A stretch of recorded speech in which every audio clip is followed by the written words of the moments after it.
Vale, perfecto. Good morning. My name is Laura Benito from Fundación Santa María Real. I will be moderating this seminar about good practice of digitization of natural and cultural heritage as anti-pandemic measures.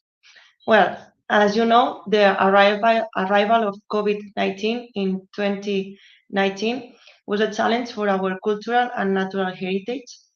The different heritage resorts were affected by the impossibility of carrying out their usual activity, and that was a real challenge for us. This pandemic has led to a global rethinking and acceleration of plans to digitize not only the collections of museums, archives, and libraries, but also other visitable spaces such as historic centers and monumental buildings. At the same time, the different institutions that manage heritage space have had the difficult task of maintaining as far as possible the different resources in use and proposing imaginative solutions to meet the demands of the past. This seminar will analyze some good practice in this respect. As the first speaker with us will be Iñaki Arredondo. He's the CEO of MadPixel Second Canvas, and the title of his speech is High Quality Digital Experience with Art and Cultural Heritage, a digital transformation of cultural institutions. So Iñaki, please, you can start. Hello, thank you, Laura. Thank you for having me here. So I hope you people are awake. I will try to do it short to have some minutes at the end for you to go through some questions. So the point is, as Laura said, is that the COVID changed different things related to digital and museums and cultural heritage. And exactly at that point, when the COVID started, we were developing a lot of projects and developing our technology. And we had the opportunity to figure out how to refocus what we were doing to help on that situation. And from that is that the new things that were coming, and I'm going to show you now, this new thing can come from that moment. So first of all, just to understand who we are, MadPixel is a company focused on creating digital experiences for cultural heritage, museums, monuments, etc., combining super high resolution images, different kinds of narratives and storytelling, and interaction, because we know that the combination of these three things can give you a different taste of what art and culture is. So let me start showing you something, sharing my screen. Here we go. So, okay, here we are. So first of all, we have developed a technology to digitize works of art and also spaces in super high resolution, which is called RAW. MadPixel RAW is the name of the technology. So we can digitize in super high resolution. Super high resolution is the possibility to have best quality and best resolution so far. So what this kind of resolution gives to us? Okay, I will show you one of the first projects we developed in the middle of the start of the pandemic with the Mauritshuis Museum in The Hague, which is a little bit old now, but for me it's like special because they were the first one, where we apply this technology to digitize the full museum in super high resolution, in gigapixel resolution, and show you the possibilities of this result and these digital experiences we are creating. This is like a normal virtual visit. It looks like a normal virtual visit. The first thing is that the quality is different. You have top quality here. Everywhere you look, you have the best quality. Maybe not in this streaming, But if you are live with the virtual visit, you can see it. And we have also different kind of Zoom possibilities, like this super Zoom, that give us the possibility to go even inside any of these paintings. So we can explore the full space even without having to digitize the works of art standalone. We can explore all the space and all the pieces around. So when you have super high resolution and super high quality, there's something that changes from a normal digital experience, because you have something that transcends the physical experience to go to the emotional experience, because of this quality and resolution that let you see all details everywhere, and is something that is changing the way you are experiencing online. If we go to a different room, this one, for sure you can recognize this beautiful masterpiece the guys at the Maurith House has as this iconic painting. The thing is that apart from digitizing the space in super high resolution, we also digitize the work of art, or concrete works of art, in super high resolution, in gigapixel resolution. So we can jump inside one of these pieces to explore the work of art more closely up to this.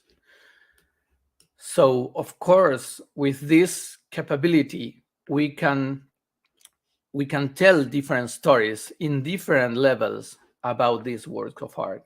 So together with the technology, we developed a platform called Second Canvas that let us create these kind of experiences, combining spaces, works of art, and different kinds of narratives, like this one, which is a text narrative based on the details of a work of art.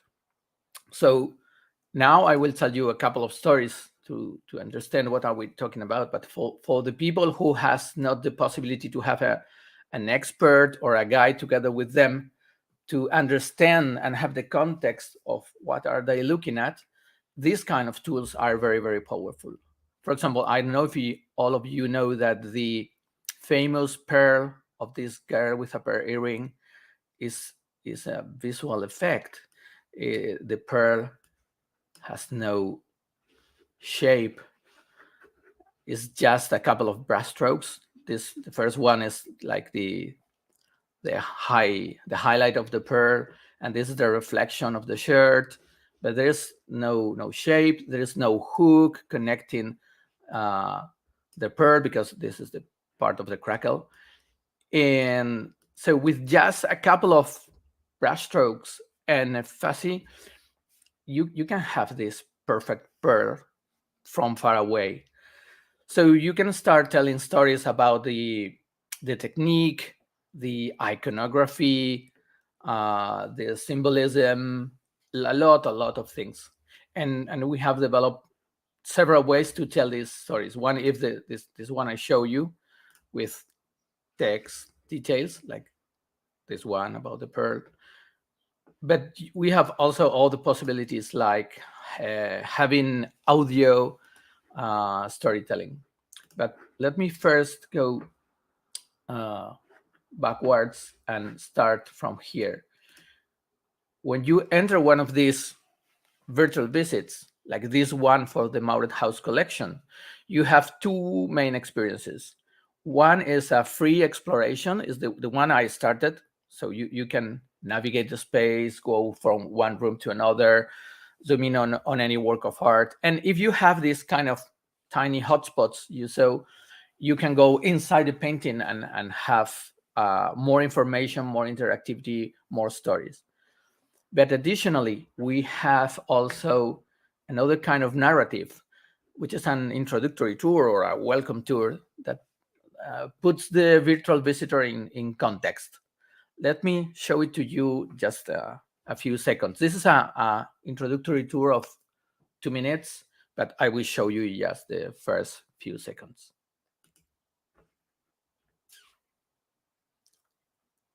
I hope you're listening to the voice.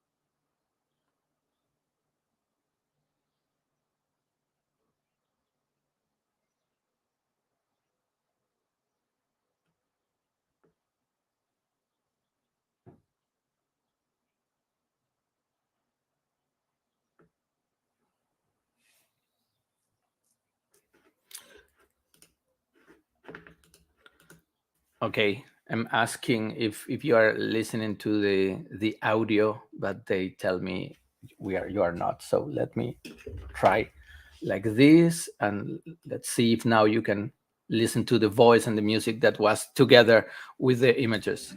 At the Mauritshuis, you will find a world-class collection, including paintings by 17th century Flemish masters, such as Jan Breugel the Elder, Sir Anthony van Dyck, and of course Peter Paul Rubens.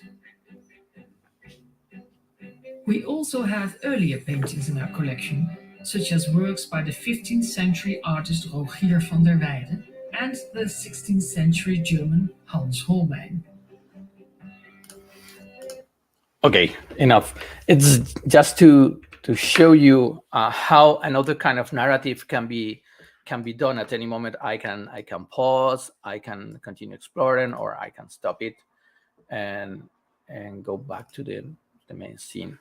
So we have this kind of introductory tours that puts the virtual visitor in context and let them understand what are they going to explore.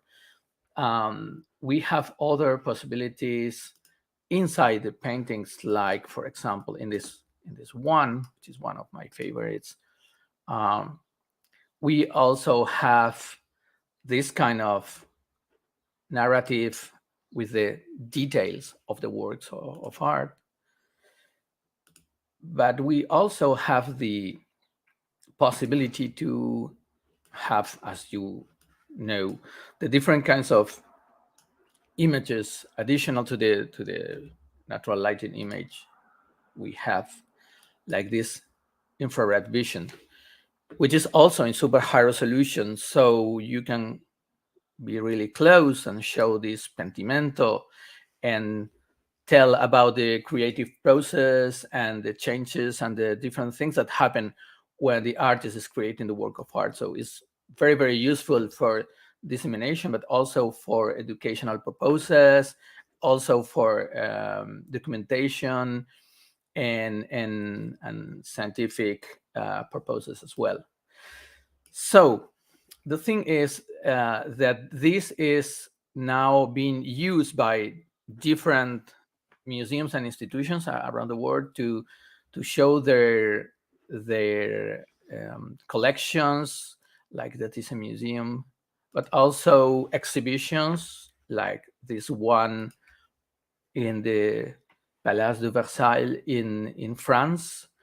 Again, we have always the welcome tour and the free exploration possibilities. Um, so you can use this technology to show different uh, collections, exhibitions, and have other activities as well. Because once you are inside of the space, as I told you, you can be as close as you want. So you can perform not just these two activities. I show you these two experiences, like the welcome tour and the free exploration.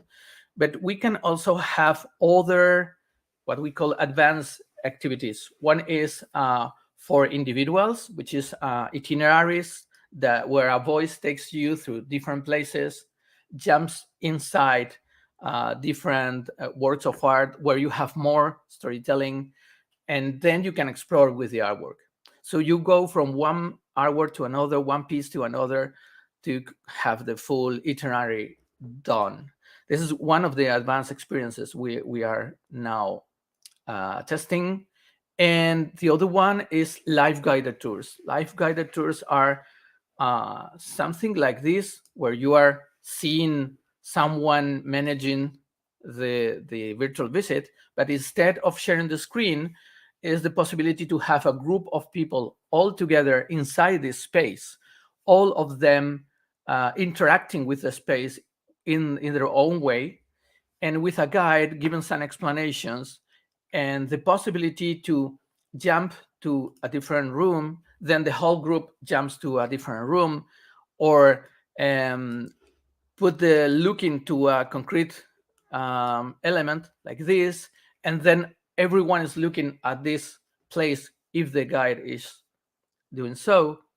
But at the same time, everyone can look to other paintings and have questions, etc. Oh, as you can see, we can also integrate different kinds of multimedia elements like videos or audio or many other things. So at the very end, this is not something that is going to substitute the physical experience.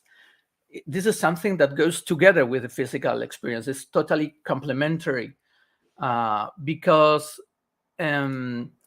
what we want to do is to have the best experience possible. And this is a combination of the physical experience you can have and the digital experience. It's very similar to what we have now with music in a very natural way. When you go to a concert, you are in a physical event, but you combine this to go home and listen to the music recorded in an MP3 format. So, and they are not competing, they are collaborating. It's very natural for us to think about music in these two different ways, the live event and the recorded music.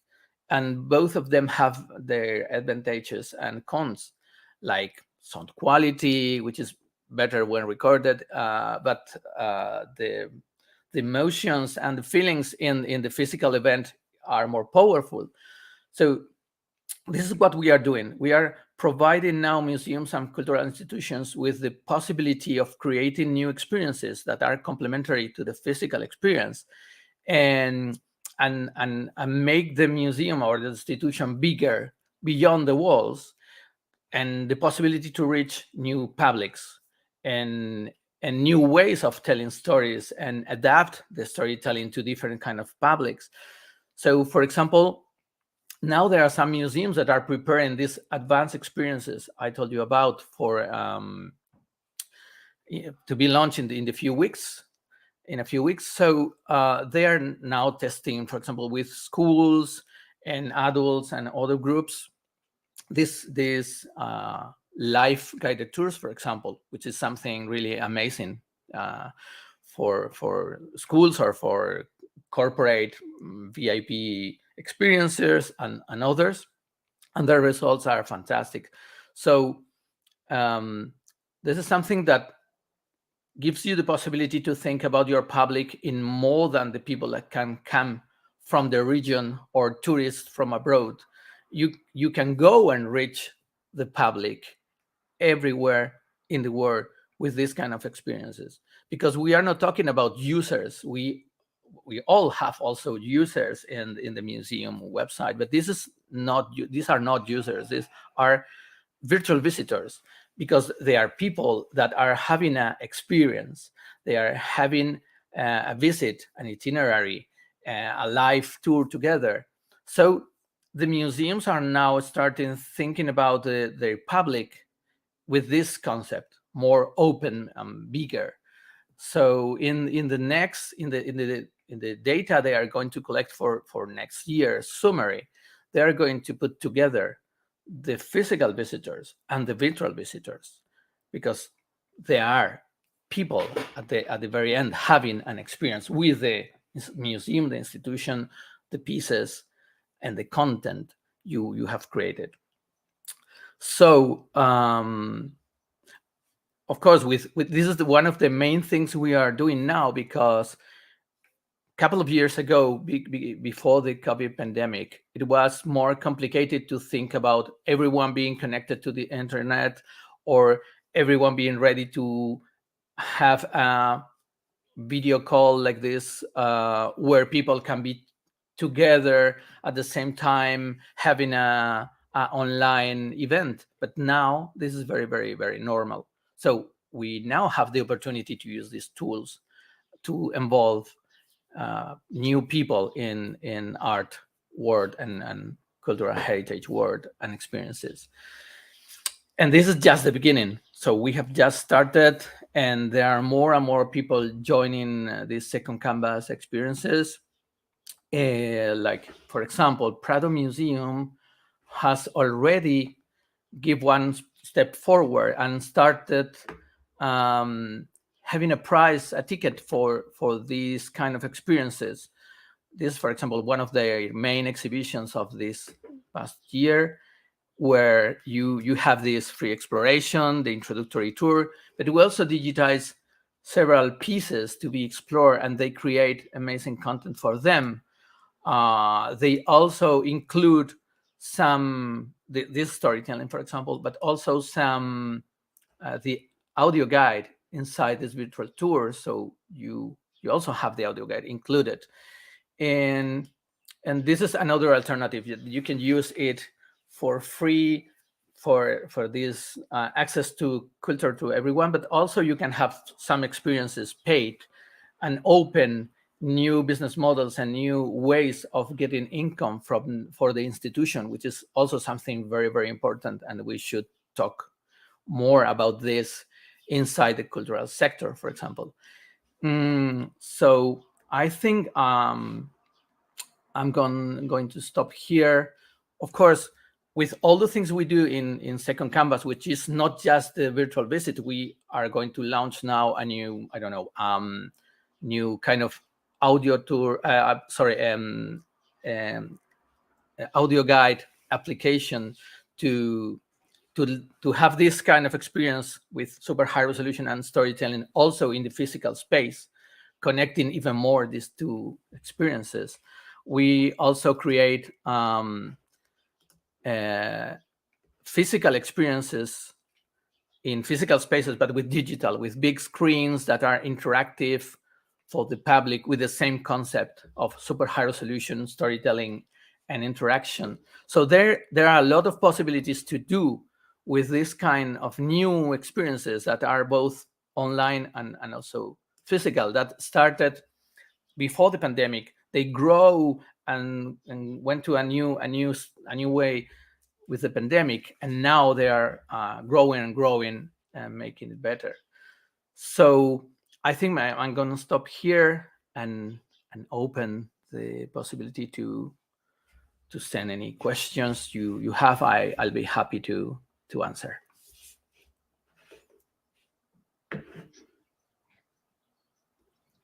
Great.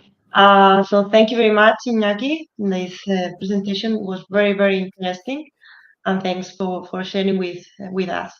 So do you have any question?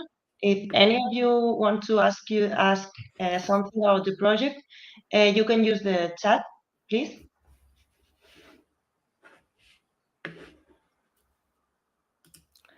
Okay.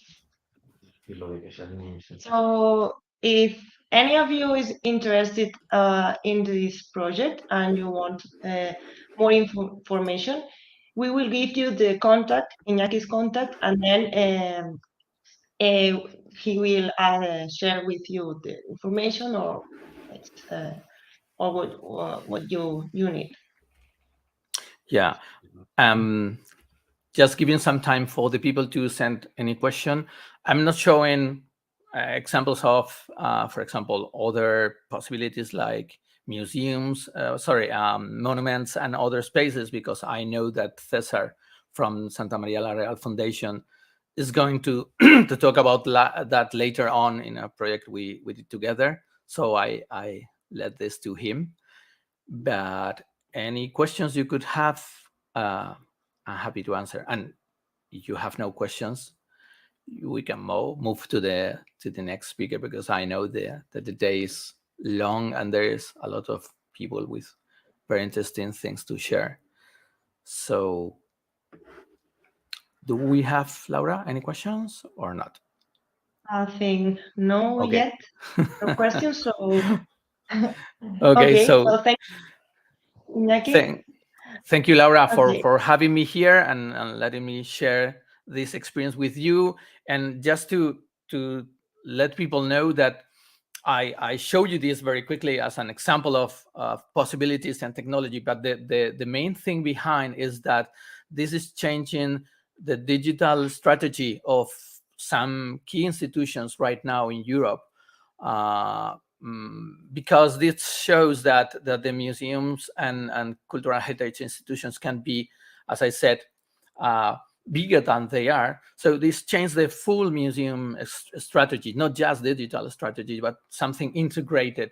And we are now involved in several projects where all the different areas of the museums are interacting with these new possibilities. So this digital transformation that also Europe is now looking for is something that we have for the first time the possibility to do in a very real way, even if we call it virtual, but the results are very real. And so we can all take advantage of the new possibilities. And that's it. Okay, thank you very much. Thank you, Laura. So let's move to our next speaker. She is Ana María Pérez from the National Sculpture Museum of Valladolid. The title of her speech is Museums, Institutions of Change and Resilience. And she's going to tell us the change in many aspects that they did of management of some activities as a result of the pandemic. So please, Anna, you can start. You are very welcome here. Good morning, all. First of all, I would like to say that my English is not good, so my speaking I read my speaking. Okay, so I would like.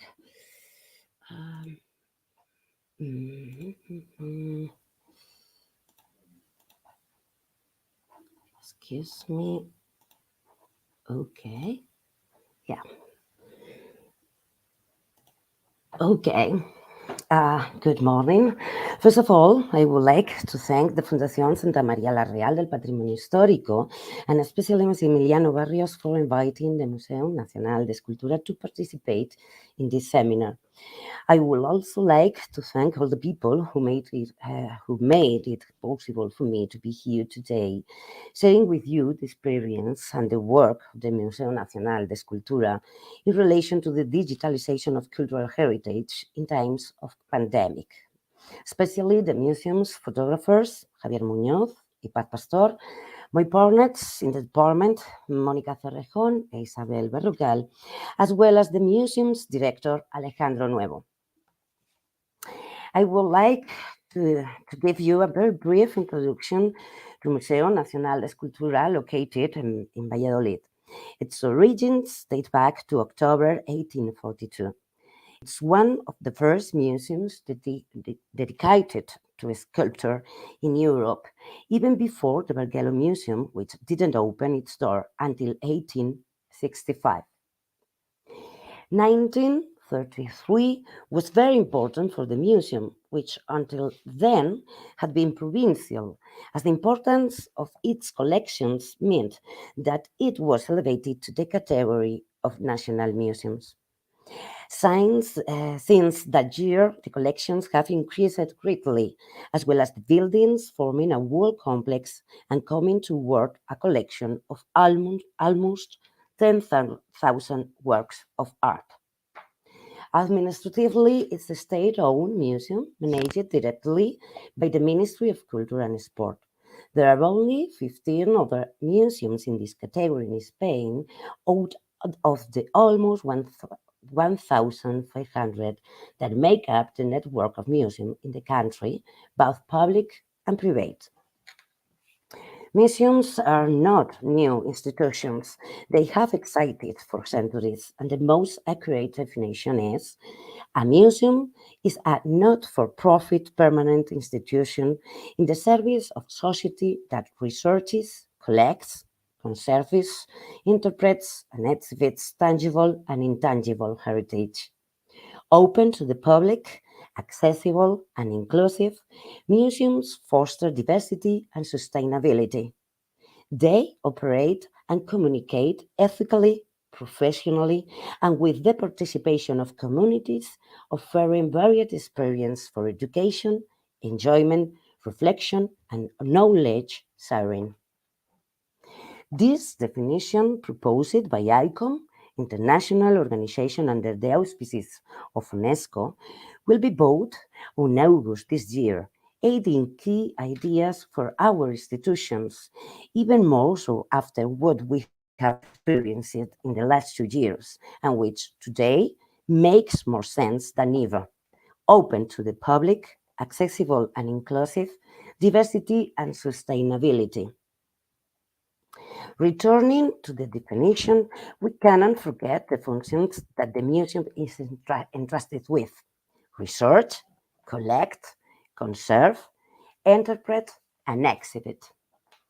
In these few minutes, I will try to show some of the work that we at the museum have carried out over the last 2 years on the digitalization of cultural assets from different perspectives: exhibition management, heritage conservation, and of course, disseminating and exhibiting a heritage that, let's not forget, belongs to all of us. At the time of the first lockdown in Spain between March and June 2020, the museum was immersed on finalizing the management of a major temporary exhibition entitled Non Finito, which would open on the 1st of July 2020. This exhibition was fully booked, around 80 works of art from 52 national and international lenders to be exhibited in 3 venues. First, at the Sculpture Museum, then at Caixa Forum Palma de Mallorca, and finally Caixa Forum in Sevilla.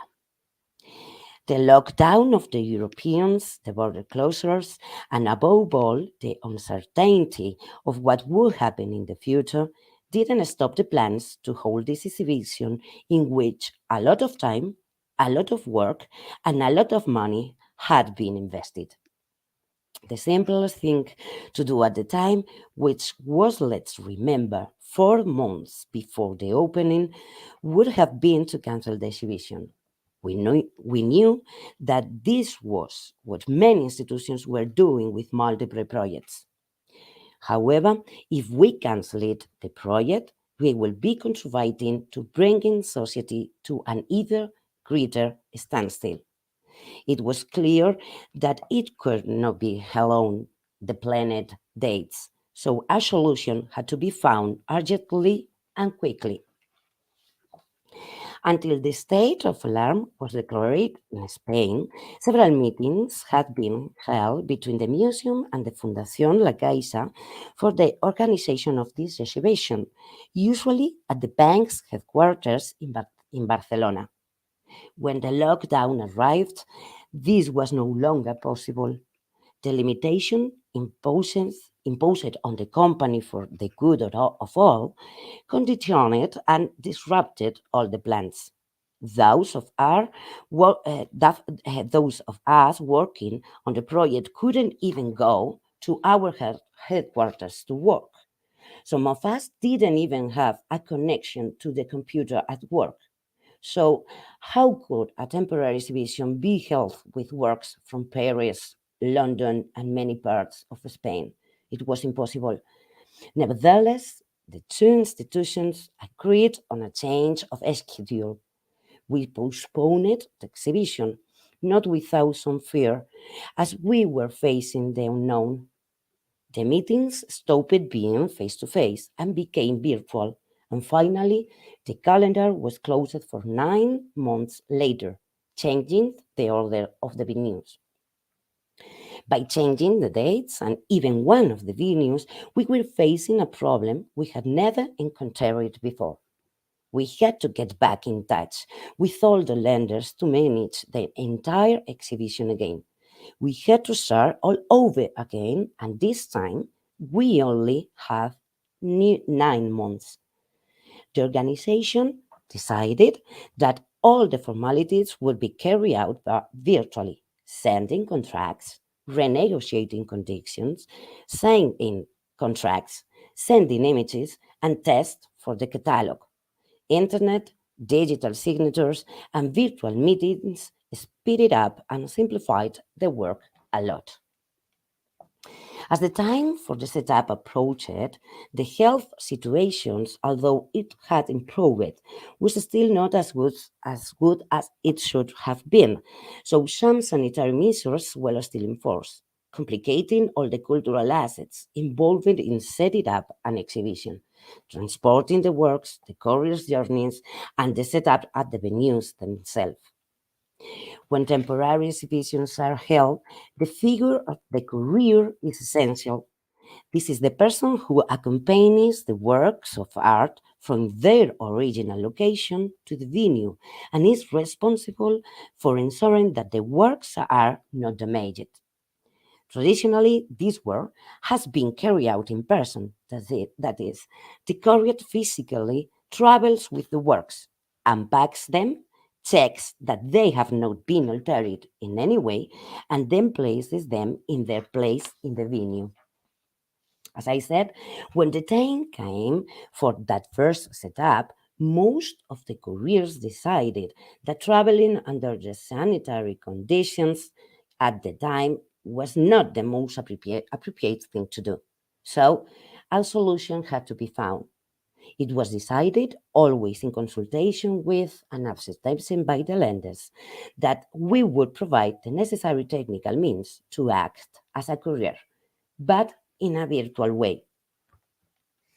Works on loan for a temporary exhibition must be checked by the courier before they leave the venue, writing down any possible problems they may have. All this information is recorded in a document we call conditional report. When the couriers travel in person to the venue with the works, they use this document, which contains many photographs of small details, to check that the works have not suffered, and always do so in presence of a restorer or a curator from the organization, so that both parties can certify the condition in which the works arrived to avoid future problems.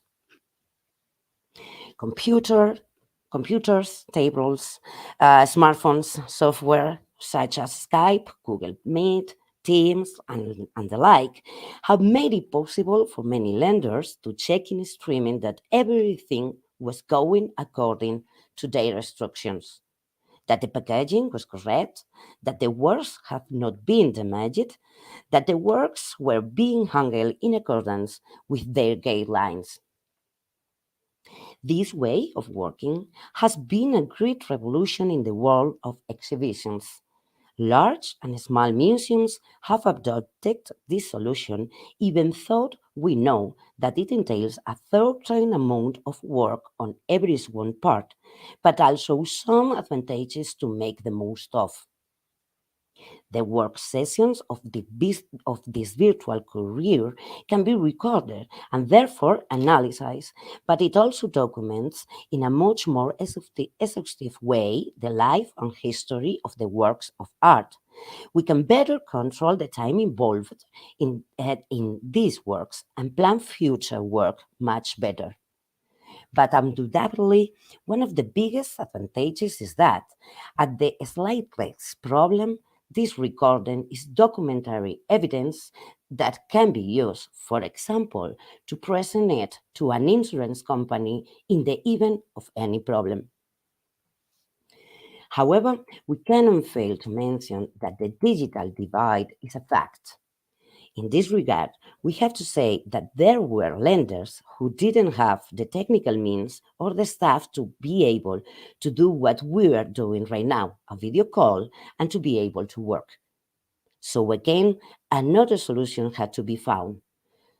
For those who were unable to travel in person or had no way of making a virtual connection at the moment of unpacking the cultural assets, we offered them the possibility of making an extensive photographic report under the indication they gave us, so that they could check the state of the works on arrival, as well as the correct handling and placement of the work at their final destination. Once again, the technology we have today, digital cameras, electronic devices, a good internet connection, has made us realize that in reality, we have not taken full advantage of these tools for many years. And I personally believe that they are here to stay. Immediacy, reliability, security, and sustainability are fundamental to be able to continue offering people the services and functions that every museum has been entrusted with. Over the last 2 years, in addition to managing the processing this exhibition, the Registrar Department of the Museo has been doing many other tasks, mainly aimed at keeping the museum collection under control in almost all its aspects: where the works are, whether they are photographed, whether they are in a good state of conservation, and so on. But we are also entrusted with tasks that are less well known to the general public, but no less important for that. We take care of having the information available in whatever format, paper, images, so that our partners can restore research on the collections, issue reports for the possible acquisition of cultural assets, elaborate small stories for social media, answer external inquiries. In this way, the work of the whole museum team reaches the visitors and users. One of the tasks of any museum is the conservation of the collection. However, there is another part that is also very important and on which we have been working for some time now. All the information associated with the works of art, like admission files, letters of payment, all inventories, photographs of the works in analog format, loan and deposit contracts, official correspondence of the institution, and so on. In other words, the archive and its digitalization. Much of this documentation had been digitalized. A digitalization of part of the documents that, up to that point, we thought was optimal. During the months that we were working on it exclusively at home, we realized that the work ahead of us was enormous. As we progressed in the study of these documentations, we became aware of several issues. We had original documentation, but also other documentation that was not original and in many cases duplicated and poorly organized. We found that not all this documentation was well digitalized. In many cases, the state of conservation was not as good as it should be. The need for systematic work in this document revision task is essential. Faces with these situations, once we were able to return to the museum, the institution decided on a series of solutions on which we are still working. And given the impossibility of carrying out everything at the same time, we are doing so in phases: restoration of the inventories, archiving and prepared storage with conservation materials, systematic digitalization of inventories, and in relation to the library, the digitalization of all books, that is to say, from the 19th century, because the preservation of which is essential for anyone. These last measures are very important, as we are currently transcribing the 19th century documents so that they can be made available to researchers and museum staff without damaging the originals, and so that they can better preserve it for the future. All this work, once again, benefits the service we offer to the public. We hope it won't be longer before we can make them available to users on the website. During those months of lockdown and even in the months that followed, we noticed that external researchers increasingly frequently made queries and requests for images, data, or documents and restoration reports on the works, something that years ago didn't happen like that. They came personally to the museum to consult the information, the restoration reports, to take a closer look at the works, wherever it was. The pandemic, in many cases, has also changed these ways of working. Now they ask for high quality images, when before they came to take the photographs. Now they ask for a scan of documents, when before they came to read the original documents. Although many people insist on talking about digitalization as the future. In the case of museums, is the present. Among the decisions taken because of problems arising from the pandemic, since we were asked for information and couldn't not provide it because it hadn't been digitized, I will highlight the following. Continue with the digitalization of the images we have in analog format, slides, negatives, which already amount to some 10,000 images transferred from analog to digital format. The digitalization of the restoration reports and their registration in our museum management program is already on the way. It continues to expand our database with the addition of high-quality images for uploading to the web. And finally, the digitalization of 620 photographic glass plates from the early 20th century provides us valuable information about what the museum was like at the time, and once digitized, allows us to carry out a reliable and secure study of the history of the institution in order to be able to enhance its value. A few lines above, I told you that a large part of our work is to have the information so that our co-workers can carry out their duties and offer a quality service to citizens. During the months of March and June 2020, this was more than evident. Even with many limitations, we were able to offer to communication staff information and images for social media so that the museum could remain open. To continue in contact with those institutions to which we had lent works of art, and to analyze to try to solve the possible legal problems about loan contracts and insurance of the cultural assets, to take pictures of the storerooms, the exhibition rooms, the buildings, to record the cleaning and security work during the lockdown, all of which was perfectly recorded and archived.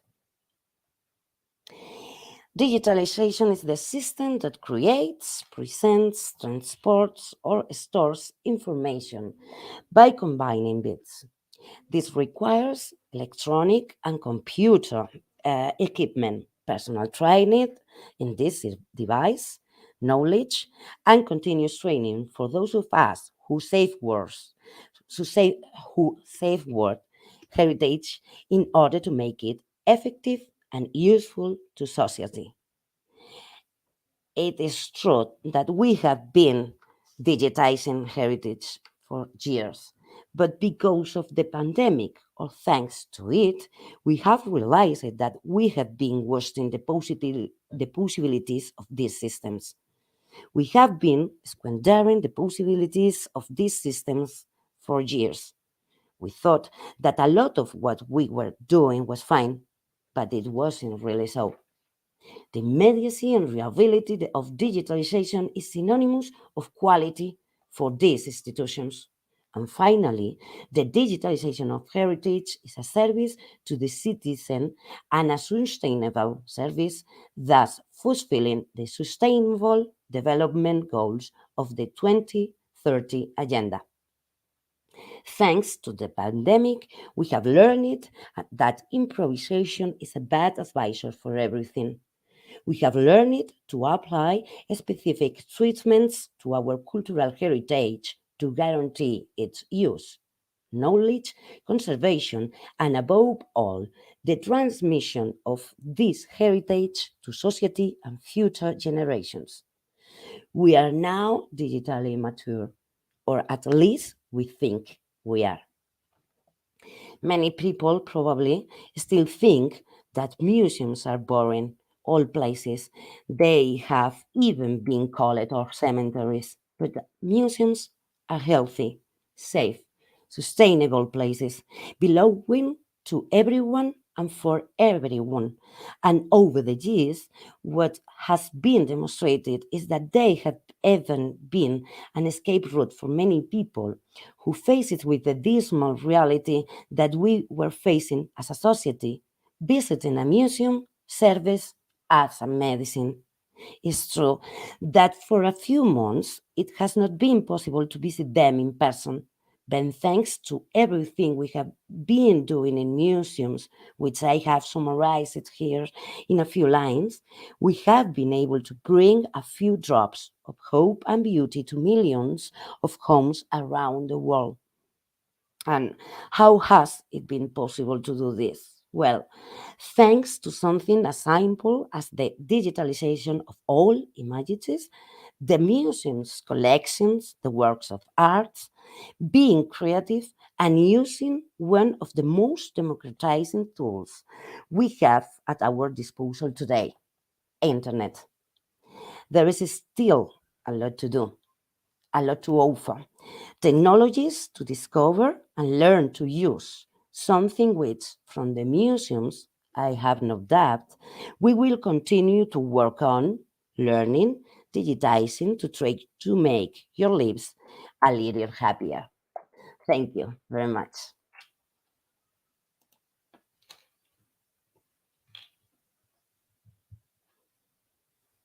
Okay, thank you, Anna. Thank you for your presentation.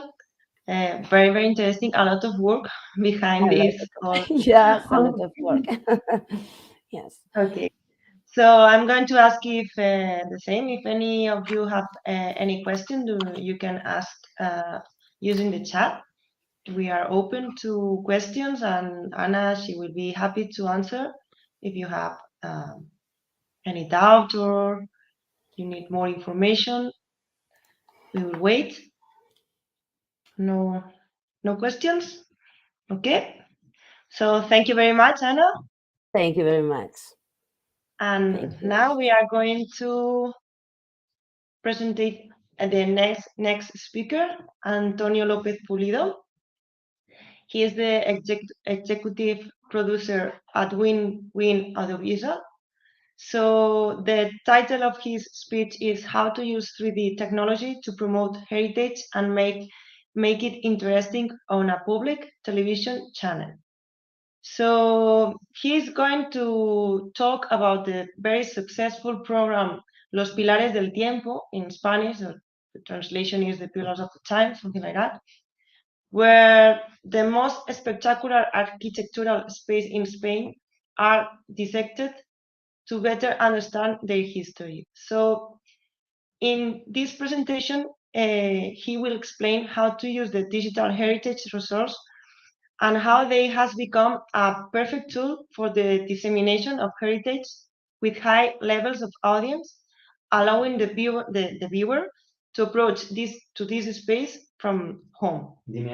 So now he's going to start with the presentation. So hello, Antonio. Hello, do you hear me? Hello. Sí. Hello, hello everyone. First of all, I apologize that I have a little cold.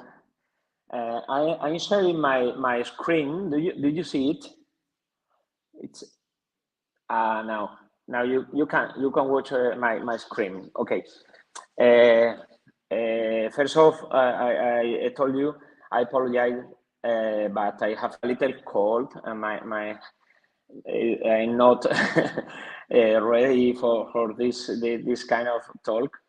But second, I apologize, but my English is not fluent enough, nor my pronunciation. And thirdly, I would like to thank the Santa Maria la Mayor Foundation for the invitation to share our project with you. Let me introduce myself. My name is Antonio López Pulido. I'm a partner and co-founder at Win company that we produce the series Pilares del Tiempo, the Pillars of Time, for the National Public Television Corporation in Spain, the Televisión Española. I've been producing all kind of audiovisual content for public and private television in Spain for more than 25 years. And for the last 4 years, we have embarked on the adventure of production in an independent manner, content with a strong informative, educational, and cultural component. With this objective in mind, we launched the series The Pillars of Time with a clear purpose: to show the most important monuments in Spain as we had never been shown before. Let me show you a trailer of our series. Bienvenidos a los Pilares del Tiempo. Una nueva forma de ver, contemplar y disfrutar de nuestro rico patrimonio. En esta aventura contamos con la ayuda de la tecnología. Un escáner de última generación para levantar planos tridimensionales de los símbolos arquitectónicos más importantes de España.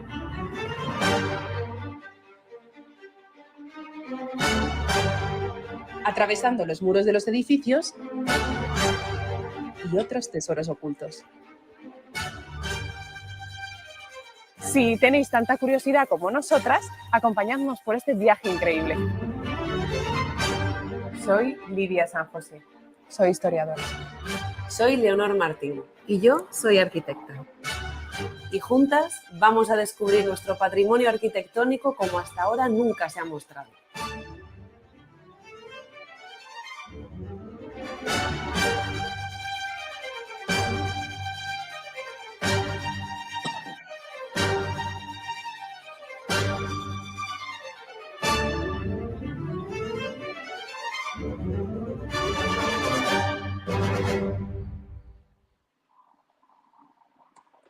Okay, I want to tell you that this is the most important project of digitalization of heritage in Spain. Nowadays, there's no another TV program, nor documentaries, nor commercial that has such a work of digitalization in Spain. I told you this series have the objective to show some of the most important cathedrals, castles, palaces, and civil constructions in Spain.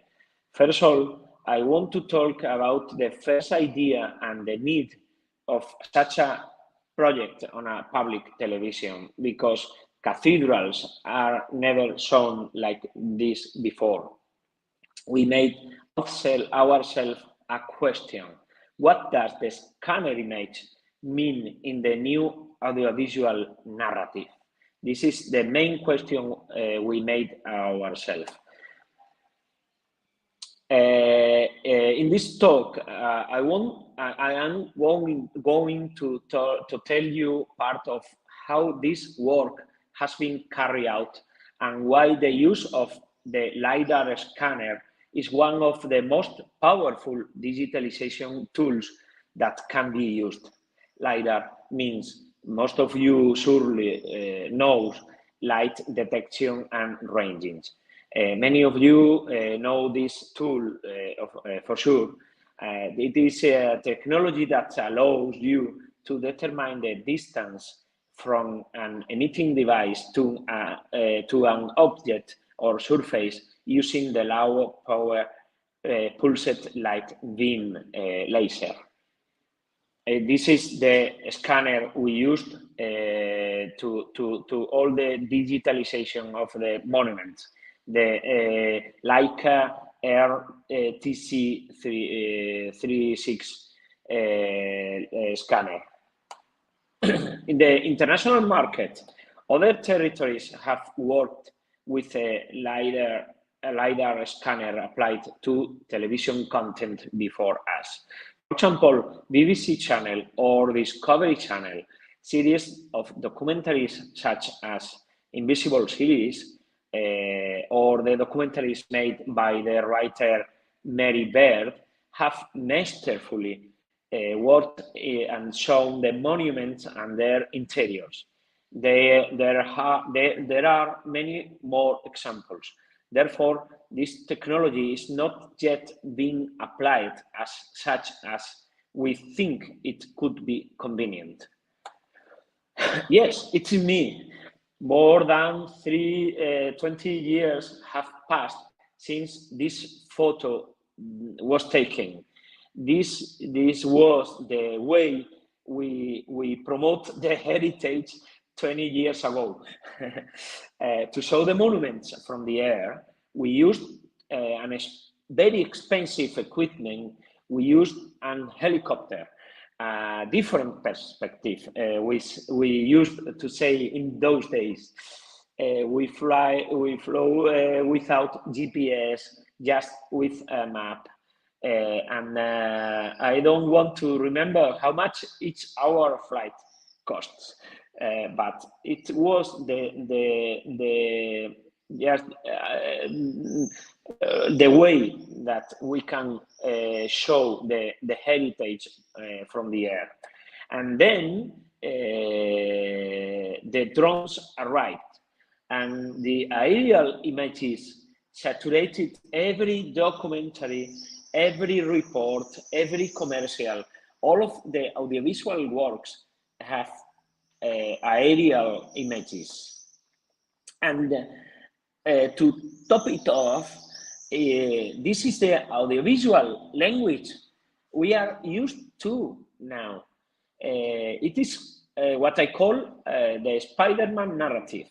The cameras fly through walls, inside, upside down the side of buildings, spinning in impossible motions. We have to evolve. Don't you agree? Documentaries have the obligation to update themselves if they want to adapt to the new times, to the language who understand our children. So in the books, while in the textbooks, children learn like this, like this. This is the figures of the textbooks. So to surprise, that's mandatory for us. Then they asked for us a documentary series about the great monuments in Spain. Spanish television asks for us. We have to surprise. They asked. We face it quite a challenge. How could we be surprised with a documentary about the Alhambra in Granada or the Mosque of Cordoba if there are hundreds of documentaries on those monuments have already done? It's impossible to surprise, and we think we can say that the objective is already for us. We shown the interiors, the below the floor of these monuments.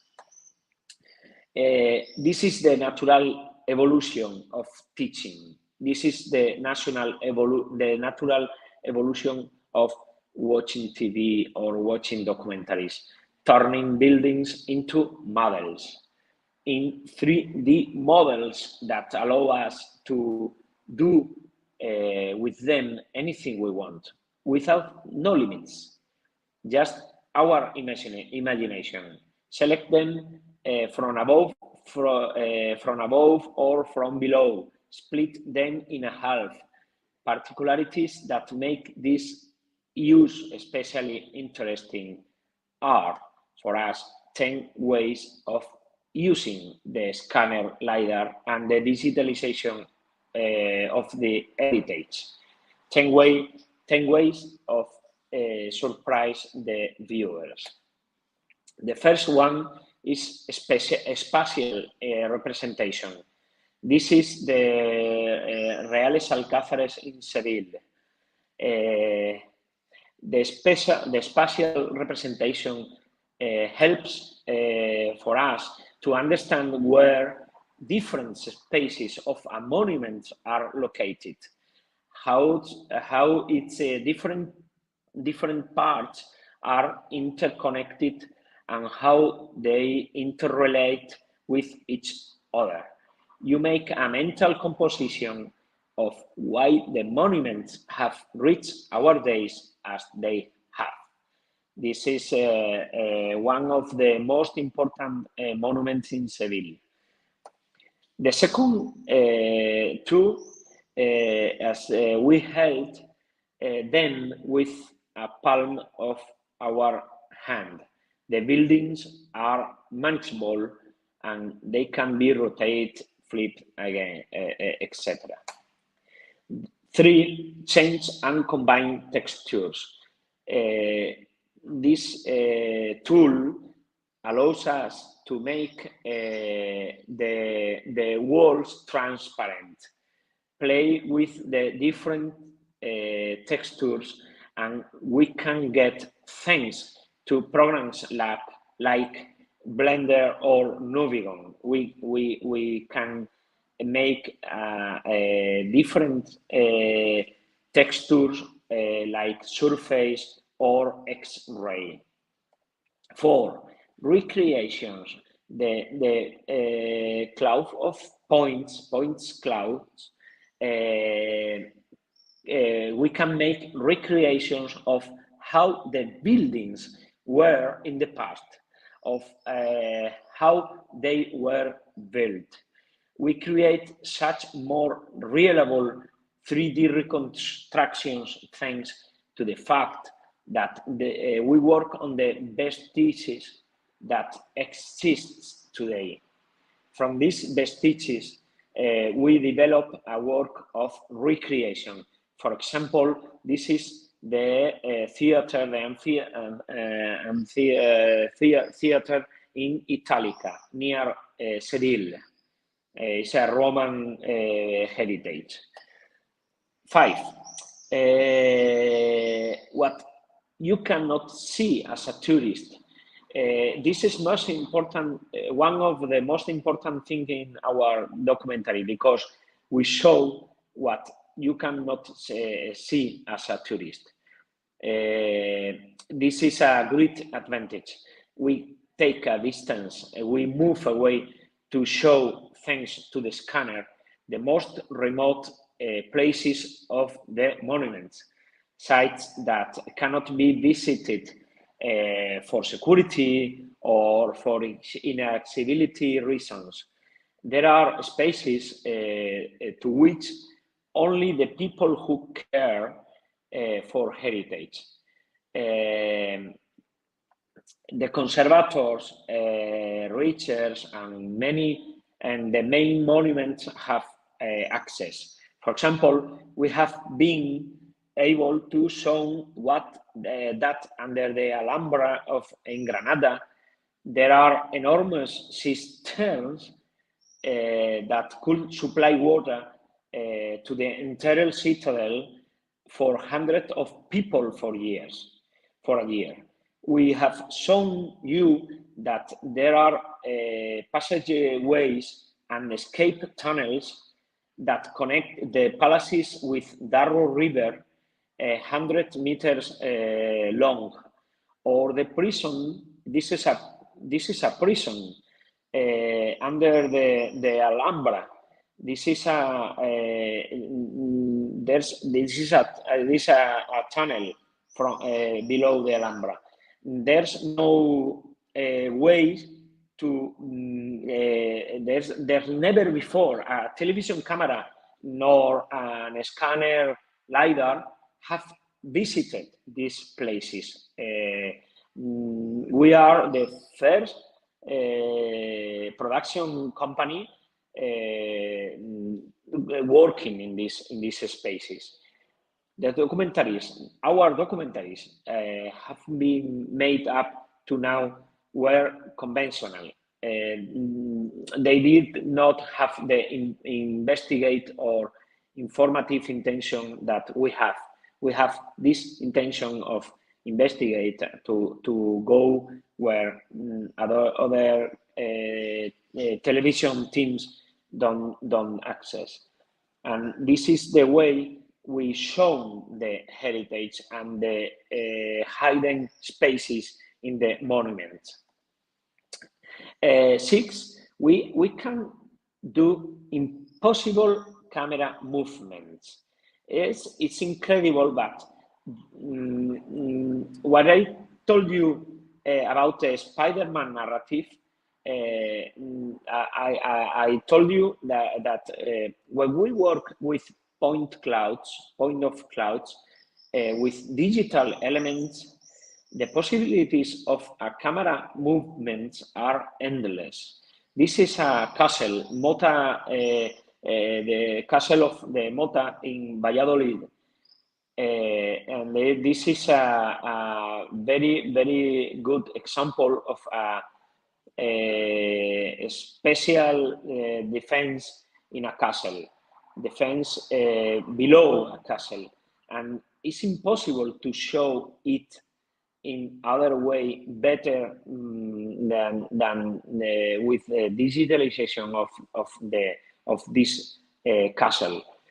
We are no longer conditioned by physical elements such as cranes, drones, or cable cameras. Move the camera as best you can, as far as your imagination reaches.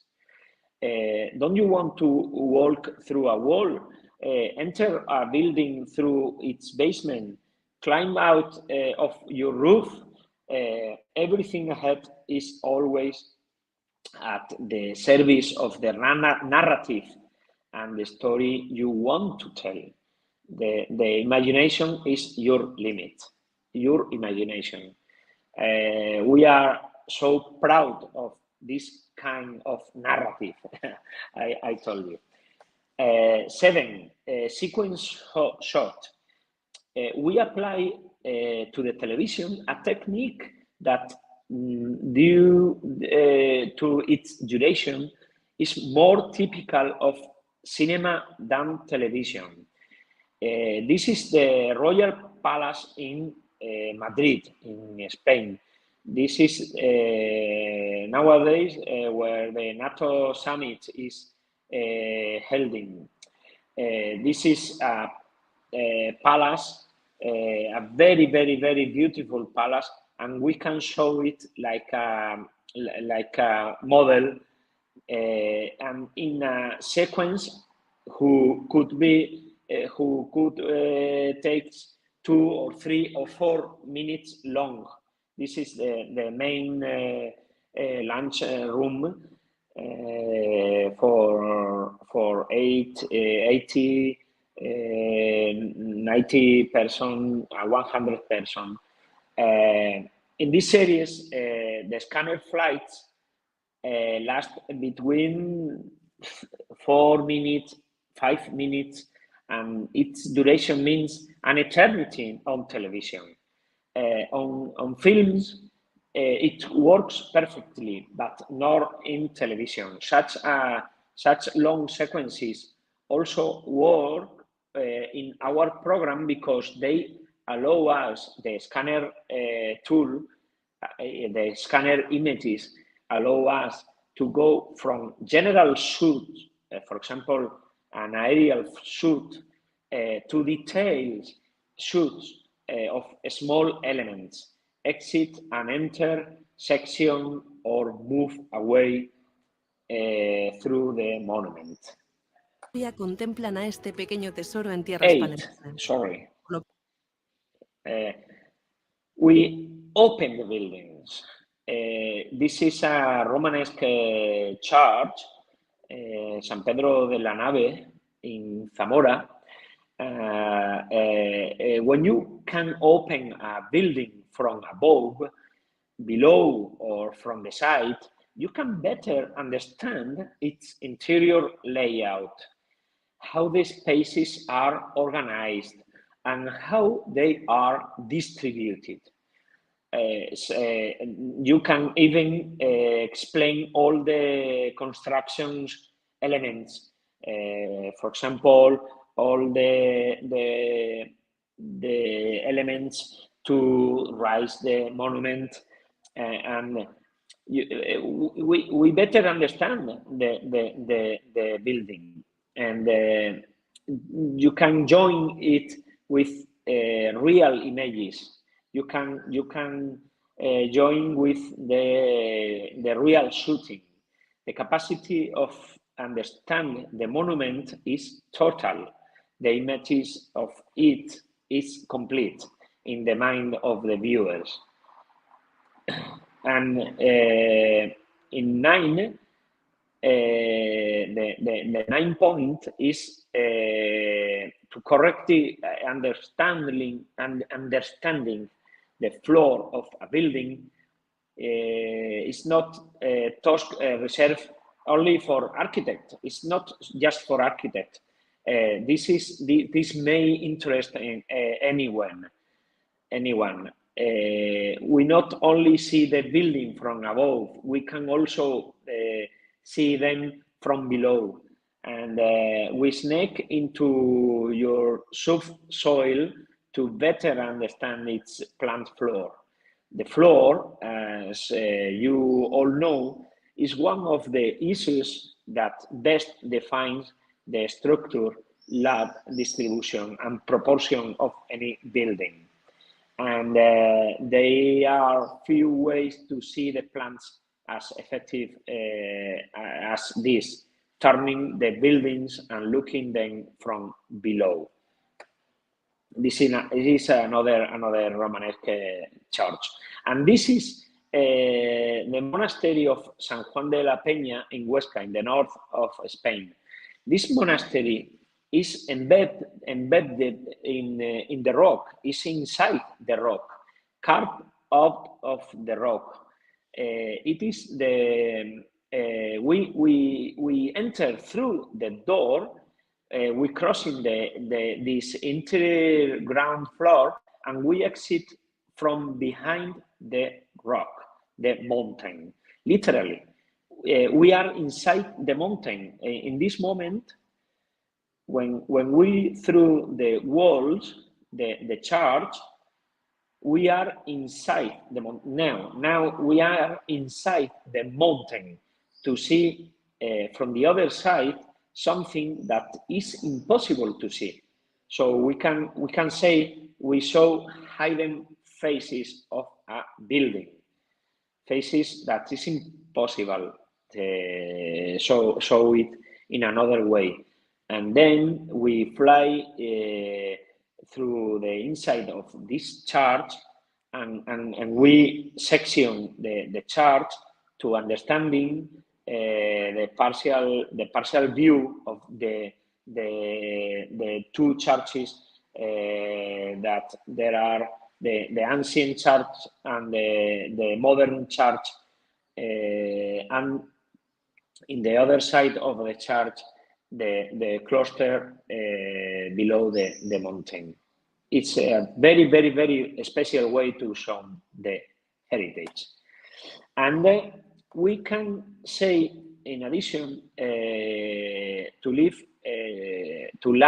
shooting, we work a system of obtaining the scanned and processes point of clouds. Digitalization, we have 3 phases of obtaining obtaining the point of clouds and process these clouds, these points. The first is scanning. This is the Leica RTC 36. It's probably the scanning is probably the most important task, especially since it is if it is not done well, the other tasks will not be done properly. For this, we need a good planning of the work to be carried out. and also studying properly the buildings and knowing how to deal with their scanning. Material resources are always limited. They are not infinite. We can spend weeks scanning a building, but it's impossible for us. For audiovisual works, every exhaustive scan are not necessary either. The engineer who carries them out has to know in advance what the objectives that we have set for ourselves are, and make an estimate of the time you will need to return home with everything you need for our audiovisual work. The scanner that we use has a range of up to 300 meters, capture more than 2 million points per second, and each scan takes about 2 minutes. That means that approximately 240 million points are collected each scan with each scan session. So you can imagine the important work that means scanning for us. Second phases of this work is the post-production. For us is so important because the work of the engineer is once again crucial. In one day, our engineer can take more than 100 scans, probably more. You can multiply the points that each scanned monument can have. The files resulting from these works of each monument can weigh more than 500 gigabytes. It is a very delicate job because it consists of joining all the scans, and that the result to joining all the scans, and the result must to be harmonious. The building must be a true reflection of reality. The resulting file that we work with is with that LAS or that E57 files. That this kind of files allow us to work in the best quality conditions, taking into account that we focus their usefulness towards the audiovisual sector. The owners or custodians of many of scanned monuments ask us for these files to preserve them. These files, the scanning files, are very important in the future for the monuments, for the owners or the custodians of the buildings. Scanning is very expensive, and they know that with our work they can take advantage of a fantastic opportunity to use that file in the future. As many of you know, if in the future this file is compared with a similar one made years later, we could detect some structural damage or any other changes that have taken place in the construction. So it could be quite important for the monuments. And 3, the flights. When you have scanning the monument, when you have processing all the points, you have to move the camera. You have to make the flights. This is the last phase of working with LiDAR scanner files, and this converts the point of clouds into compelling audiovisual content. This word is very important. It's must to be attractive audiovisual content. That the main objective of our work is promoting heritage in an attractive way, turning the architecture and the story of a building into an interesting story, with the ability to attract all audiences, from the youngest to the oldest. A team of specialists provides us with all the rigor, both in the data and in the stories, and our writers have to turn them into magic. The director, the producer, all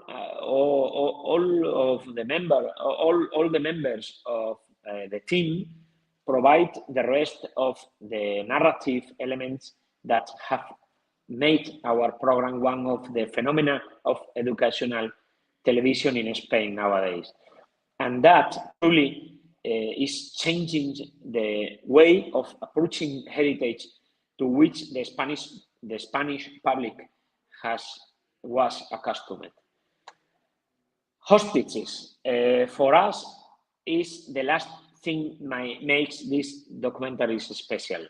The hostages for us are very important. Apart from being renowned actresses, for example, from a series, Netflix series, from other Spanish operator, they have the degrees in architecture and in history. One of our hosts is an architect, and the other one is has the degree in history. They know what they are talking about and participate actively in the final elaboration of the scripts. Let me tell you a success story for us. We discovered and showed the first images of a hidden altar behind the main altar of the cathedral in Toledo, of the Toledo Cathedral, with enough media impact. Let me tell you the story. In one of our shootings, the dean of Toledo Cathedral asked us to look behind a space behind the main altar. More than 500 years ago, with the Renaissance reform of the temple of the cathedral, part of this original Gothic altar was hidden. And the altar piece that we can see today in the cathedral hides behind sculptures and Gothic arches, Gothic elements that can only be accessed through a cavity of just 30 centimeters. Our engineer managed to get the scanner down through that narrow space. This is the result of this work. Behind the altar piece, there are a space, and this is the moment we show to the dean these images, the result of our investigation. This is the Gothic elements, the arcs that they are hidden behind the major altar. This is the scanner LiDAR images. This is the flight. We can show us three Gothic arcs and sculptures that they have 7 or 8 7 or 800 years ago, hidden behind the altar major, the major altar. And this is for us a success because it has the result became national news in more than 100 impressive and digital publications. One more reason to understand the benefits of the scanner in the promotion of heritage. And to finish, I would like to explain you a little bit of the project we are currently working on. It is the next logical step for this audiovisual content, the transmedia development of point of clouds. At the moment, although it is in the initial phase, we are working on converting these monuments archives, these point clouds, into school material for children, for teachers, for researchers.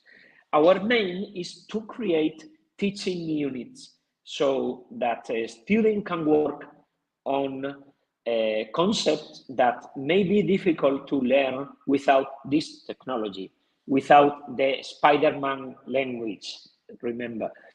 And we, thanks to the use of augmented reality and virtual reality, we will encourage kids between 10 and 18 years old, as well as anyone who may be interested, to get to know the monuments through games and interactivity.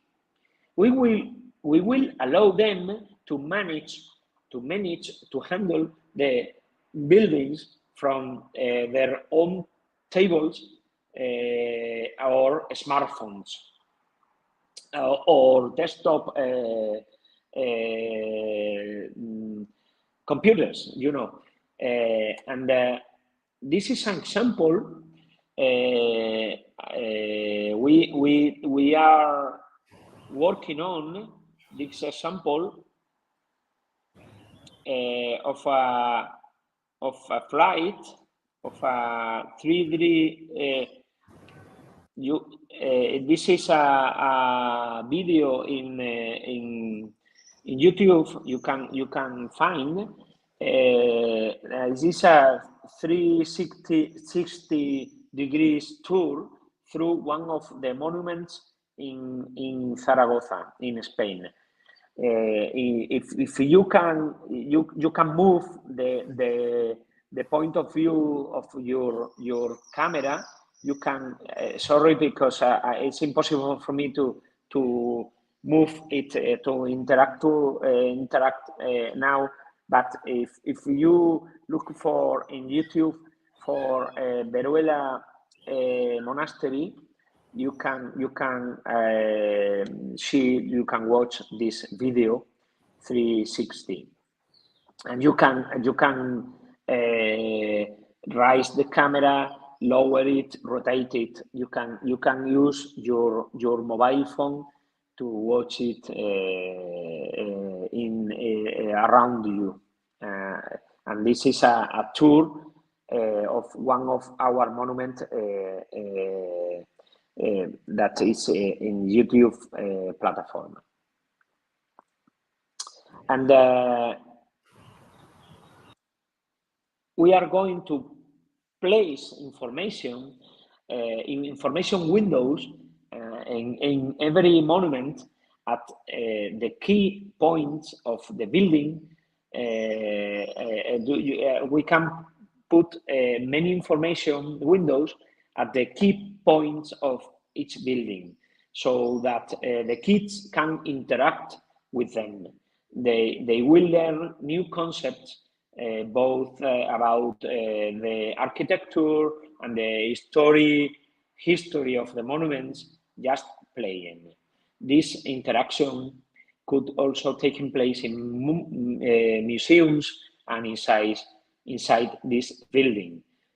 Through augmented reality or through virtual reality, we can turn sleeping museums into fascinating spaces for the little ones, favoring learning and engagement with heritage. And as you can see, the narrative possibilities of point of clouds are endless. This is just the beginning of a new educational concept that will be much more common in the future. I hope that we have aroused your interest in the fascinating world of technology, history, and television. And I think we now have a few minutes if you want to ask any question.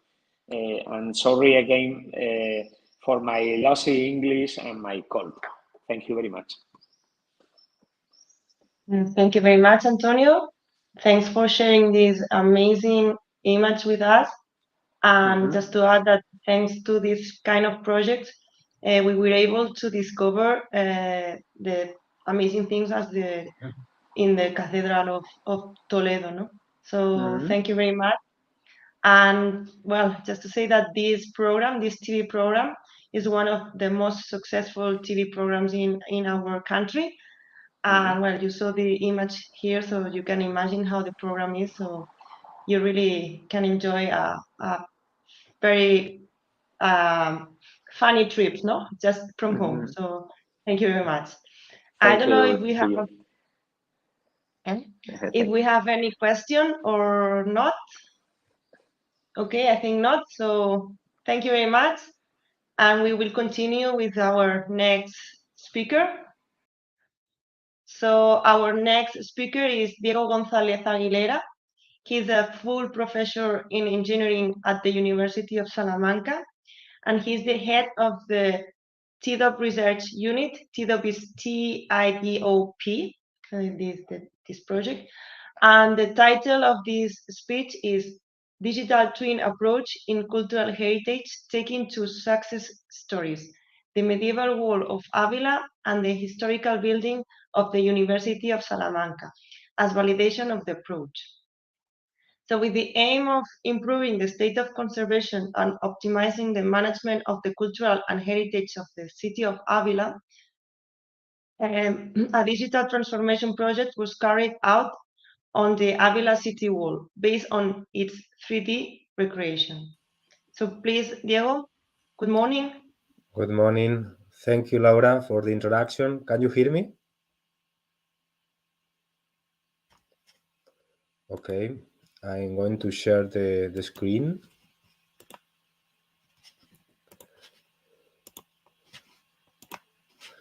Okay, can you see the screen, please?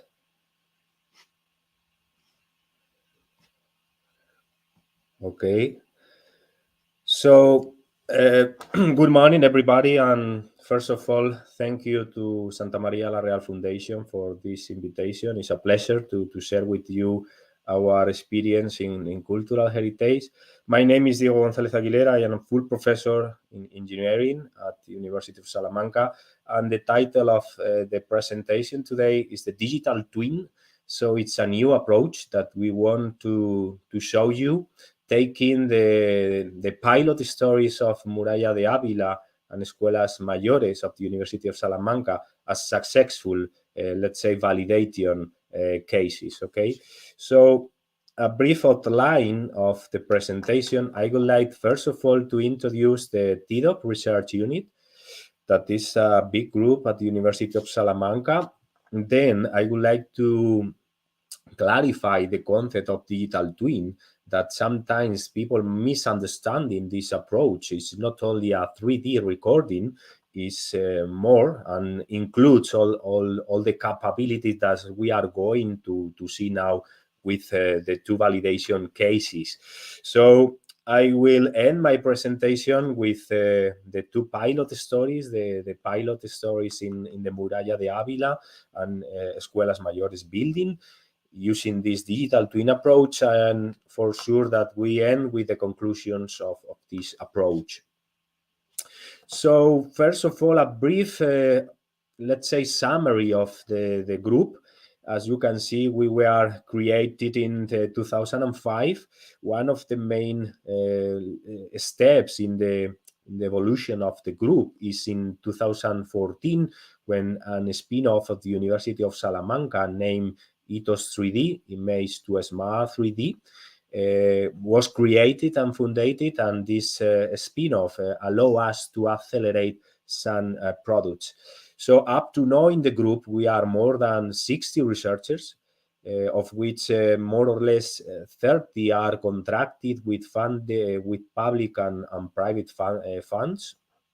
And one of the main, let's say, signals of the group is the geospatial technology. So we are in covering all the coverage of geospatial science, starting from the satellite, but arriving also to the ground using laser scanners and photogrammetry and different techniques, together with artificial intelligence, as we are going to show now with the pilot stories.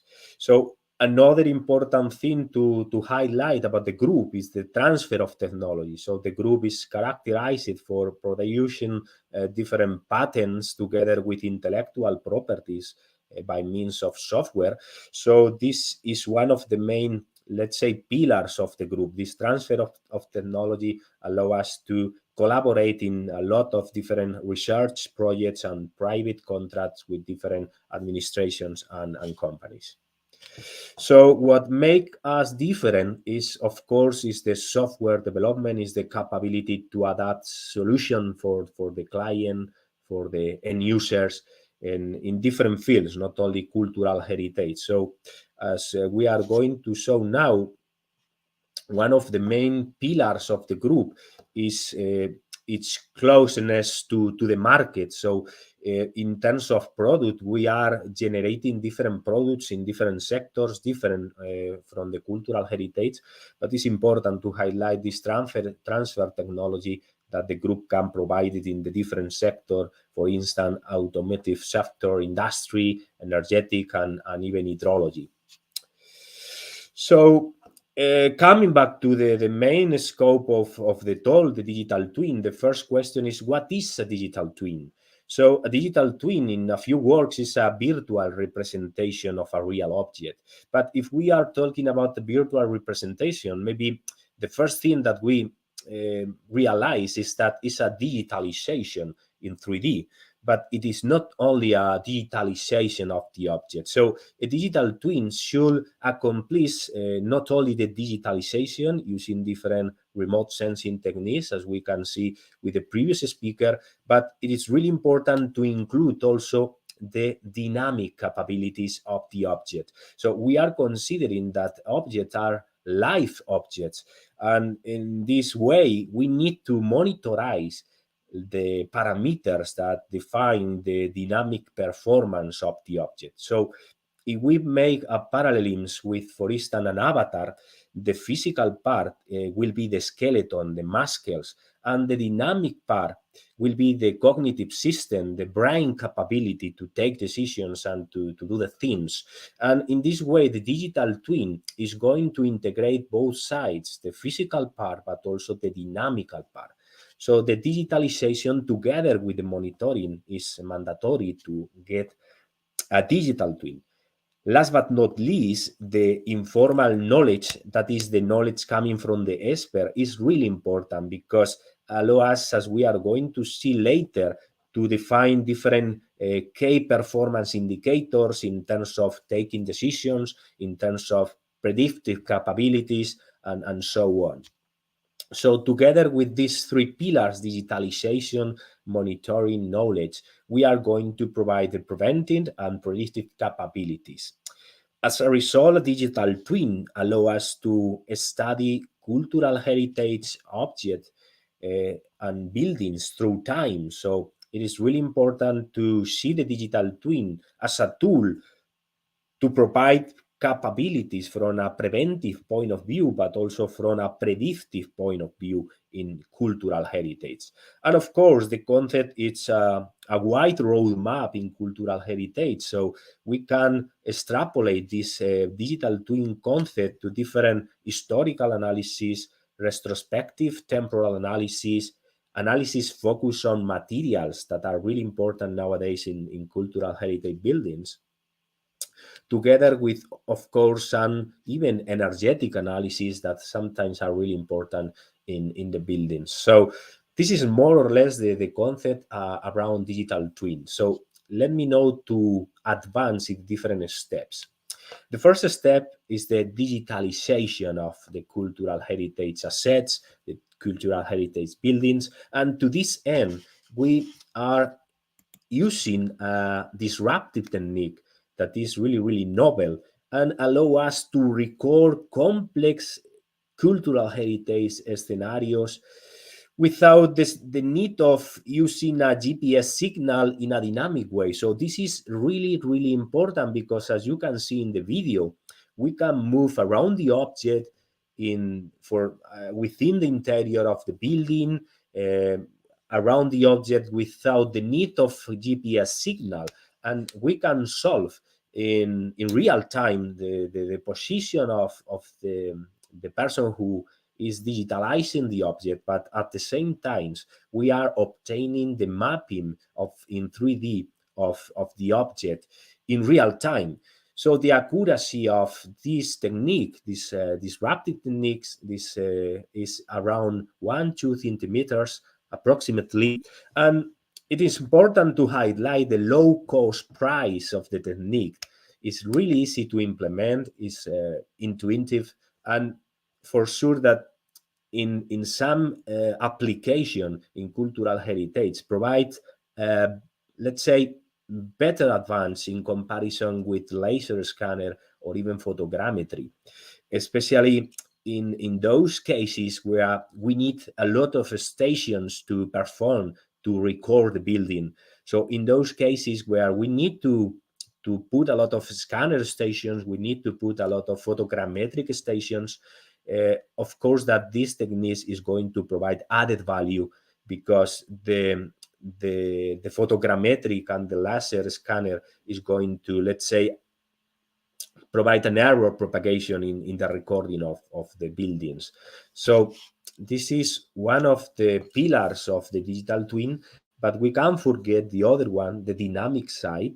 So in this case, we are going to use IoT sensors together with the LoRaWAN network, combine it for monitoring the different parameters of the building. So this monitoring with these sensors, low cost again sensors, allow us to acquire the dynamic side of the digital twin. So we can measure different parameters from weather parameters related with the temperature, the luminosity, moisture, but also structural parameters that sometimes are really important in some cultural heritage buildings and objects, like inclination, fissures, strouds, and this type of measurements that we can see on the right. As we can see previously, together with the digitalization and the monitoring, we can't forget the knowledge. So this knowledge is going to be translated in some basic rules, as we can see on the bottom, with different colors, like a traffic light. So we can see the different conditions, the different actions that should be provided to the building in case it happen. And of course, that the rules come from the expertise, the informal knowledge of the owner, the informal knowledge of the expert in cultural heritage, and for sure that are going to create a basic pillar also in the digital twin in terms of taking decisions and solving problems. So with these three pillars, the digitalization, the monitoring, and let's say the informal knowledge integration, we can provide a preventive and model in cultural heritage. So the idea is to map the risks of the buildings. We can, let's say, create a mapping of the risks in different categories. So we can apply preventive conservation plans in the buildings using different platforms as we are going to see now. And also we can apply more, let's say, novel approaches based on numerical methods to determine predictive capabilities of the object. So in this case, this predictive model based on numerical approaches tries to analyze the effects that the loss of material in the bridge can provide in the future. So the idea is to analyze this loss of material in the different bolts of the bridge using the approach named finite element modeling. So we are going to apply this numerical approach based on finite element modeling to simulate and to know with future capabilities the performance of the bridge in terms of this loss of materials. In this case, the granite that we are going to analyze in the different parts of the boats. So as you can see on the bottom, if we simulate this performance through time, we can see that the bridge will collapse in the future if this loss of materials increase through time. So I would like now to focus on the two pilot stories, successful pilot story that allow us to, let's say, to exemplify the approach of digital twin. So the first one is the Muralla de Ávila, is located in Spain. And for sure that the Muralla de Ávila is the place where our Polytechnic school is located. So we record the Muralla de Ávila from different viewpoints, from drones, zeppelins, using different aerial views, as you can see. So see, this type of images allow us to record the medieval world from, let's say, impossible views in terms of aircraft system, piloted aircraft systems, or even considering the limited view field from the ground. And in this case, we can see the different images that allow us to reconstruct in 3D and to digitalize the medieval world using this imagery. But of course, together with this, let's say, images acquisitions, we apply different geospatial techniques like a laser scanner, mapping mobile systems, in this case, different from the disruptive wearable system that we could see before. But in this case, we are able to digitalize the medieval world of Avila with very high accuracy, in this case, millimeter accuracy, with all the details, with all the surroundings. So if you can have a look to this model, we can see here all the medieval world. So if we move and we put a viewpoint close to the medieval wall, we can see also the moisture content in the wall. So we combine laser scanner together with multispectral camera to obtain a pathology analysis of the different walls and the different towers. But again, this is also a 3D recording. This is also the physical side of the digital twin. So if we want to build a real digital twin, we need to monitorize the parameters, the dynamic parameters of the medieval world. So to this end, we put sensors in the medieval world, in this case in collaboration with the Foundation of Santa Maria la Real, different sensors that allow us to measure the weather, but also the structural performance of the medieval wall. In this case, we use inclinometers to measure the different elements of the medieval wall. And in this case, we apply a simulation, again, based on numerical approaches to determine the deformation, the movement that the tower of the medieval wall in this specific tower can suffer in the future. So with all this integration, that is the 3D recording of the medieval wall, together with the dynamic analysis based on parameters, we can provide a structural analysis and structural monitoring of the health of the medieval wall, and in particular of this tower. So this study allows us to provide preventive measures. So as a result, the Council of Avila decided to reinforce the medieval wall with this structure in order to avoid, let's say, the movement of the tower. And as I can see, this was the result of this analysis based on digital twin. And next, I would like to show the other pilot story, in this case focused on the Escuelas Mayores building, located in Salamanca, at the University of Salamanca in Spain. So this pilot story allows us to show you not only a digital twin approach, but also a smart cultural heritage platform that are key to success in the analysis of cultural heritage based on this digital twin approach. So again, we perform different, let's say, digitalization works, in this case using this wearable technology, this disruptive technology for recording the whole historical building of the University of Salamanca, Escuelas Mayores building. So it's important to highlight that this recording, the recording of the whole building, it was performed in one morning, in more or less 4 hours. So with this wearable technology, we are able to record in real time with metric capabilities all the 3D reconstruction of this building. Of course, we combine also different techniques in order to assess the quality of the wearable technology. But in the end, as I was mentioning in my introduction, the accuracy of this wearable technology is around 1 to 2 centimeters, that it's really, really good. So you can see here that the recording of the building is really easy to perform, to apply. It can be applied by non-expert person, and the result that we are going to show you are spectacular. So I move to the results. So you can see here. This is the result of the recording with a wearable technology.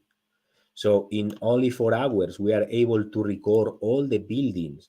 But the most important thing is that if we compare with classical techniques or modern techniques like laser scanner, it is impossible to record this building in 4 hours. But the most important thing that we will need a lot of scanner stations to record this building. And as a result, if we use a lot of laser scanner station or photogrammetric stations, we are going to propagate a lot of errors in the recording of the building. So if we have a look to the structure, let me know in real time to show you the structure of this building. We can see impossible views of the building of the Escuelas Mayores, impossible to see with other techniques, because as I was saying, if we apply different techniques, the errors and the concatenation of errors will provide maybe some errors in the reconstruction. So we can see here a perfect alignment of the building. In fact, if we cross the building along the vertical, we can see here the roof of the library, where several structural problems were found. Let me show you. Sorry, because it's real time, so I don't know if the movement is good or not in the recording. But you can see here the vault and the vault of the library. We can move in an interactive way. We can cross the Escuelas Mayores building along the vertical direction. And we can see here that the pillars, the different walls, fix perfectly. So this is the thing I want to clarify, that if we apply other techniques, maybe the number of stations to record all this building will be a lot, and that's the error that we can obtain. So this type of, let's say, dynamic cross-section that allow us to see a lot of impossible view can be also applied in the different axes. So in this case, we can apply here, for instance, the Unamuna house that is really popular in the close to the Escuelas Mayores building. And also there is another emblematic part of the building that is named the Sky of Salamanca. The Sky of Salamanca is located on the top of the chapel here where I put in my mouse. Here is the Sky of Salamanca, the original Sky of Salamanca. So we can see the structure of this original Sky of Salamanca here. And for sure that we can measure whatever measurement, because as I was saying, this is a metric model that allows us to measure everything. So this is more or less the result of the recording. Again, in only 4 hours of work, we can obtain these incredible reconstructions. So coming back to the presentations, together with this, let's say, a 3D recording of the Escuelas Mayores building, we allocate different sensors, in this case IoT sensors, again in collaboration with Santa Maria La Real Foundation, with the company Monitoring Heritage System, and using this IoT with different LoRaWAN network. So the idea is that this monitoring system allows us to obtain the dynamic behavior of the building. In this case, this sensor were located in the library of the University of Salamanca. So together with the informal knowledge, we integrate all this informal knowledge, trying to define this KPI. These KPI are very well known because it means key performance indicator, and allow us to define different levels of the health of the buildings according to the digital twin approach. So in this case, we apply this KPI using this informal knowledge to define the different possibilities that the digital twin approach allow us to apply in the Escuelas Mayores building. So the first application is the preventive model in cultural heritage. So the idea is that to offer a platform for the owner, the administration, that allow them to assess the health of the building. But the most important thing is that to allow them to propose preventive measurements for the building. So again, it can words to clarify this smart cultural heritage platform allow us to navigate in a virtual way through the Escuelas Mayores building, and there we can see the different sensors, the different IoT sensors that allow us to measure the different weather conditions, also structural health of the building. As you can see with colors, the state. So as you can imagine, the key performance indicators allow us to establish a traffic light legend, trying to say that if the color of the sensor are green, the health of the building at this moment, according to the informal knowledge, is good. But these colors of the sensor turns to orange or to red, for sure that a warning should be sent to, in this case, the University of Salamanca, in order to assess the problems that can be happening in the library. So this is the idea of this preventive system that allow us to, let's say, to advise the owner several, let's say, measurements to be provided in order to avoid problems in the future. So if we follow the pipeline of digital twin, Other application of digital twin is the predictive capabilities in cultural heritage. So in this case, taking the pilot story of the Escuelas Mayores building, we create this, let's say,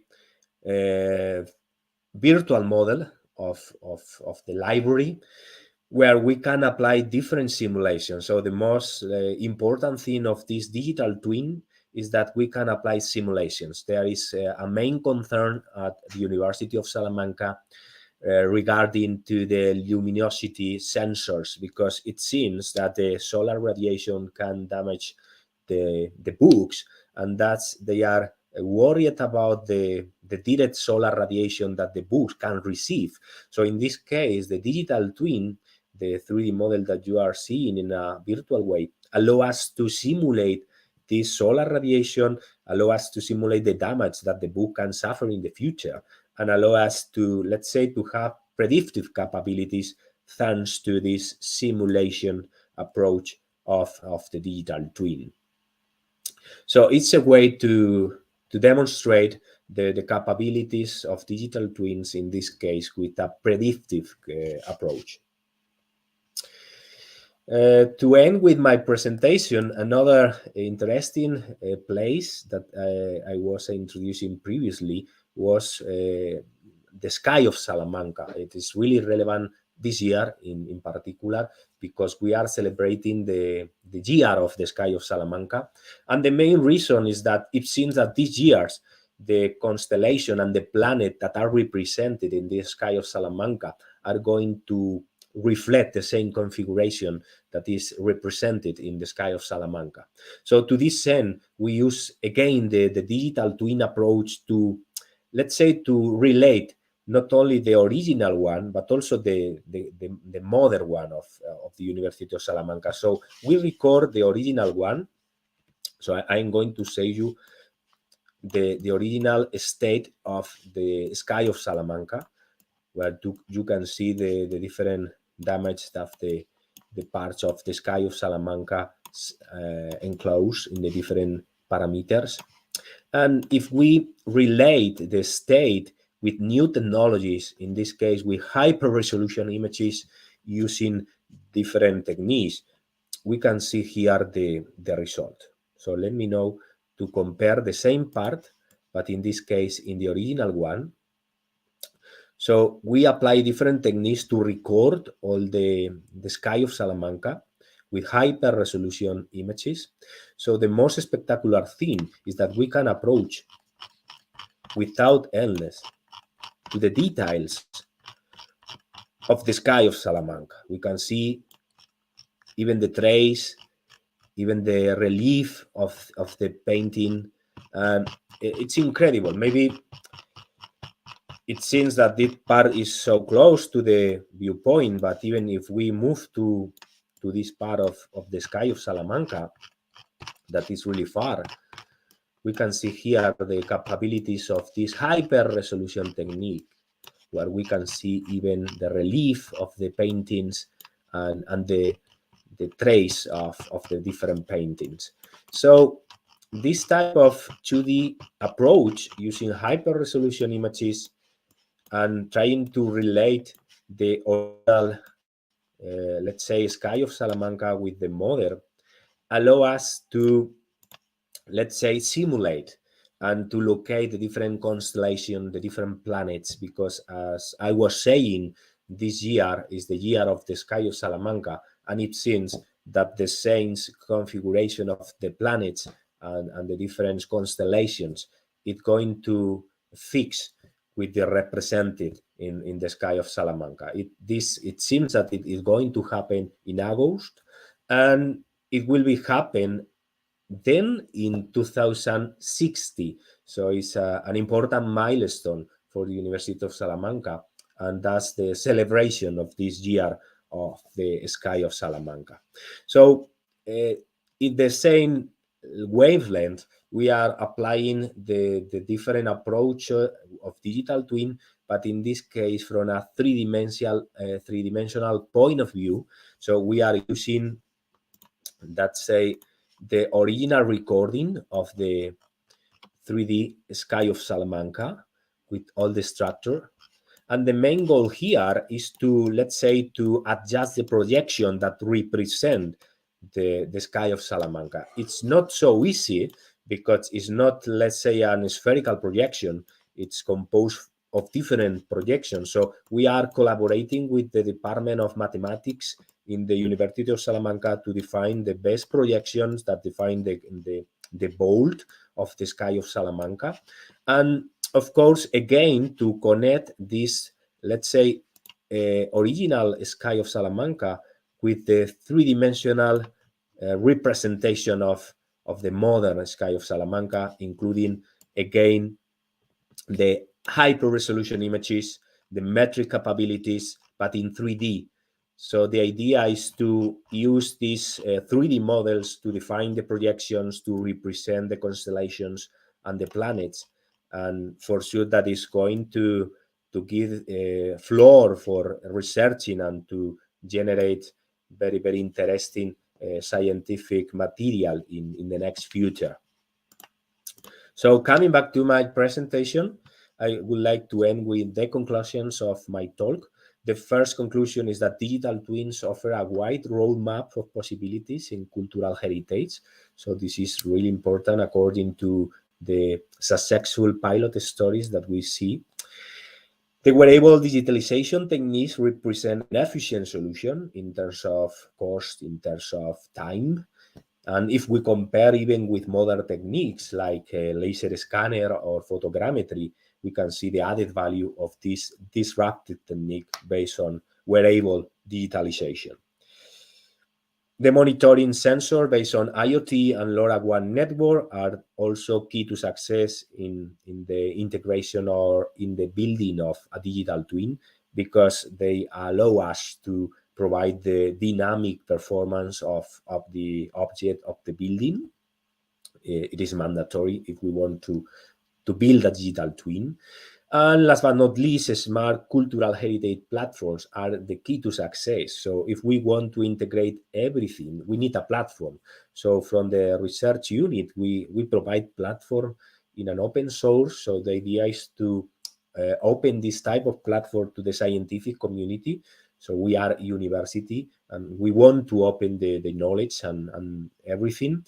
And the last conclusion is more a motto than a conclusion, but I would like also to say that prevention is better than cure in cultural heritage.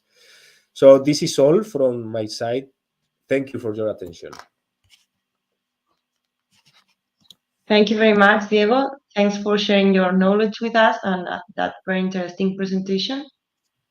I don't know if we have any question for you. I think not. So, okay, so thank you very much again. And now we are going to change to our next speaker. Our next speaker is Fernando Bruckmann. He was working as a cultural program specialist in the UNESCO, but nowadays is the secretary of the Instituto de Estudios Bercianos in the province of León. And the title of the speech is Digitizing Cultural Heritage for Post-Disaster Needs Assessment. Now they are developing a digital inventory about the intangible cultural heritage from El Bierzo. El Bierzo is a part of the province of León. And this tool will be very, very important to study and to conserve this kind of heritage. So please, Fernando, good morning. Good morning. How are you? Okay. Thank you so much for inviting me to participate in this thematic seminar, the second seminar. I'm very pleased to be able to share with you some of the experiences we have had in the past years, especially related to COVID, but on cultural heritage and the way of safeguarding its cultural heritage in the future and for the future. When working on these things, we realized that some of the things that we were doing or have been done or not been done in our region, autonomous community of Castilla y León, was not sufficient for preserving heritage, and it was made evident during the pandemic. So what I would like to share with you specifically is the presentation with information on intangible cultural heritage instead of cultural heritage. I was very jealous because seeing all these beautiful images of the speakers before me, I will not be able to present that, but I will be able to present some pictures as well. So I hope that everything will be clear, and I will be very happy to respond to any questions there might be. I'm trying to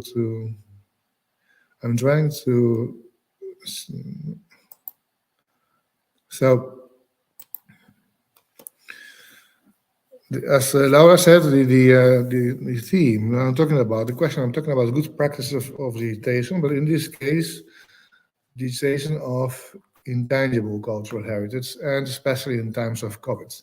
The pictures you're going to see during the presentation are all coming from local people that they were asked to have an interpretation of cultural heritage in a contemporary way, not relating it to folklore or something of the past, but understanding the concept itself of intangible cultural heritage. So you will see several to me, very interesting pictures that are from today, not from years ago.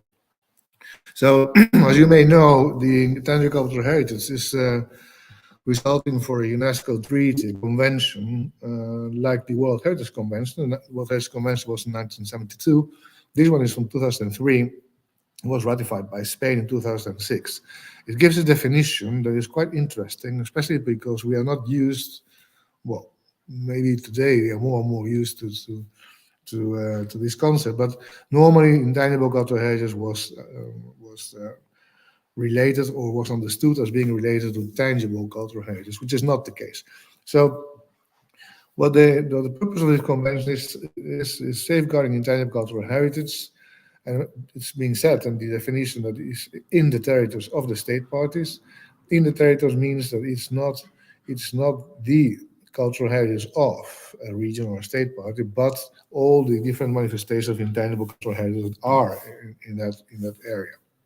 So when it comes to definition, it says very clearly, the convention, that these are the practices, representations, expressions, knowledge, skills, as well as the instruments, objects, artifacts, and cultural spaces associated with. You can see here that tangible cultural heritage, like objects, artifacts, and cultural spaces, are associated to practices, representation, knowledge.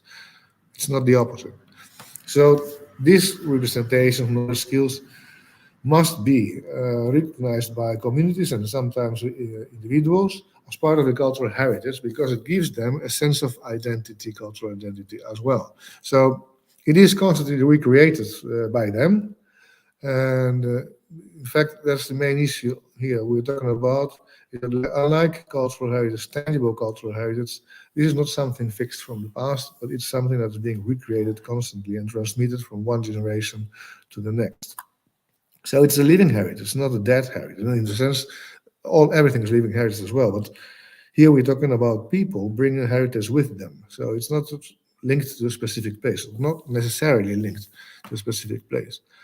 So as I said, it's traditional and contemporary at the same time, because the roots of it are in the tradition, but it's still done today. The important thing is that what happens today is that the communities still recreate this heritage. It is integrated, non-exclusive. Cultural heritage has been used politically as well as a way to discriminate others or being exclusive by deciding somebody what is the heritage or the identities of a specific group, and that's not the case for intangible cultural heritage.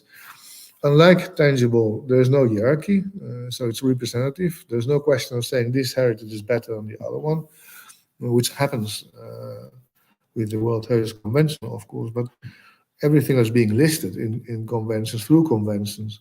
Of course, automatically there's a kind of hierarchy, because things that are listed seem to be more important than those that are not. But that's not the case for intangible cultural heritage. And then evidently the whole thing is community-based. Nothing can be done for intangible cultural heritage without the full involvement of communities. So as I said before, it's not a cultural value associated to tangible, and the concept of authenticity and integrity do not apply.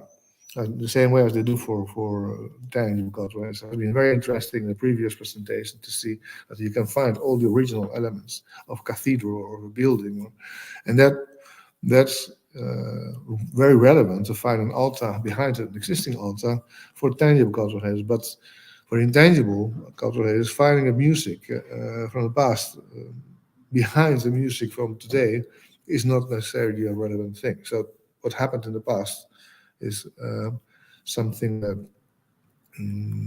is less relevant. So there's no authenticity or integrity issue is less important than what happens today.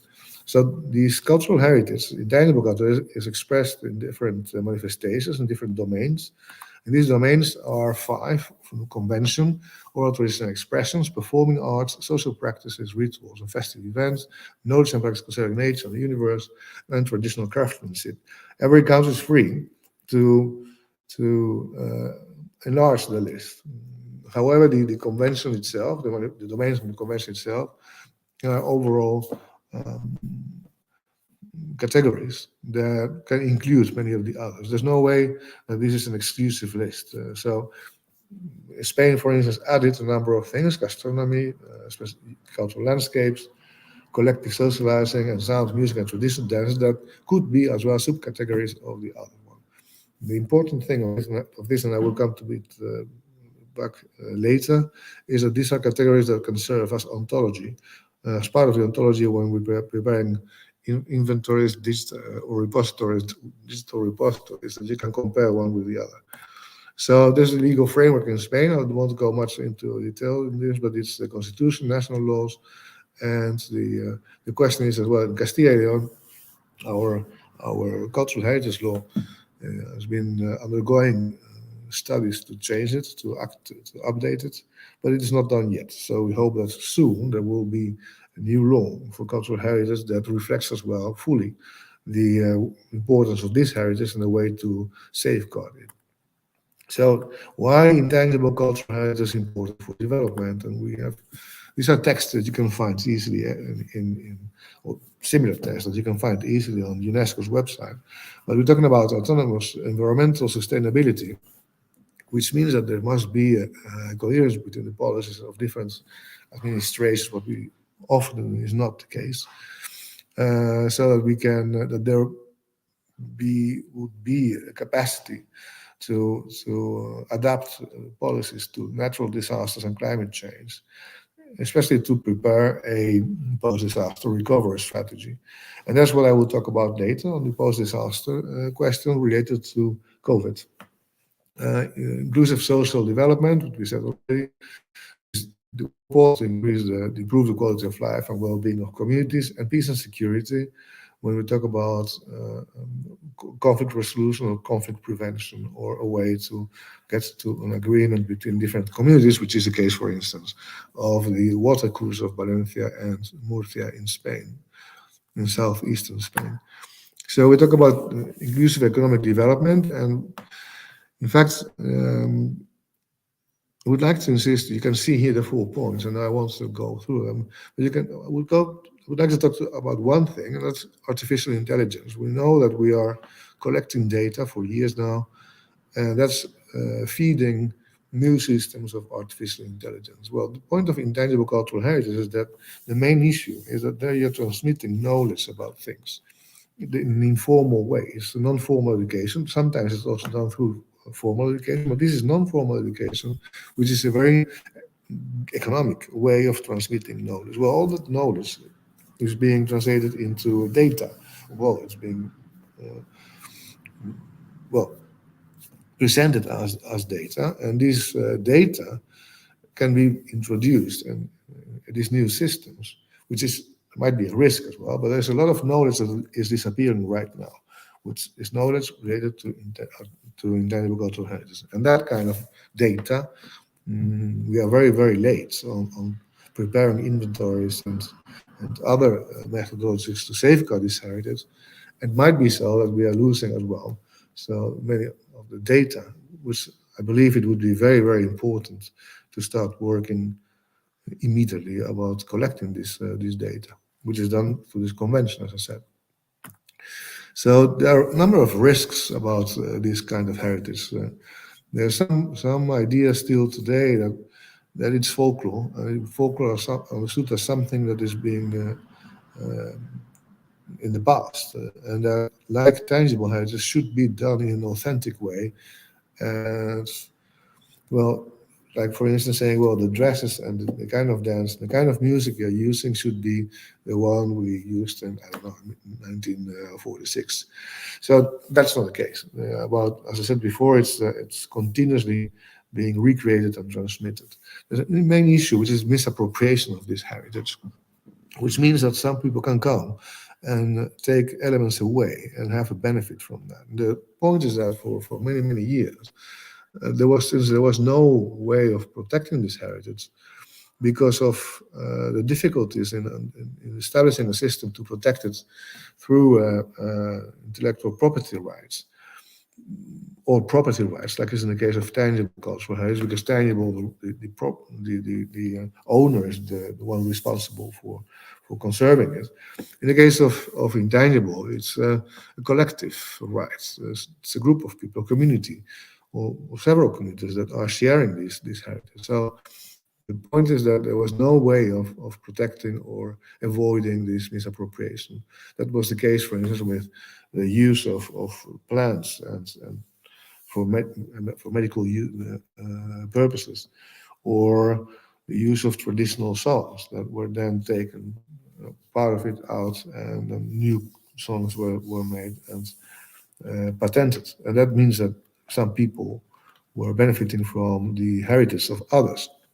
It can also be the decontextualization. Very often, when you have a festivity, I don't know, like Las Fallas or Semana Santa, Holy Week in Sevilla. I'm not saying it's the case, but you can have huge, very, very well-known festivities that are taken away from the original community and then being represented somewhere else.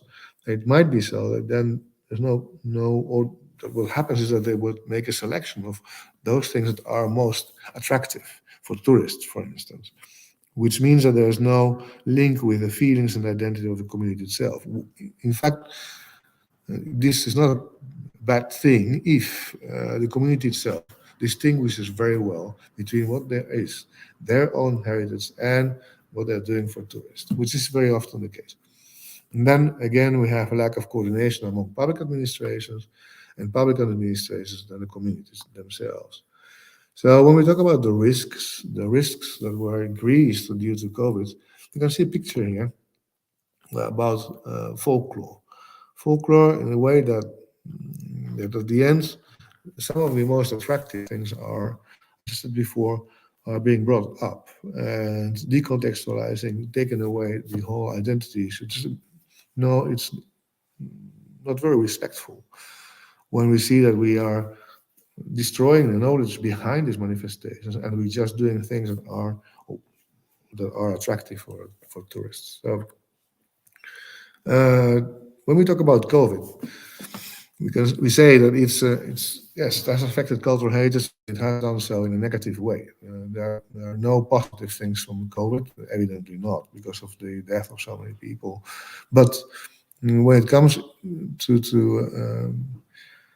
this negative way, there might be, not by COVID itself, but there might be, considering the horrible experience of this pandemic, it might be an opportunity to change the way policies were made and applied, so that we can have a sustainable recuperation of societies by using cultural heritage as a social and economic resource.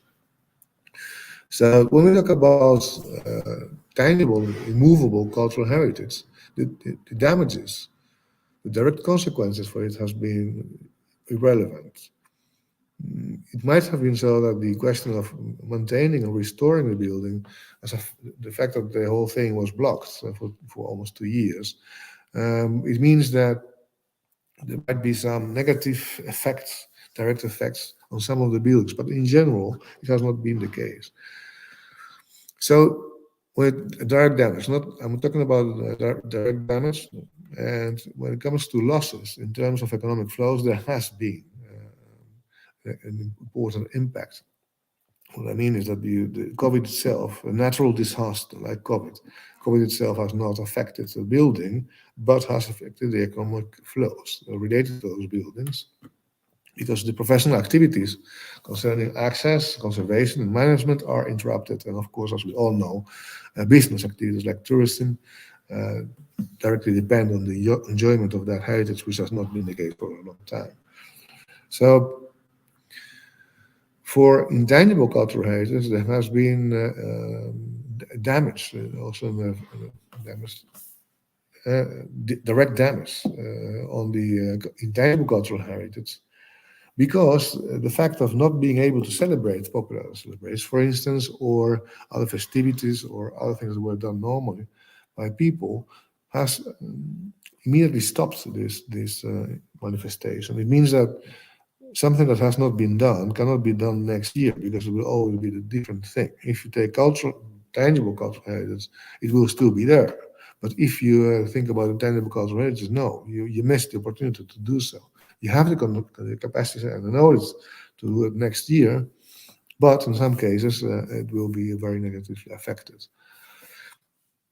So the transmission of intergenerational knowledge is affected, the foundations of social cohesion and collective cultural identities. And I think we can all relate to some of our own experiences in the past years. So there is a methodology created by the Economic Commission for Latin America. It's the UN Economic Commission for Latin America, already years and years ago, in the 80s, when there were many, and still are, but many earthquakes and floods in Central America. And then there was a methodology developed to see which way other states could help a country affected by this. And in fact, from a budget point of view, come to a situation which is equal to the one before the disaster. But that's only economic. It was only for tangible cultural heritage. It has been, not only for tangible, it has been for the whole society, for all economic sectors. And within those economic sectors, one of them is dedicated to culture. And under culture, you have one dedicated to intangible cultural heritage as well. So even if we never had the idea of COVID or a pandemic being a natural disaster, because we did not have that experience, I mean, in such a huge dimension, nothing was related to PDNAs, in fact, post-disaster needs assessment. So the idea that we had is to see in what way COVID-19 is by analogy equivalent to that of other types of natural disasters. But unlike these other disasters, it is mainly conditioned by social circumstances because of the concentration of people rather than geographical, the place of the disaster itself. If you have an earthquake, it's only one part of the country, you have to find out. But if it's intangible cultural heritage and it affects, COVID affected everybody, all communities, you know that it will be affecting the whole area, all the population, not only in one country, but in many. So it's you have different needs assessments, phases. I mean, one of the things we thought is that the government of Castilla y León was very, very fast, very quick in the beginning of the pandemic to start finding out what kind of solutions could be given to the impact of COVID on cultural heritage. I mean, already in March, I think it was, we're discussing about these things. And then the idea was that maybe you can have a PDNA for our region in which you can start looking at the different priority needs. So we prepared a kind of document that has not been used yet, a project proposal that would relate to, we would indicate where all the cultural heritage was, tangible cultural heritage was more present, and we compare that to the income level of each of the communities and the size, so number of people, the population living there. And we came up with a list of 11 main entities and municipalities where there should be an intervention. Of course, that is too much. It's too ambitious, and it's very difficult to do because you have to start work on that on a long term. And there was the idea as well to do a pilot project. And even if that's not the case, that we have done, and I will come to it very soon, we have done an inventory which is based on that idea of COVID and the need of, if you want to intervene, you need to know on what you're going to intervene. If you don't know what there is, then you can start doing things again and again, but there's no clear information on that. So if we look at the overview of PDNA exercise, there are 5 different phases. The first one, the step 1, is the situational analysis, and that is extremely important when it comes to inventories of tangible cultural heritage, intangible as well, because you need to have pre-disaster baseline data. If you know what there was and the value of it, then when you start after a disaster or during a disaster, when you start trying to identify not only the budget, but also a recovery strategy, what can be done to improve the quality of life and come back to the situation before, then you need to have these inventories of cultural heritage, and especially you need to have digital inventories because you can collect all the information very, very quickly. And if these inventories, digital inventories, are connected to each other, then from one place you can coordinate and see how you can work on this and all these issues, the problems that we have had. So you also need to know the pre-disaster. You can see here that when it comes to baseline data, it's the overall assets of the cultural sector, the pre-disaster economic flows related to economic activities and access to goods and services, and the pre-disaster risk profiles needed to assess later new risks and vulnerabilities. We have seen that there were a list of risks, and then COVID is the new risk, and maybe other kind of illnesses like the one provoked by COVID may come up in the future. So we have to take that into account. So it's extremely important. I'm saying that because later, in a 2 minutes, I'm going to talk about digital inventory. And that I just indicate here when it comes to having the baseline data, what you need to try to understand are the direct consequences of disaster. And that means the damage and losses. And then you also need to have the indirect consequences of the disaster, which is the at macroeconomic level and the social level analysis. Prepare a recovery strategy based on what the information you had, the baseline, and what you have identified data as the damages and losses and the indirect consequences. You need to start doing this. This is short term. You need to start doing this. Would have been very, very useful to do. And probably this is done in several places to have a short-term recovery strategy after COVID or during COVID, because in fact we still are suffering this pandemic. To understand what we need to do. The problem is that if you don't have the information, it will be very difficult to start this recovery strategy. And then on a long time, you can prepare recovery frameworks, which is more addressing the social question. So we come to the inventories.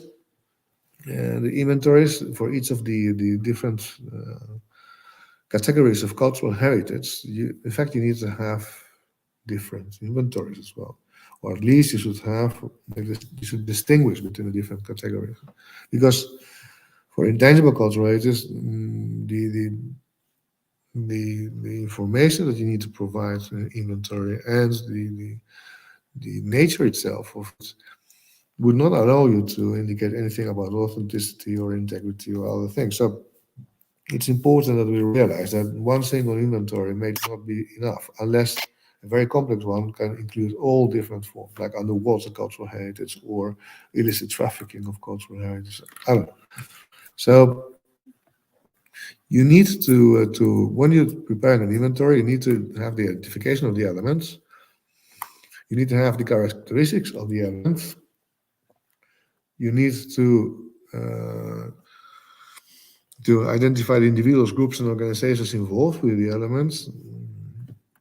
And you need to state that this is very important. You need to know the states of the element, which concerns the viability. Viability is ensuring recreation and transmission with the threats. You need to include data, documentation, preparation of inventory entries.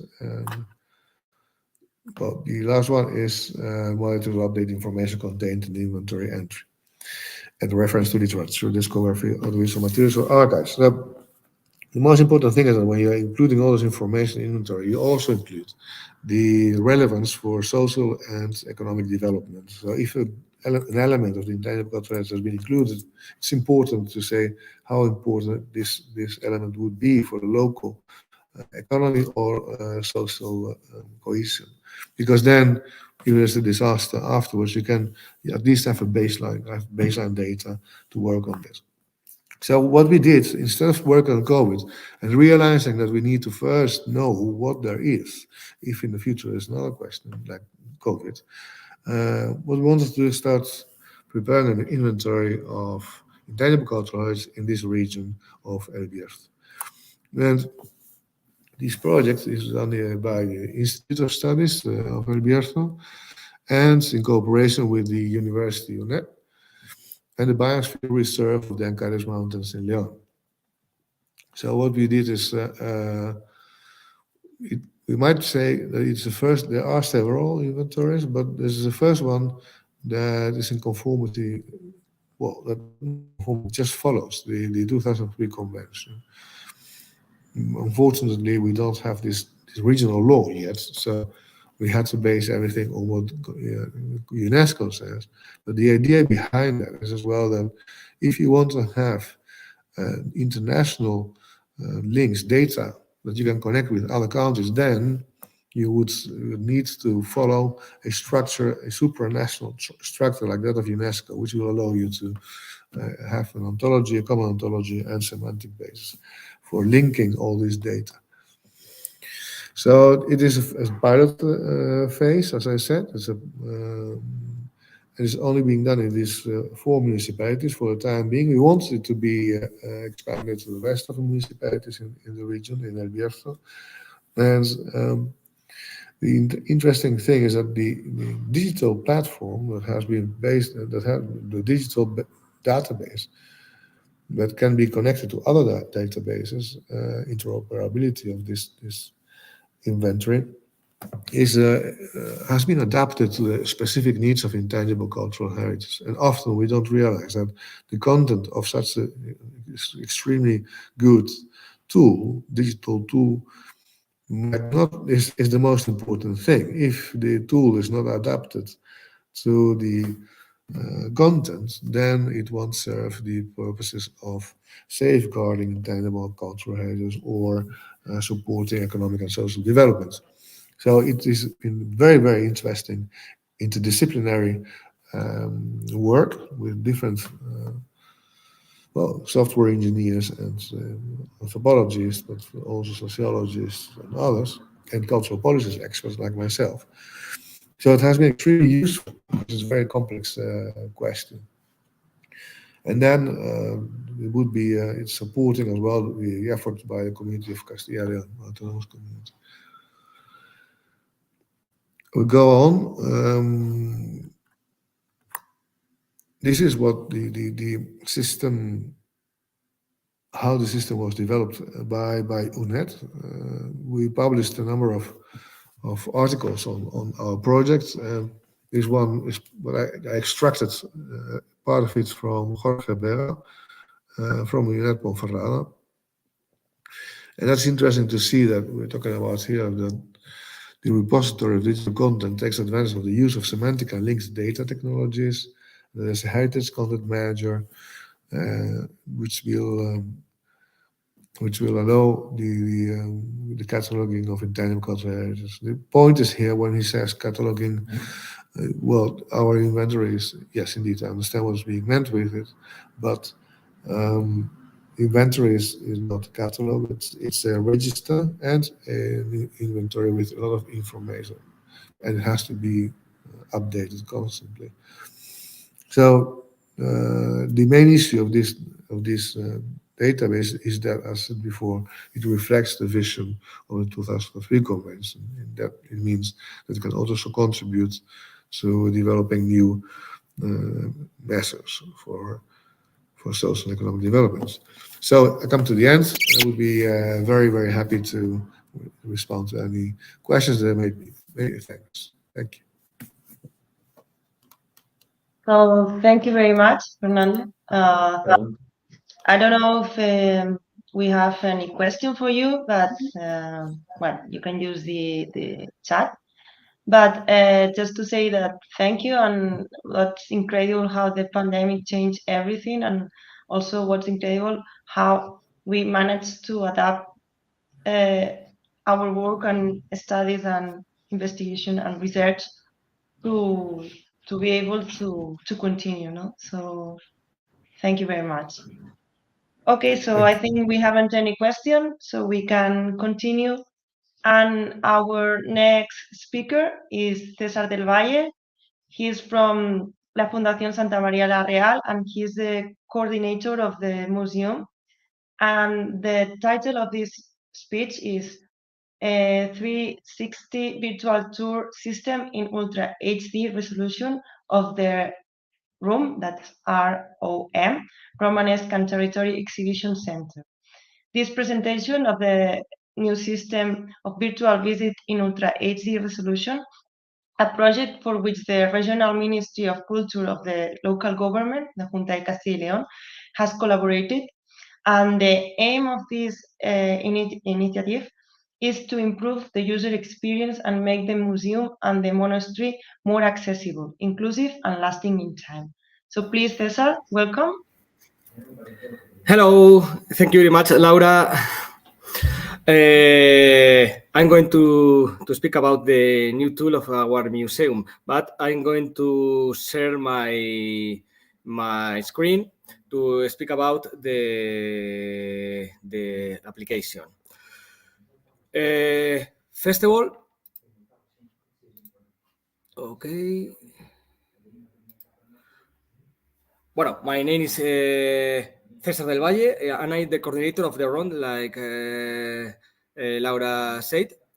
I'm going to present our new virtual visit tool in high definition to our monastery, but I'm going to speak as a museum manager, not as a technician in design and implementation of the application, which has been developed by the company Pixel. Iñaki, the CEO of the company, has already spoken about it this morning, and it's a fantastic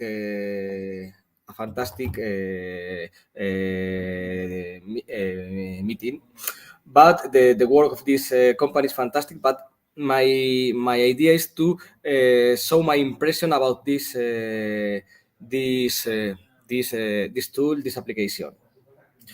The first thing that I'm going to do is show you very quickly and share some ideas, and then share some ideas of how a project was born and other aspects that are interested to me. Well, first of all, here you are First of all, I will show you where is situated our museum and the Monastery of Santa María la Real. We are in a small town in the north, Palencia, Aguilar de Campo, and in this town is located the Monastery of Santa María la Real. This is the first thing that you can understand where is our museum, our monastery. But the second, the virtual visit can be accessed from our webpage of the museum and the Santa María Real Foundation. It's a free visit, but although we are working so that in the future visitors can pay for some services. We are thinking in using this tool to do another kinds of things like virtual guide visits and so on. But In this first part, I'm going to show you the application, the virtual visit, and here you are, the point assets. You can do a free visit and a welcome tour. In the welcome tour, you have some information about the museum and the monastery, but I'm going to check the free visit.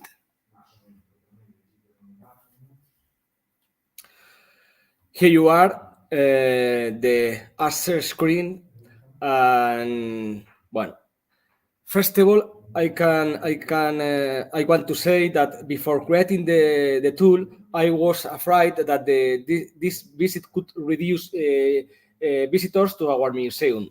But after saw the tool and play with the app, I must say that this is false.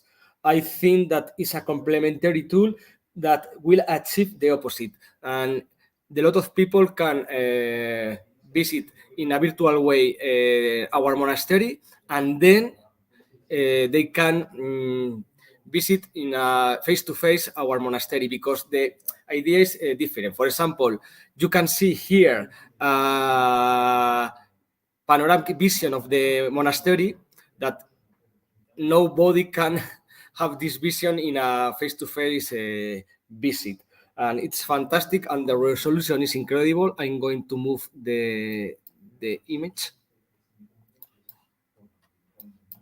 You can see our museum, our monastery, our landscape, the river that is the key of this space. But it's fantastic image. But also you can find some information about the history of the monastery. In this image, you can click on this point to obtain information. I'm going to click this information. Here you are, the image of this monastery more or less 100 years ago. The image is incredible, but the visitor online can have information about the monastery. It's not the purpose of this talk to talk about the history of the monastery, but I invite you to enter to the application and you can discover the history and our monastery. But you can have some information like this photo or another photo like this belfry, the tower bell, that the information is incredible. But if you click these arrows, we can start the tour, and let's go to start the tour.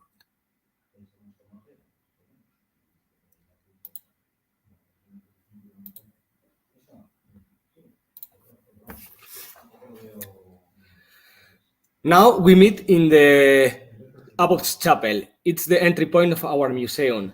Here we are usually the guides and the people enter to here to start the visit to our monastery. The resolution of the application is impressive. You can, for example, you can see the titles of the books of our bookstore. We have a very complete medieval bookstore, and we wanted that virtual visitor to also have access to those books, so that through this point, the visitor can access our online store to buy these books. In this point, you can access to our bookshop, and you can buy all the books of our foundation. The idea is that the virtual visitor can buy even like a face-to-face visitor our books about Romanesque or medieval story. We keep moving very fast, and we go to the transfer of the chart of our monastery. This is the sacristy, and you have a lot of information, but I don't have a lot of time to show all the key of this app. But I'm interested in show you the transfer of the chart, because there are some important aspects. First of all, I want to show three aspects. First of all, the technology. The technology is really important to us, and we have developed a fantastic video mapping that tell the story of the monastery. If you click this point, you have some information about this video mapping. In this case, we don't show the video mapping complete, because our idea is that the public can visit and live the experience of the video mapping of the Monastery of Santa Maria la Real. It's a fantastic video mapping, but this is only a first step to know this fantastic video mapping. But you can show information, what is the video mapping, and something like that. Another important thing, you can see through this application unusual images of our chart, in this case of our monastery. For example, you use this, and we have fantastic images. We did these images with a drone, but with this kind of images, you can show fantastic details of the monastery, because the definition is incredible. And here you are, some angels, or for example, if we put here, we can see 4 little heads that I suppose that know a lot of people that have visited our monastery have seen, because there are really little heads.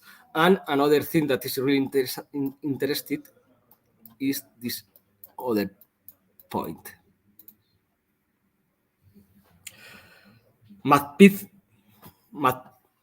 Sorry, I'm going to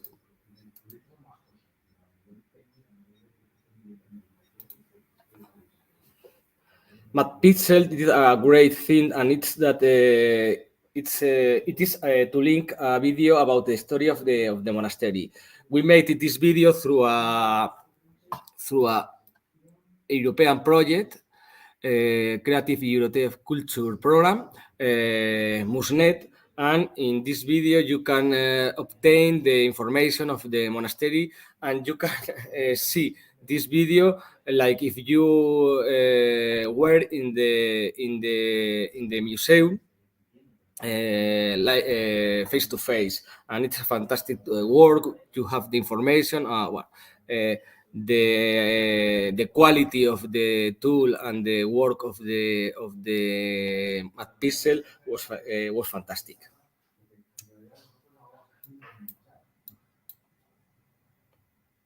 We keep moving towards to the cloister, because I want to speak really fast.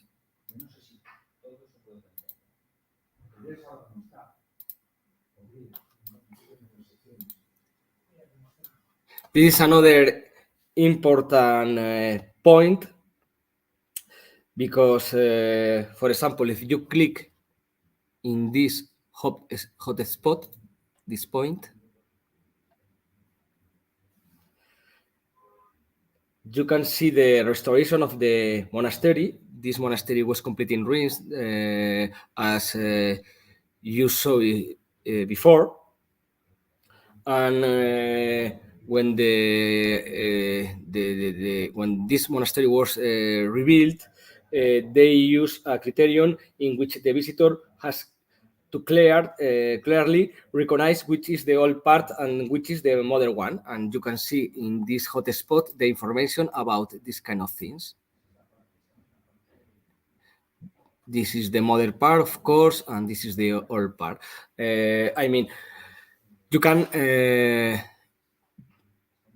have a lot of information about the story of the monastery. Another way to move in this application is to use this map. You can see these points and you can move to the monastery to visit all the parts of this monastery. Let's go to the center of the cloister.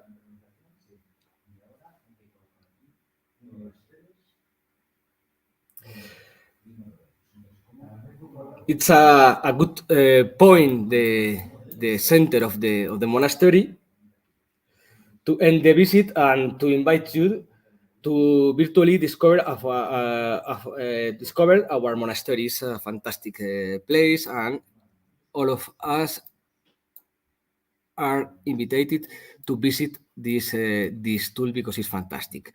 But now I'm going to share some ideas.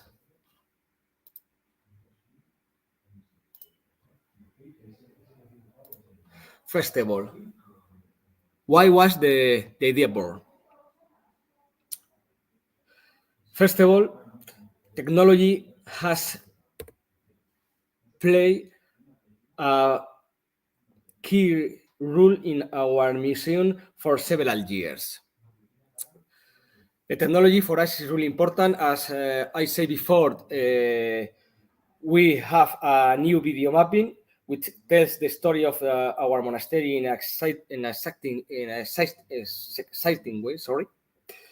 Years ago, I had another fantastic video, really new 20 years ago, but this year we decided to use a new video mapping. That the idea is to show the monastery in a fantastic way, emotional way, and so on. And also we use or we have again Draw Alive, that is augmented reality children's game developed through the European project MUSNET. You can see some photos here. You are the photo of the video mapping. The video mapping is incredible. I repeat again because it's a fantastic idea to discover the history, the history of our monastery through the emotion. But here you are the video mapping. It's sorry, the video mapping. The Draw Alive is a fantastic game for kids, and it's the idea to some animals that are related with the monastery have life through a screen. It's a fantastic, game that thousands of kids have played with them, and we are really happy with the idea. But this is the key, that the technology for us is really important because it's a small museum, and sometimes the technology can help us to attract another audience like kids or another people in a funny way. Another thing, of course, is pandemic of COVID-19. During this period, I suppose that like everyone else, we have to adapt to doing virtual activities. We carry out online games, conference, but we realize that the need that to adapt to a new virtual world, and we are looking for an activity and a tool and an app that can help us to adapt to this new virtual world. This is the reason that we find the collaboration of MathPixel. MathPixel company that they develop a tool that for us is really useful. And well, I am not going to talk about MathPixel and his phenomenal work because Iñaki has already given us a talk in this forum. But MathPixel was the key to create this project. We have this project in our head. We want to do something in this way, but we find in MathPixel the company that can create our dream in a reality. Key aspects. Well, there are 4 key aspects. First of all, it doesn't replace the experience of visiting the museum live. It's complementary. This is for me an important idea because I'm the first person that when I think about this project, I was afraid about the idea of a visitor can show this tool, and after this, they or this visitor know the monastery, and well, maybe in the future this person won't go to the monastery because this tool is enough. But for me, it's a mistake. It's complementary, and if you show this tool, you can visit the monastery without problem and even with more information. The second key point is the internationalization. Visitors of the other countries enjoy the experience of visiting of the museum, and now I'm going to tell you some things. Well, this is you can see here a tweet. Verónica Mernies is a person from Uruguay, and she saw this tool, and she told us that it's a fantastic visit because, well, she's really happy, and for us was fantastic to receive this tweet because we achieve an idea that we want in the first moment that we start this project. At the end, it's really important that the tool that serves to attract face-to-face visitors. For us, it's important that we can have more visitors with the promotion of this tool. And the fourth thing that is really this element has a lot of similarities with the anterior idea. We find different users: tourists, school children, researchers, curious. It's a tool for everybody, and everybody has an objective when appear this tool. Future. What happened in the future? Well, first of all, we are prepared for the next pandemic. Well, it's a joke. I hope. But seriously, we are working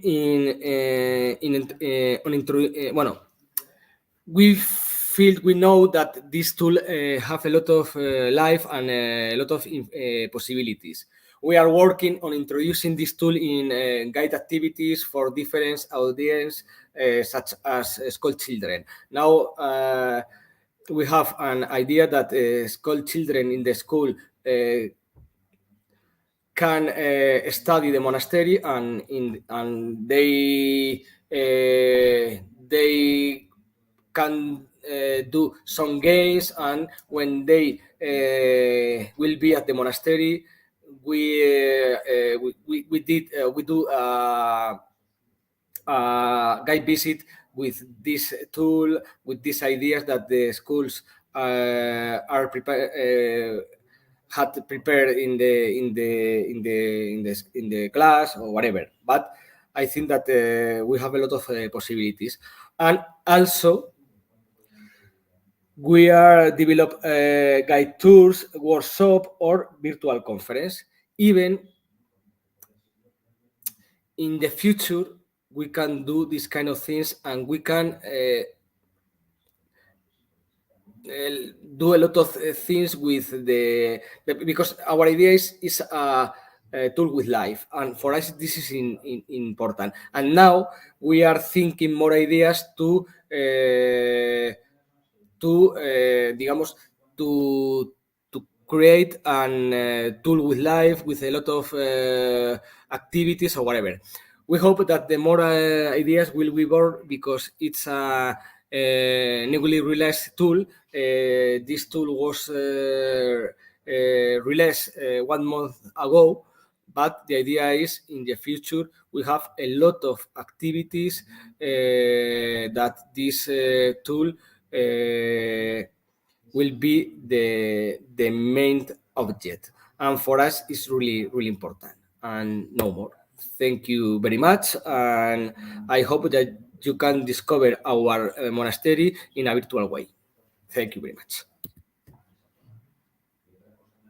Thank you very much, Cesar. Well, it's amazing, this virtual tour, and thanks for sharing with us this image and how you managed to do it. Very interesting and very attractive, for the visitors, not just the visitors that are from in another countries, but also the visitors that are here, and maybe they will be able to come here and to visit the real monastery, that it is very nice. Thank you very much. And with Cesar, we finish the presentation of our experts, our guest. And now we are going to start with the presentation of our partners, the stakeholders. And the first one will be José Luis Calvo González. He is our partner, and he belongs to the National University of Distance Education. And the title of the speech is The Cultural Heritage of Ponferrada Towards an Integrated Management Model. This project is a research project that has been developed with 2 essential actions. One is the main objective of the Tebaida Heritage Project is the inventory of the cultural heritage of the Tebaida area, with an experimental and innovative methodology. And on the other hand, the project has been developed focused on proposing the creation of a transferable product of good practice in the field of preventive conservation. So, José Luis, welcome. Good morning. Good morning. Thank you very much to be invited to this second seminar. I'll try to share my screen. Wait a minute. Okay. Let me know if you can see it now. Okay, good. Well, as you said, we have a project which is a model of integral management of Ponferrada's cultural heritage. I'll try to be very quick, since we don't have many time to talk about it. I am well, as you said, we are a chair of Sustainable Territories and Local Development, which is located in Ponferrada. UNED, I mean, our university is the main actor of this chair.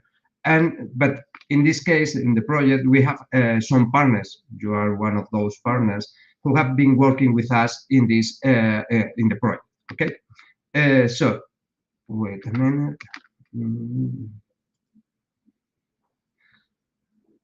Yeah, this is the project, the research project.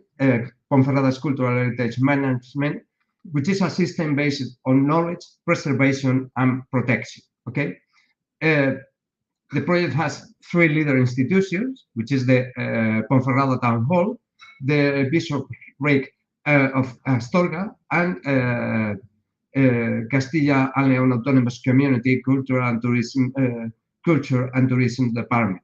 What they have done is they have signed a protocol between these 3 institutions, and the coordination is done by the chair of Sustainable Territory and Local Department, with 2 specific areas dedicated to this project. One of them is the Vall Berciana and its rural environment, and the other is preventive conservation and emergencies protection. Okay, I mean, as I said, we have these 3 institutions, which are the main leaders of the project, and we have the coordination made by the chair. Okay, we have 3 main objectives. What I have done is dividing the presentation in three main aspects. First one is general objectives. The second one is social appropriation, and the third one is formative innovation. Because what we are working is in these 3 different areas. Wait. Okay. One of the most important things is that Ponferrada's municipality is a very big one. As you can see, you have here the map, which is all the red dots are the limits of the municipality, which is 283.2 square kilometers, which is a very big area, with many, as we could see, many monuments and many things that can be or should be protected. Okay. Well, sorry. In the case of general objectives, we was, as you said at the beginning, we want to produce a best practice model in the sense that we are doing is a kind of experiment. This is an experimental project, an experiment of the idea of how we could do an inventory of the assets, how could we work with those assets, and afterwards creating a best practice model in the sense that trying to use what we have learned in our project to that can be used in other projects in Spain and in the rest of Europe. In this sense, what we have been done is working with different technologies, with as you could see, with different aspects in order to create this best practice. Okay. At the same time, what we want to do is to create this our inventory and interconnect it with the system, with a specific system we have in the territory, which is called Territorio Rural Inteligente, which is a platform developed by the Castilla and Leon autonomous community. Okay, and other of the general objectives is create a technological development zone based on Internet of Things, applied to cultural heritage, with an observatory and research center in Ponferrada, able to cope with technological challenges which can be developed periodically. Okay. Our first step was using Tebaida, which is a specific area of Ponferrada's municipality, which is very rich in different archaeological, historical, cultural, anthropological elements.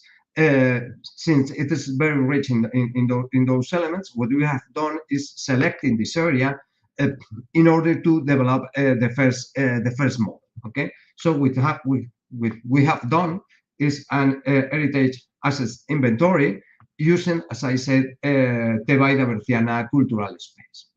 What I won't explain the technological, all the technological aspects, since I'm not technological, and at the same time, it would be really difficult to explain all the characteristics of the technological development. But the main ideas are that it is based on linked, open, and interoperable and scalable data.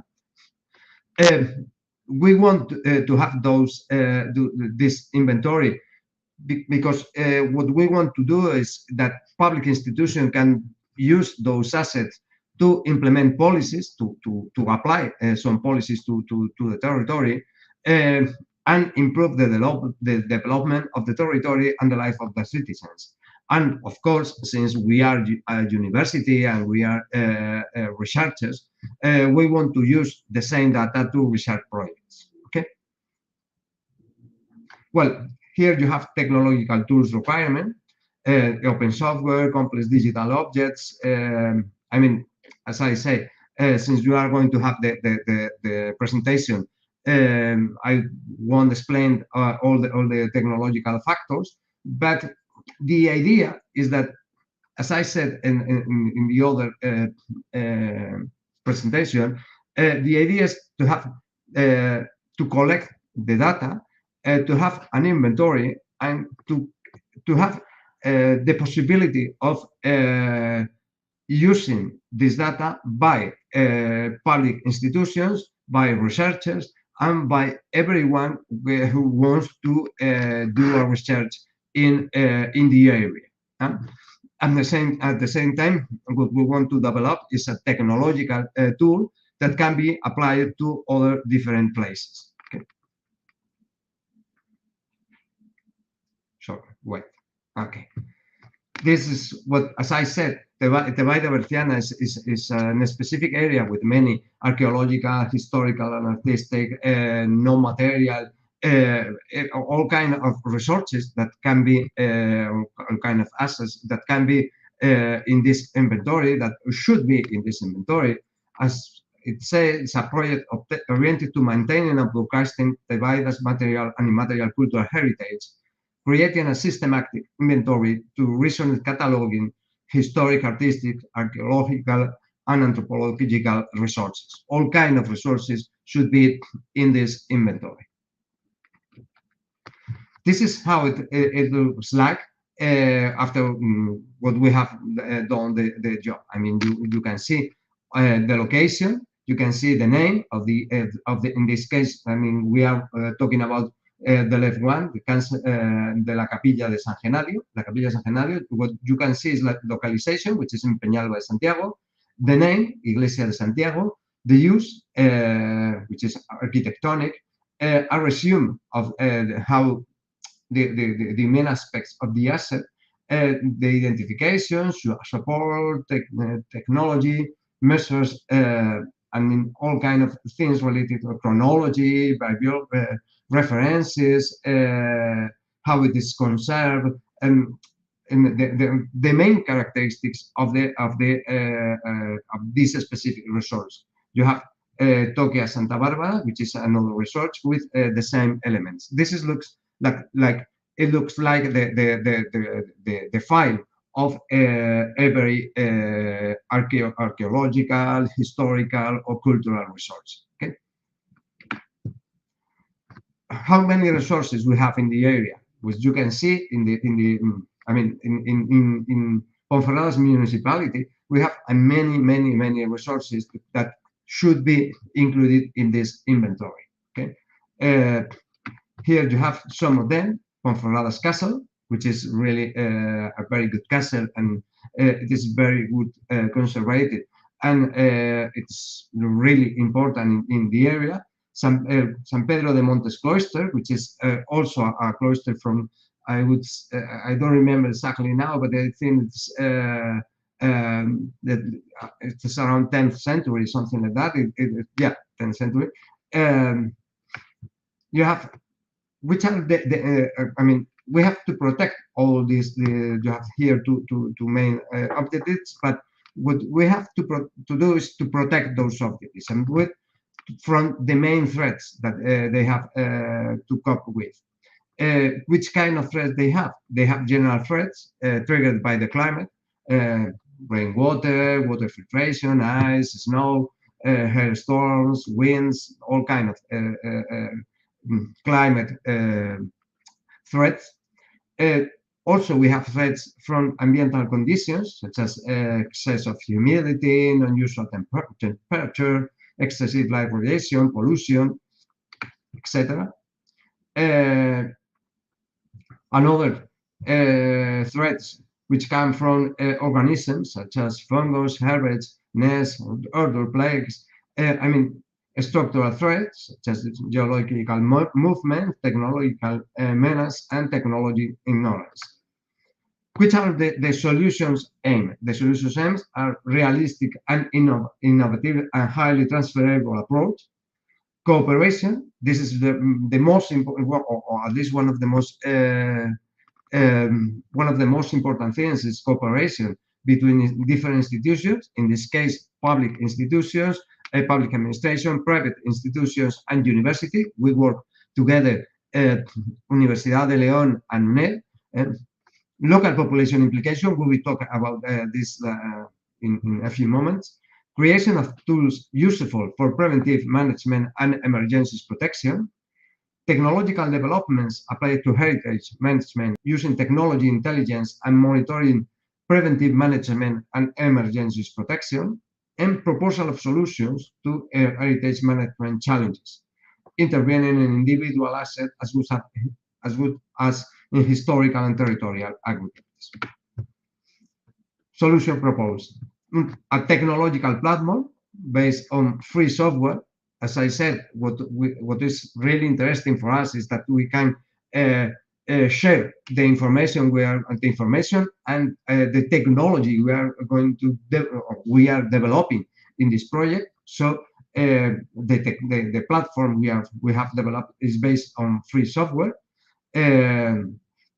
We're able to shelter heritage resources from all the multidisciplinary equipment of the project.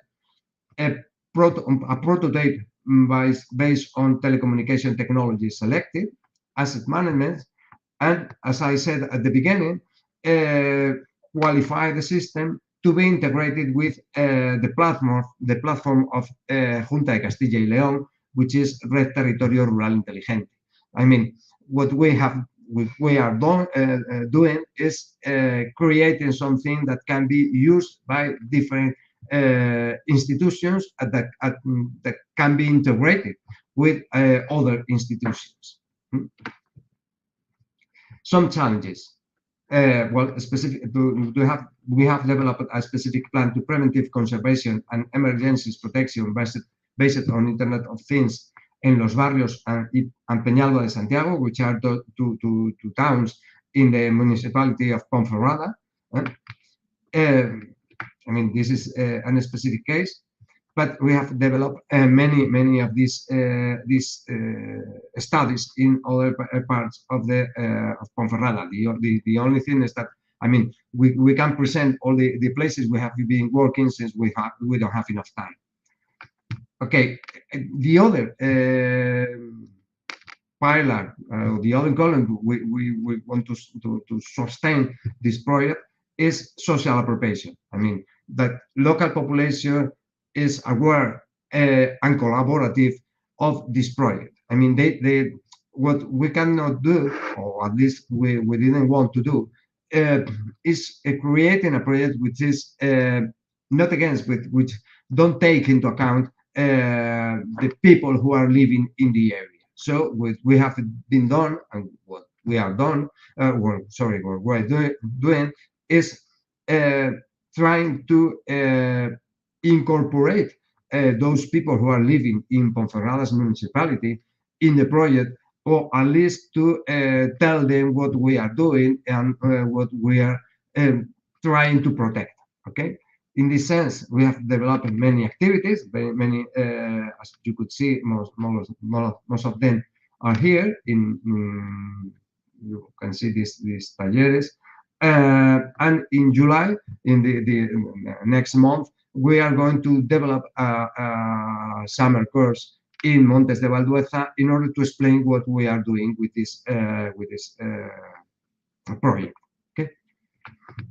And finally, the other part, which is really important for us, is to create or to incorporate formative innovation. I mean, to incorporate to the professionalized information ways to preventive management to be teach to different people who, in order to develop people specialized in these specific areas. I mean, in the area of protection and management of the resources.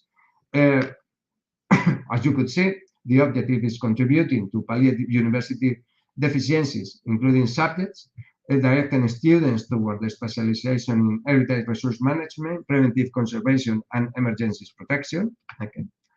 And this is what we have been doing. I mean, we have been doing some different courses in using UNED and Universidad de León to create specific projects and specific formation for people in these specific areas. Okay. At the same time, we have developed a technological center focused on Internet of Things applied to cultural heritage, which should be in the castle of Ponferrada. Okay. Those are the team members, all of the members of this project, which is, you can see all of them, the members, coordination and direction of the member of the project. And that's all. I think I have been very, very, very fast in order to explain, but if you have any questions, of course, I will answer. Okay. Thank you very much. Thank you very much, José Luis. Okay, so now we are continue with the Euroregion Implement All with another speech that it is will be Diana Miteva and Spletana Dimitrova Sostirova from the team of the Leader Partner, and they will present the project that it's called Culture Experience Through Digital Environment Using Culture EDU. And also after them, Mr. Ivo Dimov, that he will present the mobile application My Guide. Good morning, Spletana. Good morning, Laura. Thank you. Hello from me and greetings from the team of Euroregion Plevenot. First, I will start today, and then, as you said, Mr. Dimov will continue with another presentation. It is historically proved that each crisis is a potential opportunity for achieving quality transformation, both as individual as well as at the societal level. The art and culture were, and of course they still are in Bulgaria, the most negatively affected from the COVID-19 measures imposed. The management of the cultural institutions needed to use the maximum capacity of their creativity and innovativity.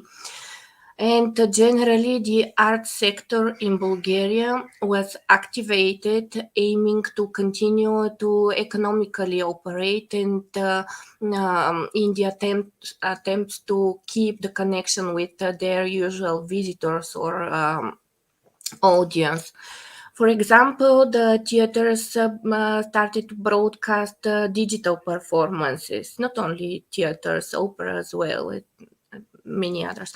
The galleries organized digital expositions. The libraries and archives worked very hard in order to enhance the volume of their digital fund. Many single artists as well also were ready to participate with different digital performances. Also, each institution started to create a new digital service and to offer them to the users in order to overcome the restrictions for physical visitation of the cultural objects and institutions. And some of the solutions created during the pandemic already proved their effectivity, and now they still continue to be used even now when the limitations and restrictions dropped off. The online discussions, for example, between the artisans and the audience created a new type of connection between them, overcoming to certain extent the usual distance existing. According to different studies performed at national level in Bulgaria, the pandemic generally pushed the use of digitization and digital products in all the sectors in Bulgaria. In terms of digitization of cultural and natural heritage, the institutions understood even better the importance and usefulness of digital presence and made their conclusions and organized their future work in this direction. Oh, sorry. In this sense, today we would like to present you two good examples of digital activities. The first one is the project that you can see on the screen. This is the project Cultural Experience Through Digital Environment Using. And the second one will be presented by the founder and creator itself, who is with us today, Mr. Dimov, who created the My Guide platform. This is an interactive multimedia guide software services developed specially for the museums and giving a comprehensive new level of experience to their visitors by using their own cell phones. First, to start with the project Culture Edu.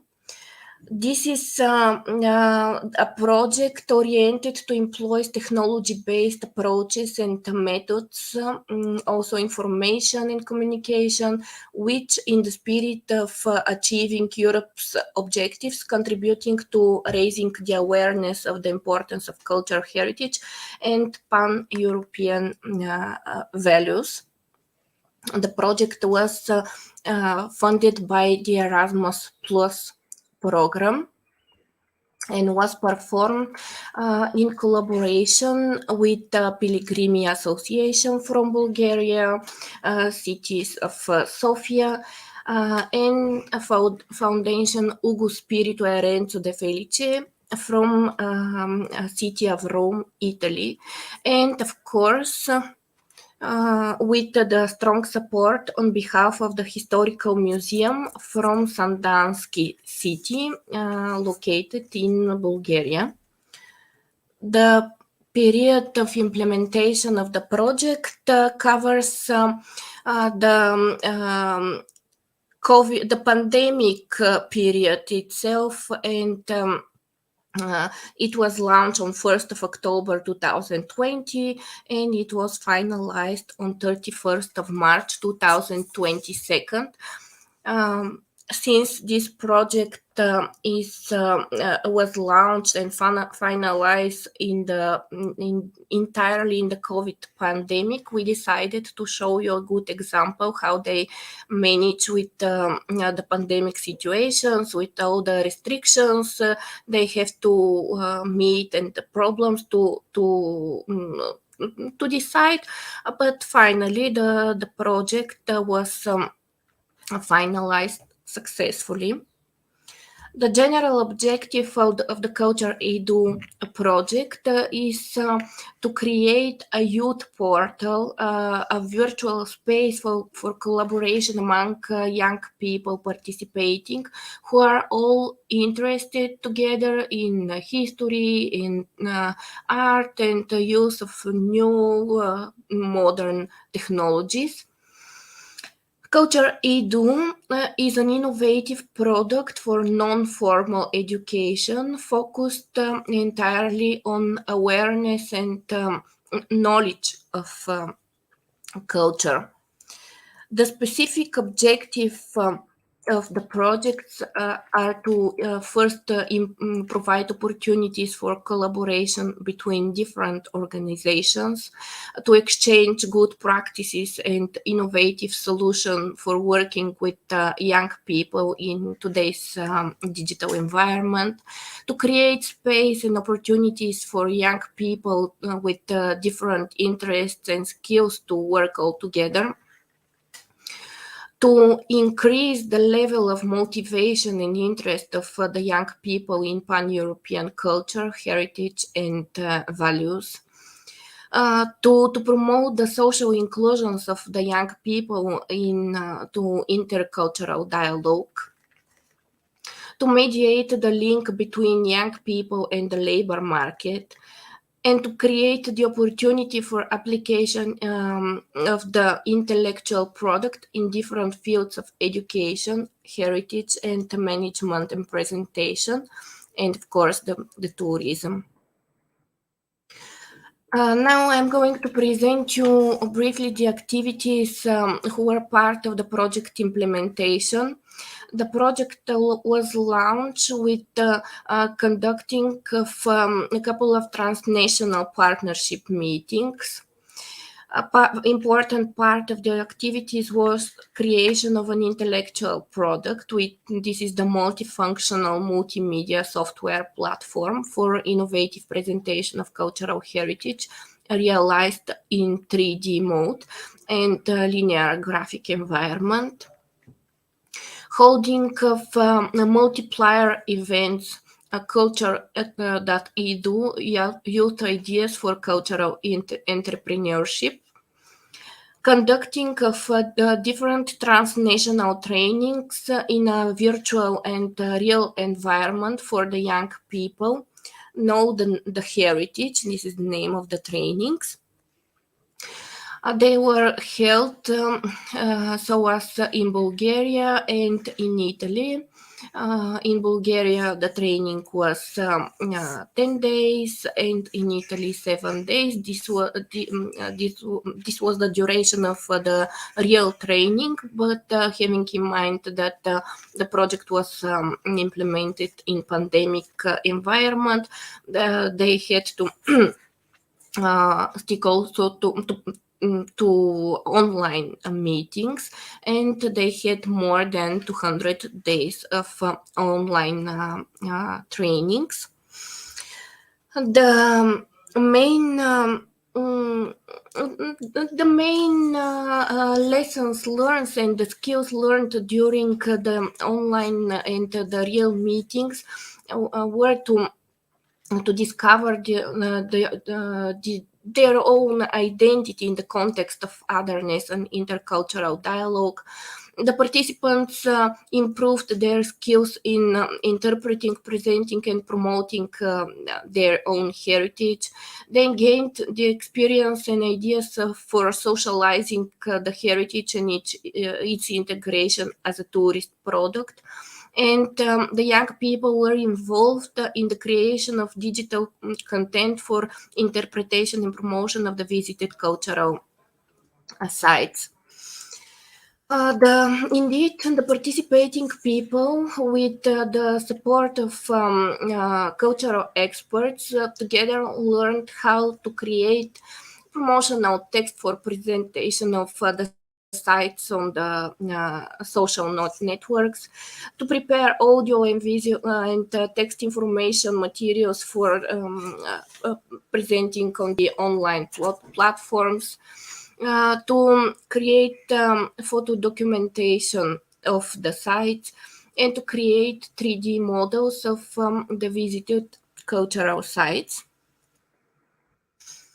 The main product created within the project implementation is the multifunctional multimedia software platform for the innovative presentation of cultural heritage realized in 3D and linear graphical environments. The platform provides accessible architecture of an animated map of different regions in Bulgaria and Italy. Totally 15 objects from Bulgaria and 15 from Italy were positioned on the map and represented in a 3D mode. The platform displays restoration of archaeological sites in 3D and interactive map positioning. Part of the objects from the platform were upgraded with augmented reality. All the objects are described by modules presenting audio, video, and textual information. And of course, the users have the opportunity to select the preferred language among Bulgarian, Italian, and English language. This slide is an example of operating the platform. Here is, if you scan the QR code, you will see presentation of one of the objects from Bulgaria presented on with augmented reality. And now we are going to broadcast a brief video demonstrating the functionalities of the platform.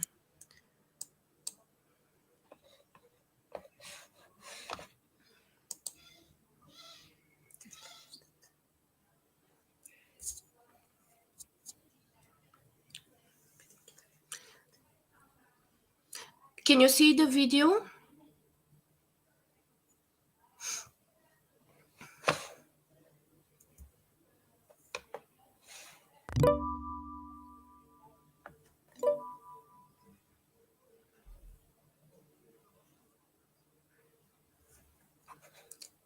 Secondo antichi documenti dell'abbazia di Farfa, il castello di Montenero Sabino fu edificato già intorno all'XI secolo. In seguito numerose famiglie si avvicendano nel possesso del castello, tra cui gli Orsini, i Mareri, i Mattei ed i Vicentini di Rieti. Attualmente è di proprietà del comune di Montenero Sabino. Attraverso la cospicua documentazione proveniente dagli archivi dell'abbazia di Farfa, apprendiamo che la prima menzione del Според древни документи от абатството на Фарфа, замъкът Монтенеро Сабино е бил построен около 11 век.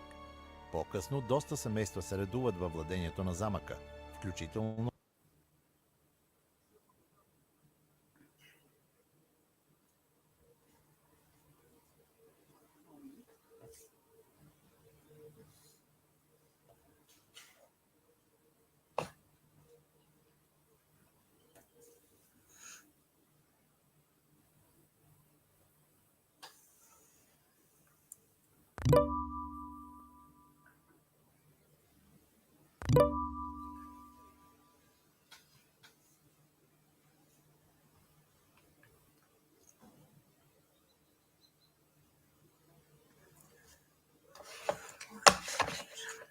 Here the developer provided this video just to demonstrate how the platform and the mobile application for to the platform is operating in terms of presentation of the cultural objects and selection of the languages. I'm trying now to reopen again the presentation. Probably the host could support me. Thank you. The last slide that I would like to show you is that if you need more detailed information, you can just scan the QR code and it is going to lead you to the website of the project. Where you can find detailed information and, of course, contact details of the project partners, if you're interested. Thank you very much for your attention. If you have any questions, we will be happy to answer them. And now I see that Mr. Dimov is already here. I'm giving the screen to him. Thank you. Can you hear me? I suppose you do. Yes, we can. All right. Thank you for the invitation first. All right, thanks. Yes. Thank you for the invitation to be part of the seminar and to be able to present our product. Special thanks to Svetlana, of course. My name is Ivo Dimov. I'm the founder of MyGuide. MyGuide is an all-in-one multimedia guide system created for the mobile phones of the visitors of a given venue. Museums, historical parks, monasteries, castles, zoos, aquariums, anything. Let me try to share my screen first so I can present you the service. Share screen. Right.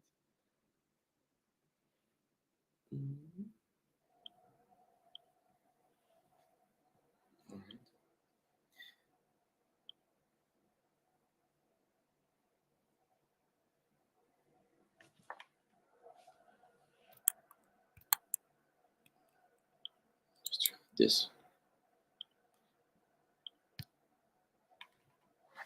All right.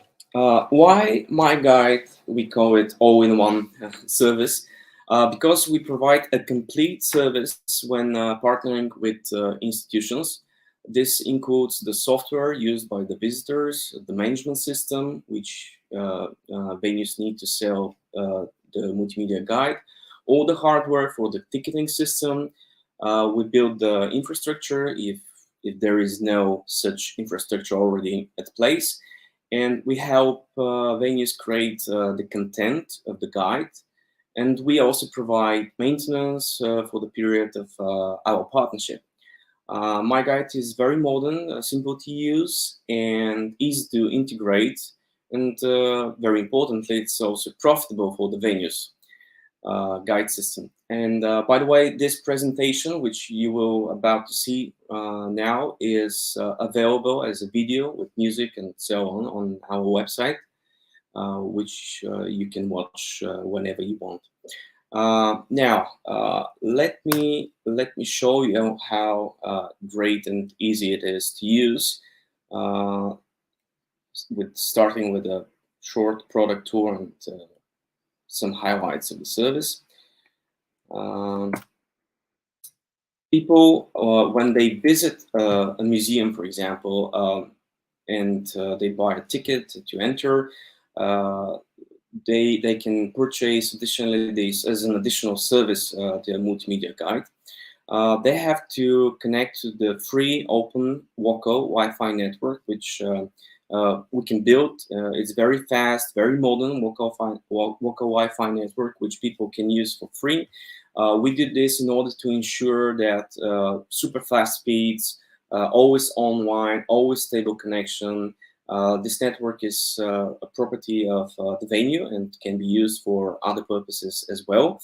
And this way, one of the biggest benefits is that this service is not it doesn't relate on mobile data of visitors or roaming taxes, additional roaming taxes for people that come from abroad, etc. People open the website, a very short app.myguide.io address when they're connected, and that's what they see after that, this screen where they can select the language of their preference. As you can see, there is no limit of the number of languages that are supported, and it totally depends on the venue needs. Some venues prefer to have specific languages because they're visited mostly by a certain group of visitors from specific countries. Let me play this next screen. After that, after selecting the language, they have to enter the access code that was provided to them by the ticket desk, the same where they purchase the entrance ticket to the venue. We provide the cashier system, and it's important to say that we can integrate it locally on the cash desks, as this example with a physical ticket, or people can purchase those from kiosks by themselves, or even online, for example, from the website of the venue. Screen. They enter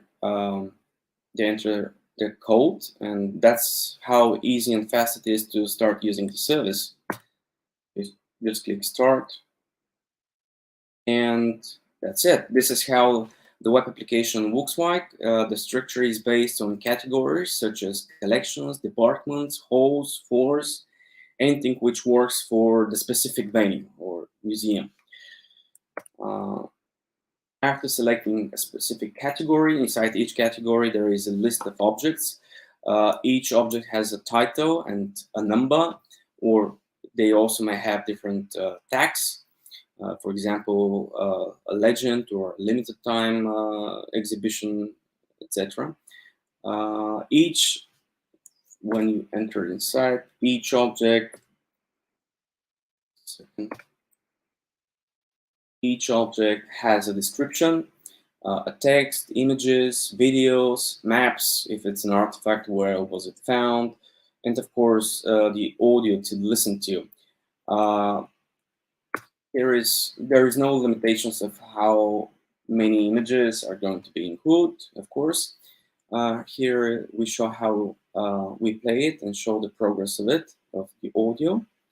We always work with professional voiceover actors, native speakers. We also provide the translations if needed, if they're not provided by the venue. And this multimedia approach is very suitable for also for people with disabilities. Now, the next thing is if you walk around the museum or a venue, you want to check something interesting with a specific number. And those numbers, which you can see here with the icon of the company and the number, are located, all around the venue. They're very small. They're small, delicate. We have different sizes. And now, if you see an object with a specific number, for example, 196 is this one, you just hit the search bar at the top. You enter the number, which presents an interest to you, and that's how fast you can find information about the object. On the main menu, we have a home button that leads to the categories. You can also check the activity time left of the ticket, because the access code can be restricted inside the venue and for a certain period of time. Depends totally on the venue, how long the ticket access should be. Some venues have, for example, access tickets for 2 days, and this access code for the system could be for 2 days as well. We also provide the option to have additional information about the venue or a link to their website. And we also have the option to change the language anytime you want, and provide a feedback form in case you wish to collect info from the visitors. To sum it up, this is the web application which visitors are using when visiting the venue. And what is important to say that MyGuide is a mobile web application, which means that there are no downloads and installations of any application from the Google Store or the Apple App Store. It's totally independent. There is no need for free device space because nothing is downloaded. There is no need for mobile data or roaming taxes that are additionally applied for the visitors. It's totally free. It runs on all devices. It's optimized to be mobile friendly. There is no renting, storing, sanitizing, charging, or repairing anything compared to the traditional old generations renting devices, where people rent a device with earphones and they have to hold it, go around with it, listen to it, and then return it. and it's very great, and my guide has a very functional and modern design, very simple to use. It's also important to say that my guide is a tool which can help visitors consume any digital content, 3D visualizations, etc. What is more, we can turn the mobile phone of the visitors into a control unit using, for example, the Internet of Things, this IoT technologies. We can make a museum, the museum interactive, and thus make the visitors' experience more memorable. And I can give you actually an example of this. Near the city where I live, there is a military submarine museum, and we are planning, we're working with them to build an interactive installation in the museum.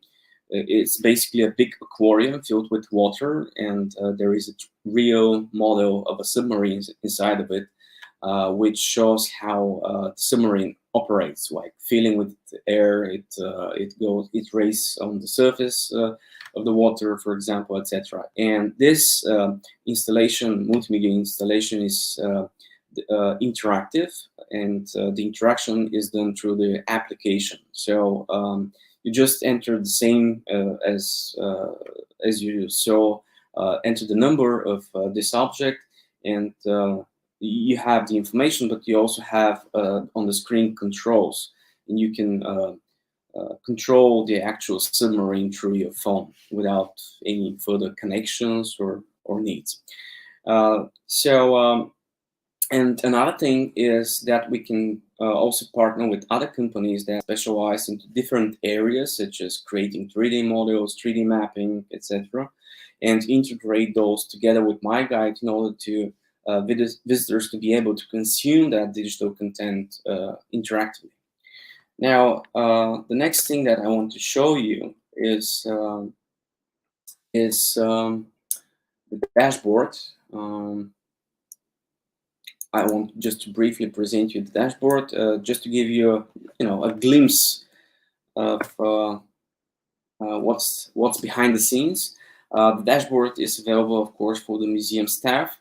It's well organized, and it includes information about all the sales in the venue, order information, payments, invoices, statistics, contract information, access code information, staff management, which I'm just about to show you, etc. Now, there is staff management, as I mentioned, in the system. Different venue members may have a profile with different privileges. So we have a director, for example, for the venue. After that, the director, we have different staff members. Those can be accountants, managers, etc. We have cashiers. We have a cashier software as well. Cashiers are people that are working at front desks, actually selling the access codes. And after that, yeah, a bit more about the ticket. The cashier sell the access codes just as a regular ticket. The price is totally it's decided by each venue individually. We provide all the needed hardware and the cashier system, and educate the staff how to use it. It's very simple, and even older generations of people get used to it very fast. Each access code has an unique information attached to it, which we store, and that information is available for the venue. For example, you can see here who sold the ticket, when was it printed, the access code's validity period, etc. Access codes, they have different statuses. They can be valid, active, used, refunded. Those also are available for each access code. And then what is important, what is more, we take that further and store different clients' behavior, such as what language they use, how much time they spend using the service, what codes, objects or places they used to visit and to listen to. We do not store or need any personal data from them. We just store how they use the application, and this is the thing that is very useful for venues because this essentially represents big data for venues. What we do is we bring big data for the museums. How, for example, you can tell what German visitors, for example, prefer to see more compared to French visitors or any other group. This is a very powerful tool for museums staff to organize and plan their exhibitions, but also for the management and the government institutions to know how much tourists and what type of tourists are visiting different venues and what they're interested in, actually. We also have a request from the Ministry of Culture of Catalonia if we can provide them with such analytics which shows this information, not just for a single venue, but for multiple venues. They have, I believe they have 28 museums, such venues in Catalonia area. So that way they can combine and compare results on a larger government scale, venue to venue, etc. The next screen is just a brief overview of the analytics functionality of this tool and how to export that data, etc. We have integrated my guide in multiple venues so far. Two of the largest monasteries in Bulgaria, Bachkovo and Troyan, some museums, and a huge, very big historical park. The summer residence of Queen Marie the Edinburgh, the Romanian queen, and it has proven to be it has proven that people prefer to learn more about the venues this way, not just because it is more affordable compared to hiring a personal guide, but also because it provides deeper, full, and proven information. And also because it lets you explore the venue by your own pace or speed and rhythm.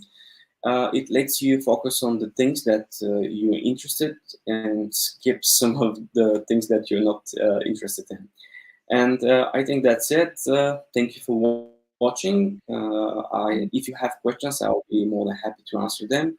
We're looking for partners all over the world, and I can also present you a live, real online demo in case if you're interested. Thank you. Okay. Thank you very much. We have 3 questions, but Sure. one is for Svetana and 2 are for you. So we can start with yours. Okay, that question is my guide platform code commercial product or open source in 2022 after the project funding has finished? It's a commercial project. It's funded mostly by me, so created by myself and my team. And it's a commercial project which is very, very affordable with very flexible and open partnering system, which it depends on the needs of each venue. So it could be basically almost free to integrate and to run and to operate in a given venue.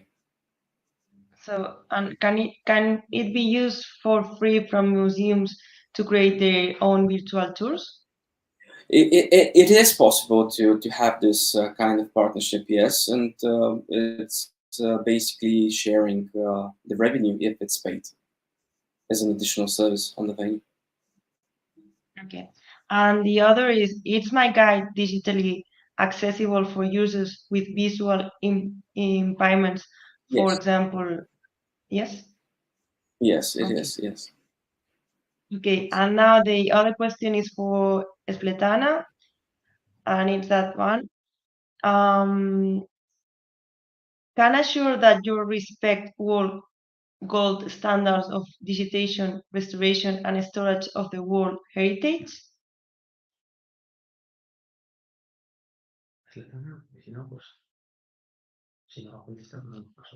Okay, I think she's not there.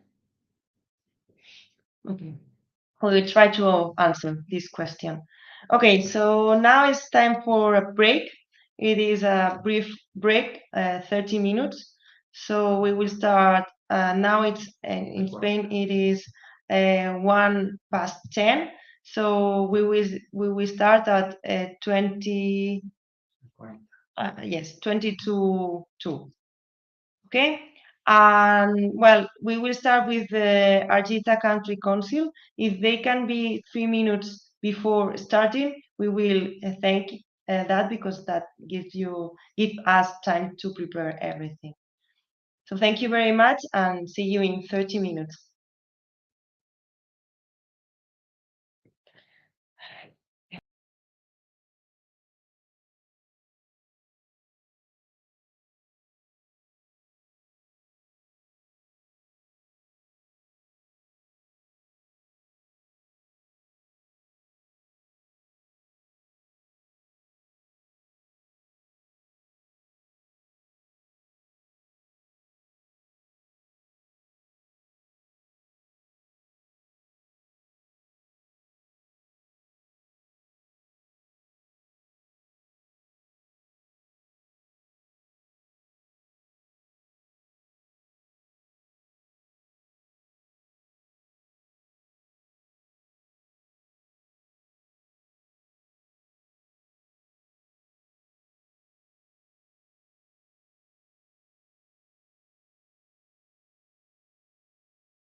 So hello, we start again, and now we start with Argita Country Council, where is going to talk Angela Felt, the manager of Argita Country Cultural Center, and she's going to talk about the early music festival of Miercureachuk 2020, a good practice.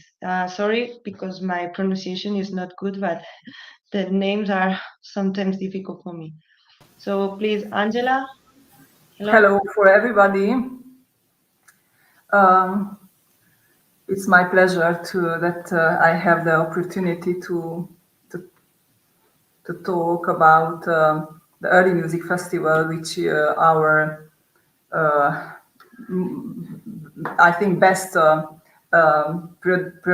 product. We are very proud to be the festival the organizers.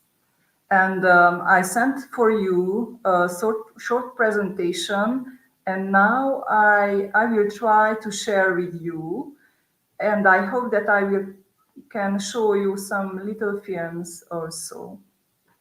Let me try.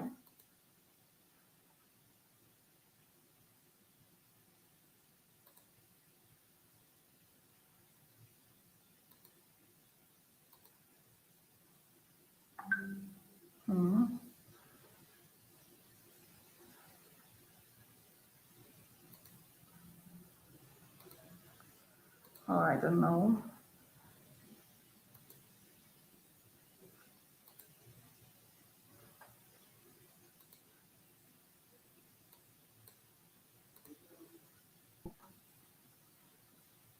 Okay, you have to press to share on share screen.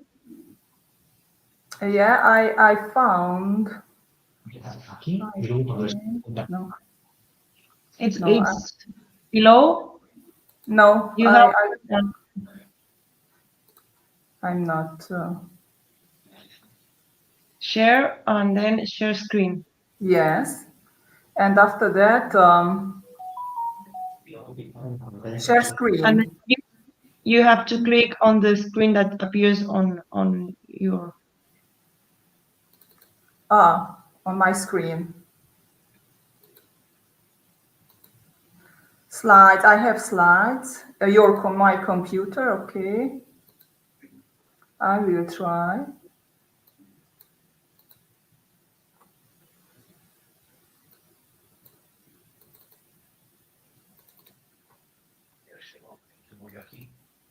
Yes, I found, but it's blocked. Click the screen in your. Voila. Yeah. No. Thank you. It's okay. You can see, isn't it?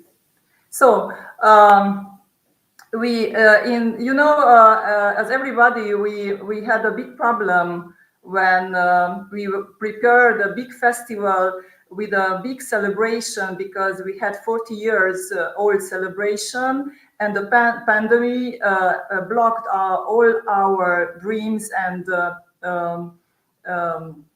ideas. So we had to focus on local values, and we had to find our own values. And I think it was a very, very good challenge for us. And it's very, very important to not forgive our own values, because we have a lot of, but we have to search. And we worked with local artists, and because we couldn't invite from foreigner countries other artists. I would like to tell a few sentences about our festival. It's a 40-year-old festival which represents the early music from Transylvania and from all Europe. The medieval ages or Renaissance, Baroque music, and we are in the same time summer university where we had master classes, where young people can learn from very famous musicians. We have a YouTube channel also. Our web page is on the page. Facebook channel also.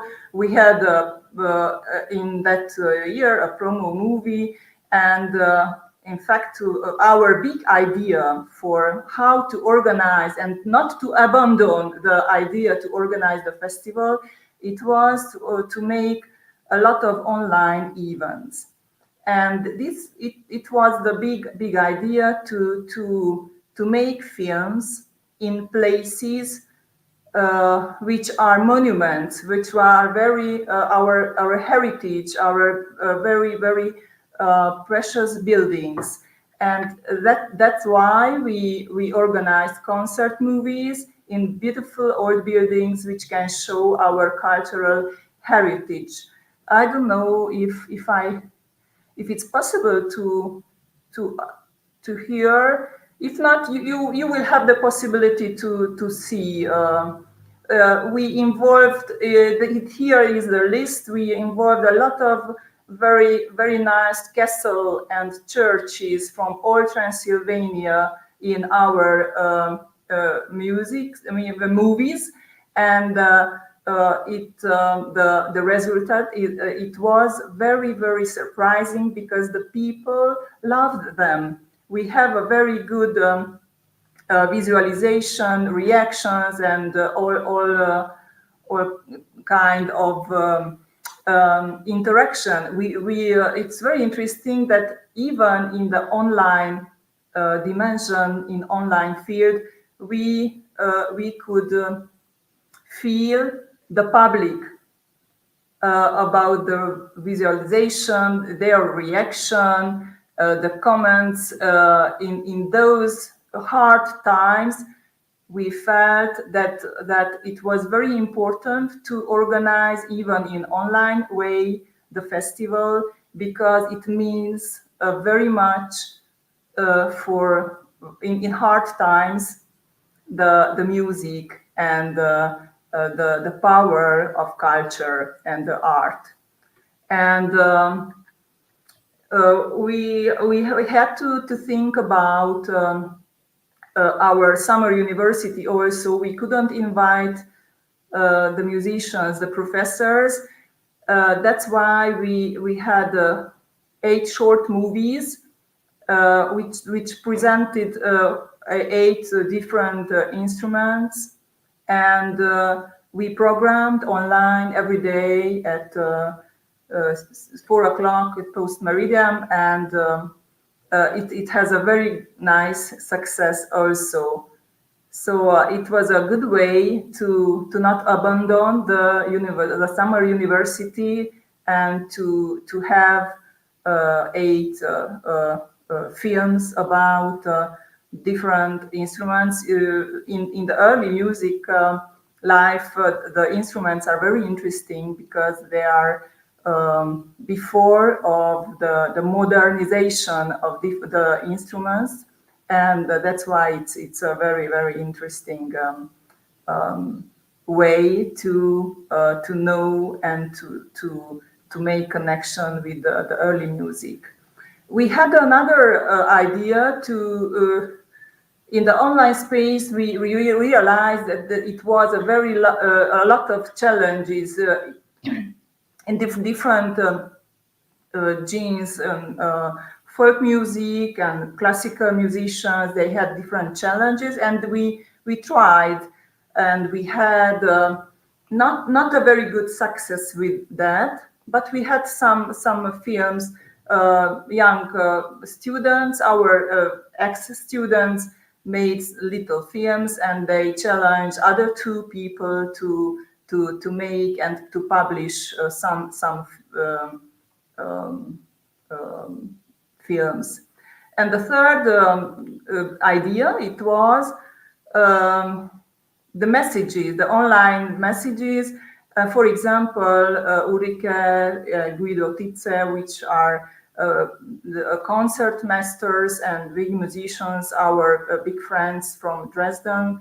they had a musical message from their kitchen. You remember in those time, everybody was in his home and kitchen, and it was a very, very strong feeling to hear their message, which encouraged all the participants from the festival, and the hope that once we can meet. And I have to say now, we in these days we are in the preparation of the festival, and they will come, and with all the emotions, and everybody will be here. And I think it was a big meeting for every music lover who is who loves the early music. I don't know if it's possible to show in this links are not working, but I hope that it will be possible for everybody to check our little nice films. And thank you for your attention, and I am waiting if you have questions about this festival, our ideas, or our results. Thank you very, very much. Okay, thank you very much. I think we haven't any question. So thanks, Angela, and then we can continue with our next partner, that is from the University of Patras. He's okay. Yeah, I don't know if you are Konstantinos. You are here because we need you. You need to be connected. If not, we have to wait. So he's from the University of Patras, Dr. Konstantinos Antonopoulos. He's an expert in regional development, and he will talk about digitization of natural and cultural heritage and anti-pandemic Can you measures. hear me? Okay, Hello. yes. Hello. Hello. So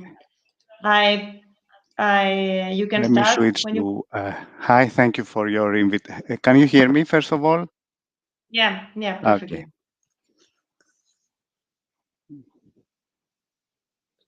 Okay. So I have my sound.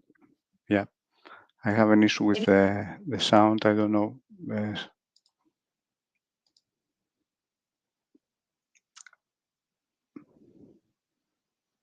Okay. Let me share my screen. First of all, I'm happy to be here and be among you.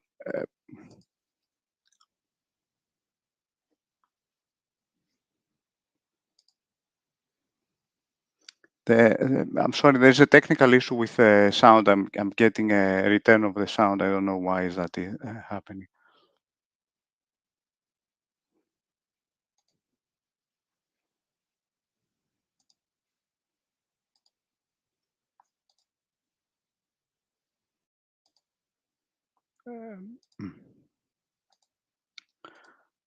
In any case, let's proceed with my presentation. Can you see the slides? No. You have to share and then share screen.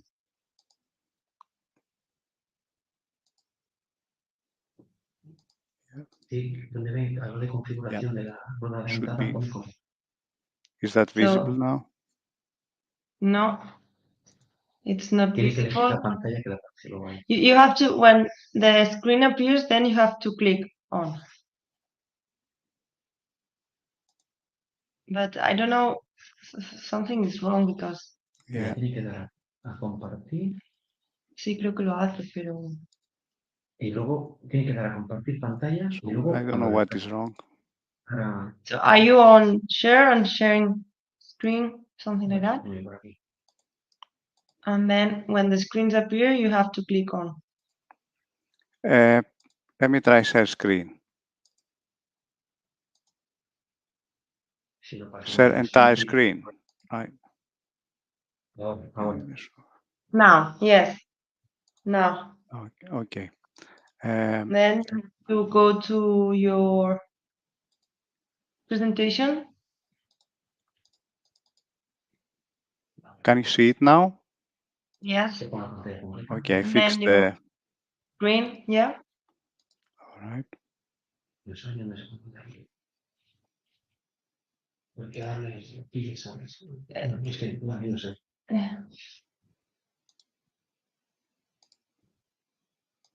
Okay, so good to be here. I listened to the very interesting morning section about the techniques and tools available for digitization.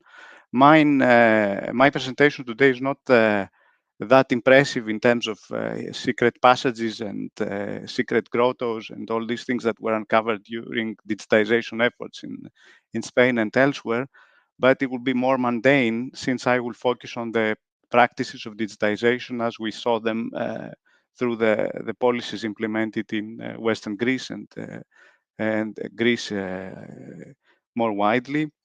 During the pandemic and now as we see after the pandemic, because as you understand, the policy process and the planning process is long, and lessons learned or changes implemented during the phase of the pandemic take time to materialize. So there was an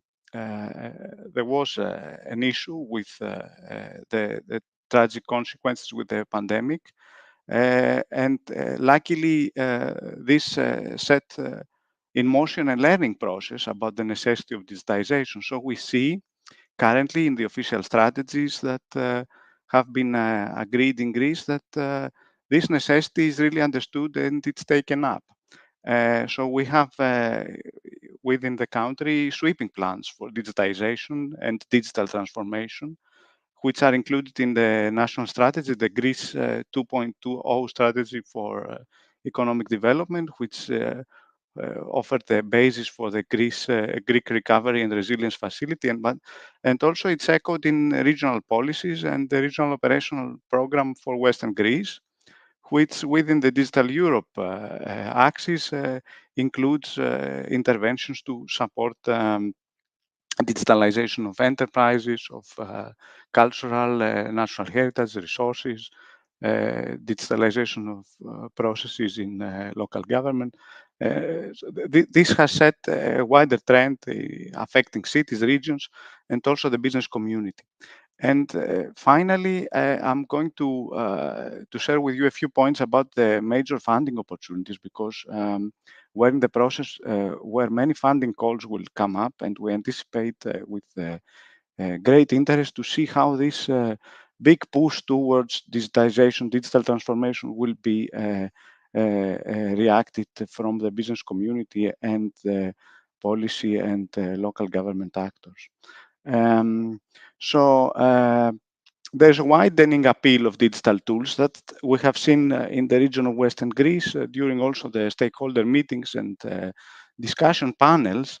This is leading to applications in the rural spaces, in cities, as well as at the level of the region. Now, during the pandemic, the region implemented a variety of projects which undertook to create digital tools for cultural and natural heritage. We could see among those tools that were used and developed and used, there were two types. One type of tool was web-based tourism and route platforms. And another type was content that was digitally developed or hybrid content. There was also some physical equipment and location on the site. Also, it's worth noting that some projects focused on the creation of digitized and augmented reality content. So these were the, let's say, early efforts or efforts that were put in place in order to react to the pandemic situation, to enable access and facilitate, the population's access to culture and cultural content during the lockdown.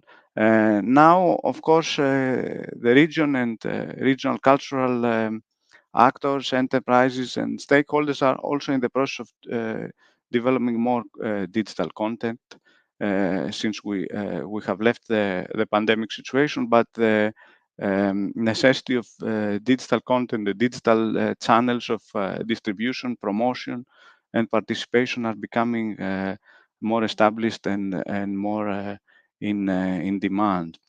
Now, some of the projects that the region implemented are listed here. We have been discussing this in the past, so I'm not going to go into too much detail. The Heritage Data project during the last programming period offered a platform for mass tourism impact management using big data and open data.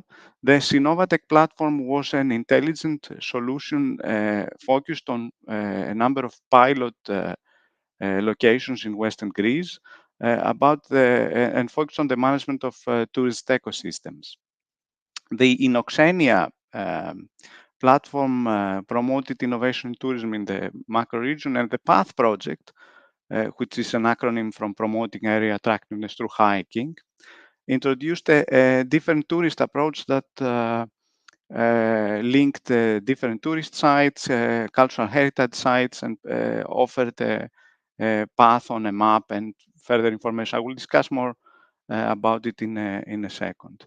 Now, this is more information about the THEMATIC project. I don't want to tire you too much. There was a registry with points of interest, an ICT-based system for collecting results, data, and customer intelligence, and a customer intelligence platform, a data set to manage the visitor's experience, and this was also coupled with training seminars and the creation of a, let's say, local workshop and local tourism cluster ecosystem.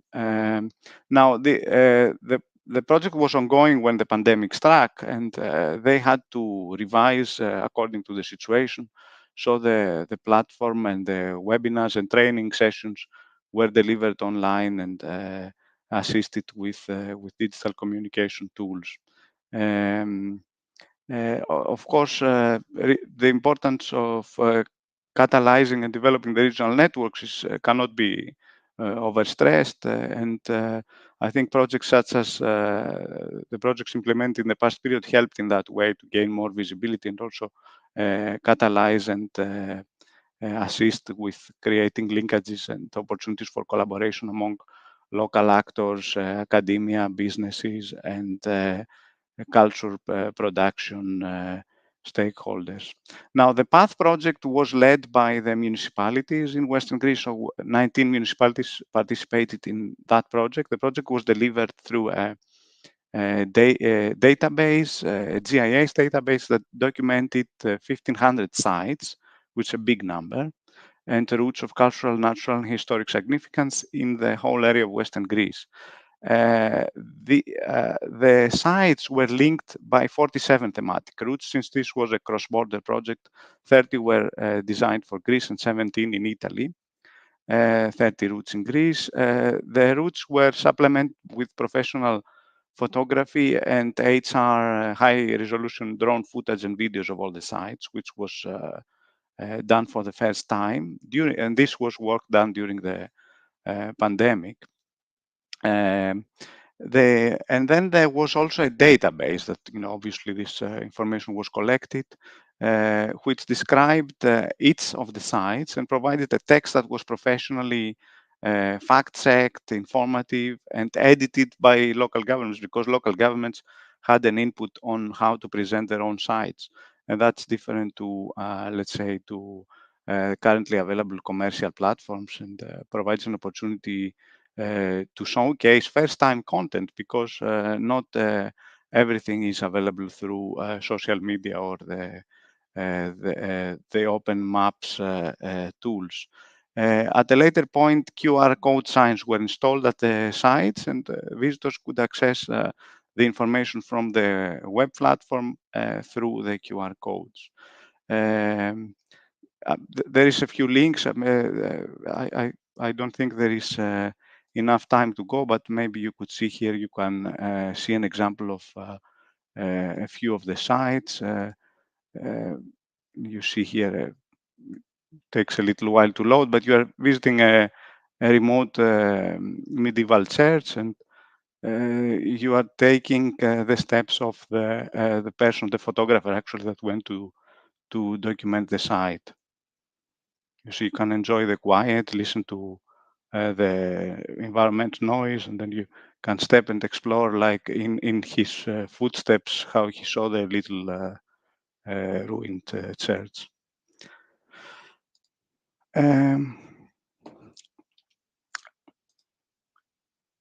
Now, the other example that was planned actually during the pandemic was to create a thematic digital museum.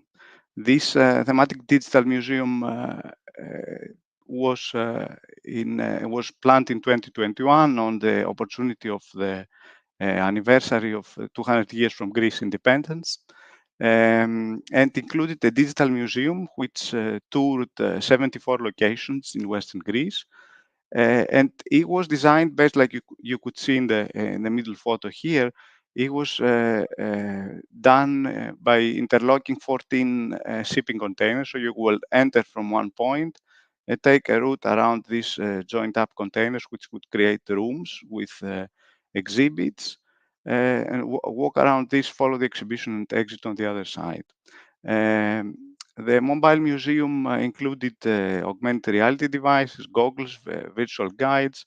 You can see here a screenshot of the video that is playing on the video projectors.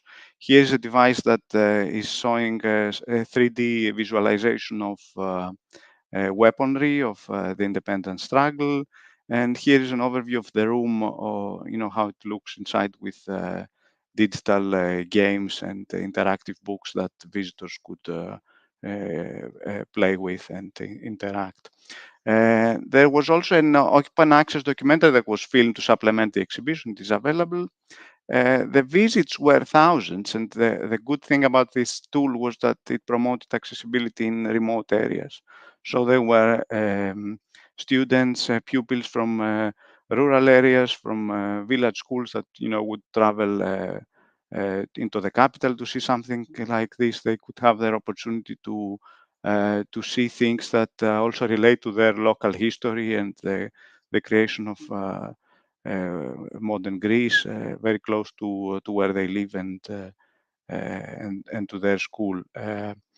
And now, at the end of this, there was a concern on what will happen with the equipment and so on. So they decided to ensure continuity, that they would donate the equipment to the historic towns of Mesologi and Kalavrita, who can host permanent exhibitions. Now, other efforts that happened during the pandemic was tourist promotion, like to maintain interest and promote information about tourist sites. One of them was discovered Kalavrita.gr, a digital promotion site by the municipality of Kalavrita, with 360 photographs of the tourist sites.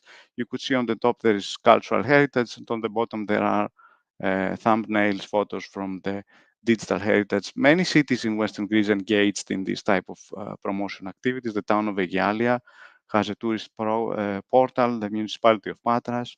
And when we discussed this during the meetings hosted by Professor Papadakis and the stakeholder committee, some of our experts, Mr. Professor Stilios from the Industrial Systems Institute and so on, they took very much interest in those activities. Also, Mr. Karadimas from one of the companies that developed the material, and noticed that we need in the new policy, or in the new policy actions, an action that will focus on the integration of scattered digital assets that appear in individual platforms. So there could be an integrative action to see how they can be made more interoperable and integrated. Now, one of the biggest sites in Western Greece is the World Heritage Site of Ancient Olympia, which was the location of ancient Olympic Games. The Ephorate of Antiquities of Ilia, which is the province there that is responsible for managing the site, they were particularly active during the pandemic as part of the initiative of the Ministry of Culture to promote access to cultural experiences during the pandemic, but also to enhance the visibility of the site and raise the profile of digital representations of the cultural monuments of the archaeological sites of Olympia.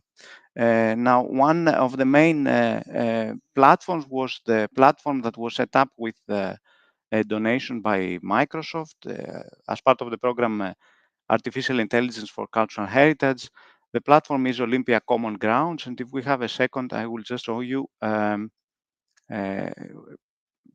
Wait a second for the loading to just show you how they represented the temple of Zeus in ancient Olympia. Now it takes a while to load. Now should be ready. Yeah. You see here the outside environment was digitized like this with input from the effort of antiquities. And you can also click inside and see the inside of the temple, the statue of Zeus. Of course, the statue doesn't exist, so this is a digital representation. You see, and you can do the same for the other buildings and sites for Olympia.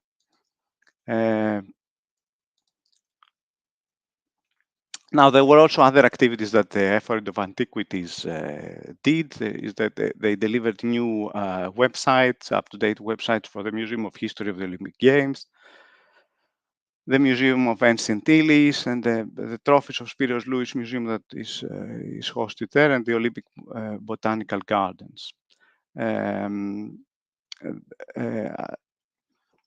As you can see, they were very, very strong, and they are one of the main examples in the country of digitization during times of COVID, but also now leading in the effort to make digitally available content on the ancient site of Olympia. Now, another effort that has taken place during the pandemic is the theme of digital cities. Now, we had a program for the so-called program of solidarity for local government, the Antonis Stritsis program in Greece, which was a program intended to fund local and regional government, that had in one of its axes digitization and smart cities. But within smart cities, there were several actions, but also the issue of tourism, culture, environment, rural development also played, and many played in that theme.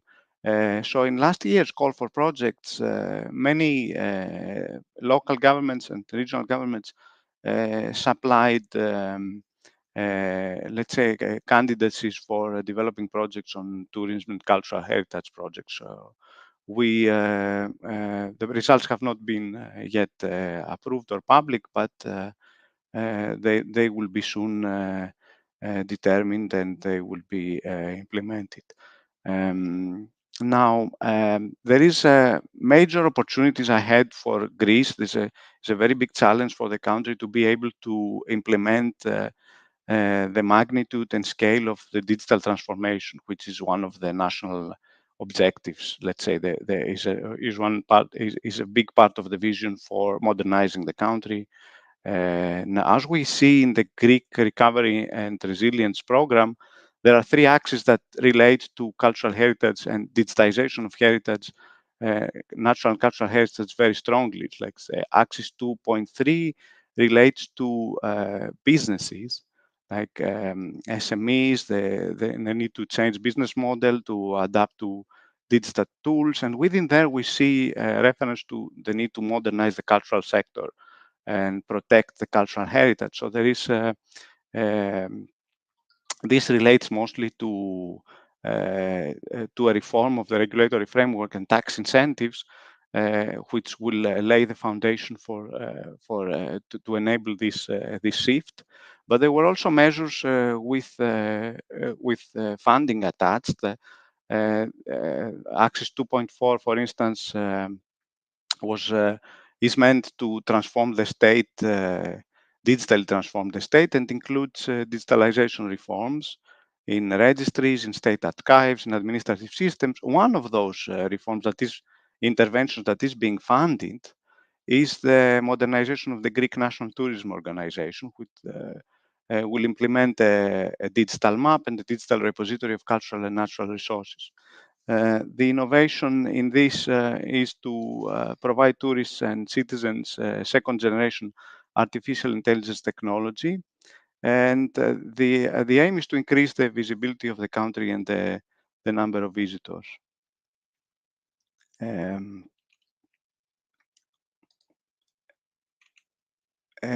sure I think I lost the share screen for some reason. So excuse me for this.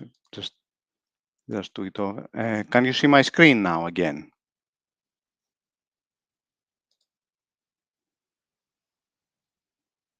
Yes, probably you can. So this is the overview of the opportunities from the Greece's Recovery and Resilience Facility. And a third axis concerns the modernization and improvement of resilience and of main sectors and economy in the Greek economy. And in there we can see that there is a big intervention around culture as a development motor with 168 million of funds between now and 2025. Smart infrastructures, the creation of natural routes with natural and cultural routes, and also cultural routes, like in the total of 40 million, and also interventions in the development of skills in the tourism and cultural sectors. Apart from the national level recovery fund, there is also evidence that the regional operational program for the period 2021-2027 is moving in the direction of digitization. And we have specific objective 1.2, which is about realizing the benefits of digitization for citizens, business, and governments. And this will enable particular interventions to support businesses and enable new business formation around the value generation activity of digitization, also in cultural heritage and other sectors.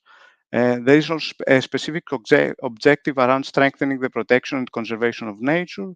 And within there is interventions about natural capital, Natura areas, valorization measures, including also digital and promotion interventions. There are also interventions on cultural and sustainable tourism, promoting tourism, the natural environment, cultural heritage, and also a specific objective about integrated and inclusive social, economic, and environmental development, which includes cultural and natural heritage.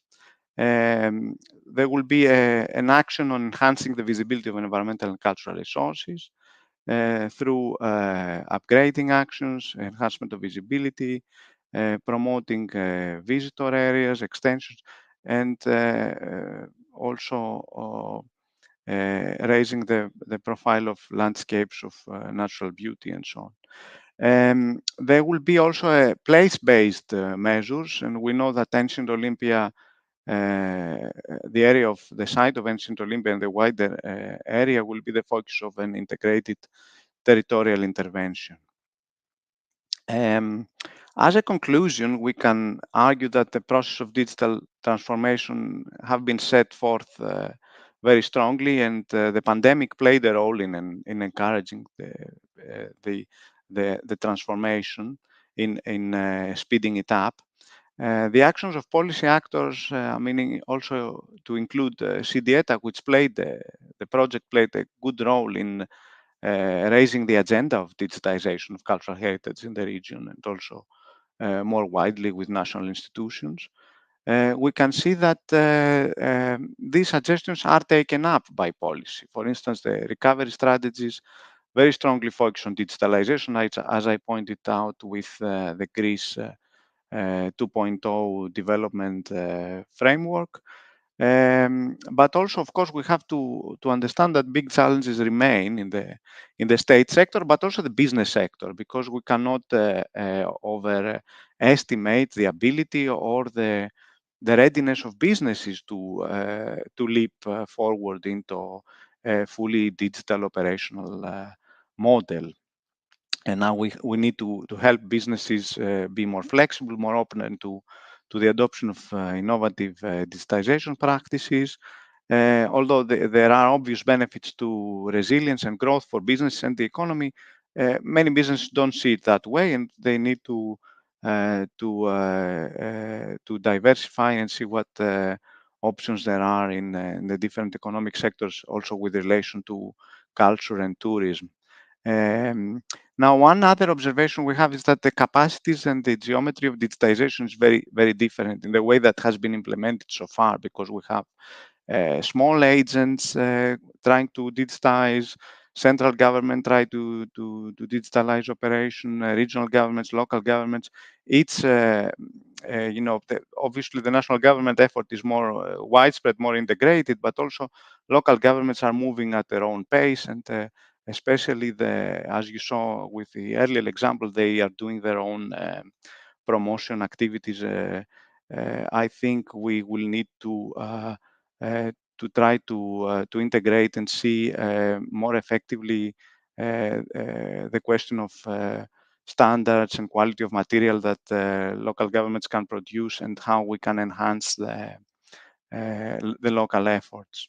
Now, going back to the specific policy instrument of the region of Western Greece, following the conclusions of the CD-ETA projects, the region of Western Greece has agreed to incorporate in the new interventions, new calls under the regional operational program, thematic innovation hubs and specific actions for the digitalization of natural and cultural heritage and intangible assets. So this constitutes parts of their intervention in the coming period.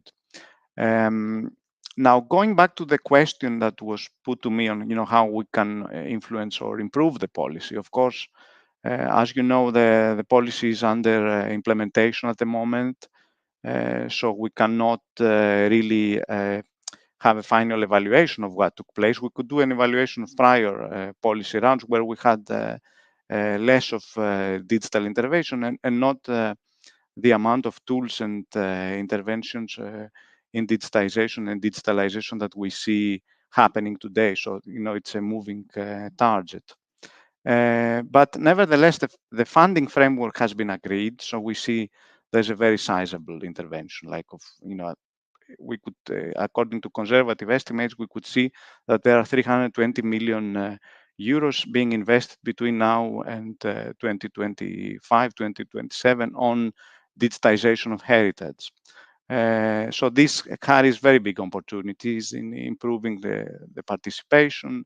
We need to see how regional actors will benefit from it, and improve also the access to funds, and also prioritize the integration of digital technologies in the management of natural and cultural assets in the region. So this has very widespread implications, not only for the digital culture and tourism management, but also the management of the sites against climate change, against natural disasters, and sadly, it's becoming more and more needed because of extreme events and the need to become more resilient in terms of infrastructure and the cultural assets.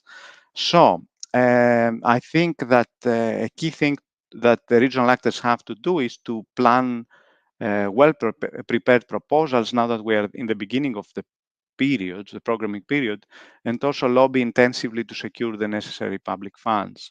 I think there's also a good opportunity now to learn from any mistakes in the past, like try to sort out and integrate digital knowledge, understand where we have technology gaps and how we can fill them, and also encourage and facilitate participation of cultural institutions, local agents, stakeholders in the funding calls and the formation of the new interventions. I think reviews of impact of current practice should be ongoing and should feed into the new policy. And very importantly, we'll also need to have a review of skills, which I have been informed is underway by the region of Western Greece in the digital and cultural economy. This will enable to design focused training programs for increasing employment in the area of culture. And of course, digital tools and digital knowledge will help train future employees in the area of culture and cultural and natural heritage. There is also a need to expand, as we saw, from the examples that I showed you, into focused interventions that will select the region's landmark sites for digital promotion, development, or digital twins and so on, but also to include heritage on the streets, in the cities, and have more widespread diffusion across the region. And one of the findings that also came up during our discussions with the stakeholder groups was that we need to have joined up and combined approaches which link physical infrastructures, provide accessibility, and also have in mind that we need to have sufficient maintenance of the physical routes, access routes, and so on, because this is a very big area with long roads and infrastructure that sometimes it's remote and also is in need of further financing for maintenance and improvement. So I'm happy to be with you and happy to respond to any questions that you might have about the challenges that Greece and also especially the region and the localities in Western Greece are facing with respect to digitization. Thank you very much. Okay, so we haven't any question, so we can move to our next partner. She is Azara Rubio, and she belongs to Association of Municipalities of the Ribera Alta region. She belongs to Digitization Department, and she will talk about examples of good practice of digitization of natural and cultural heritage as anti-pandemic measures. Hello, Azara? Hello? Hello? Hello, we can hear you, but we can see you.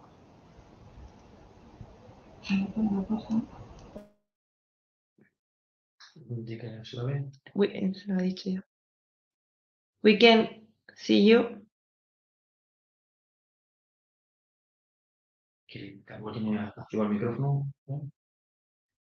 Can you hear us? Yes. Okay. Yeah. We can hear you, but not see you. Yes, the webcam isn't working.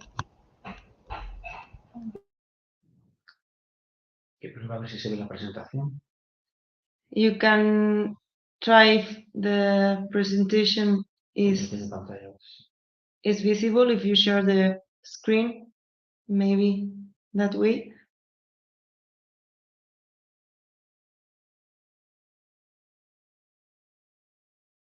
And I think we lost you. No.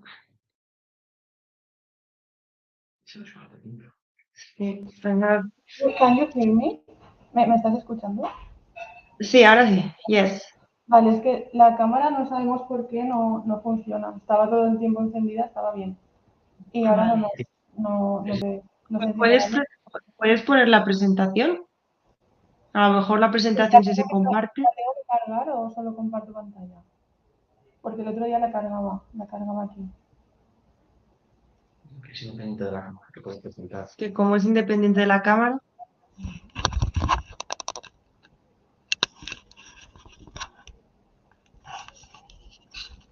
Vale, un segundo a ver si me funciona.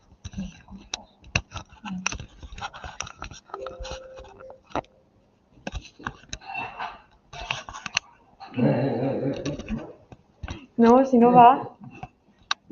Ah. se os escucha. Tienes que darle a compartir. Ahora. Okay.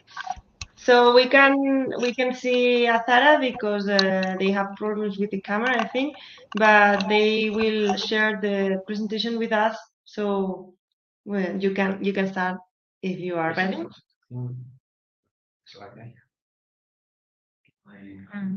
You can start, Azara, if you want. I think we lost her. You need to this the micro. Yes, hello? Ahora, sí. Okay. Okay, can you see the presentation properly?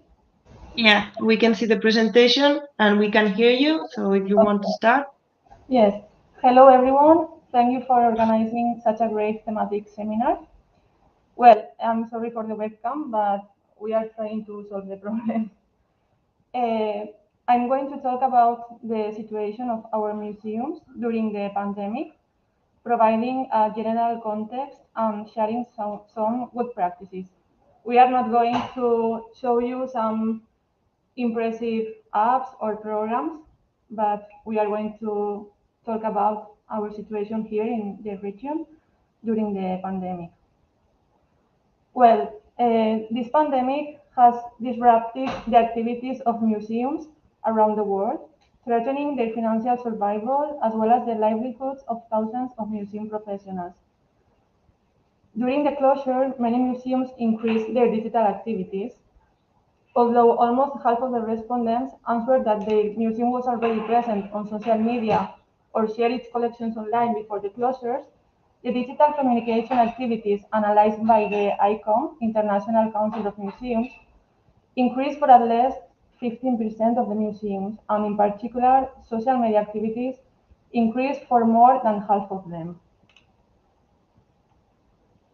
According to the ICOM, almost all museums reduced their activities due to the consequences of the COVID pandemic.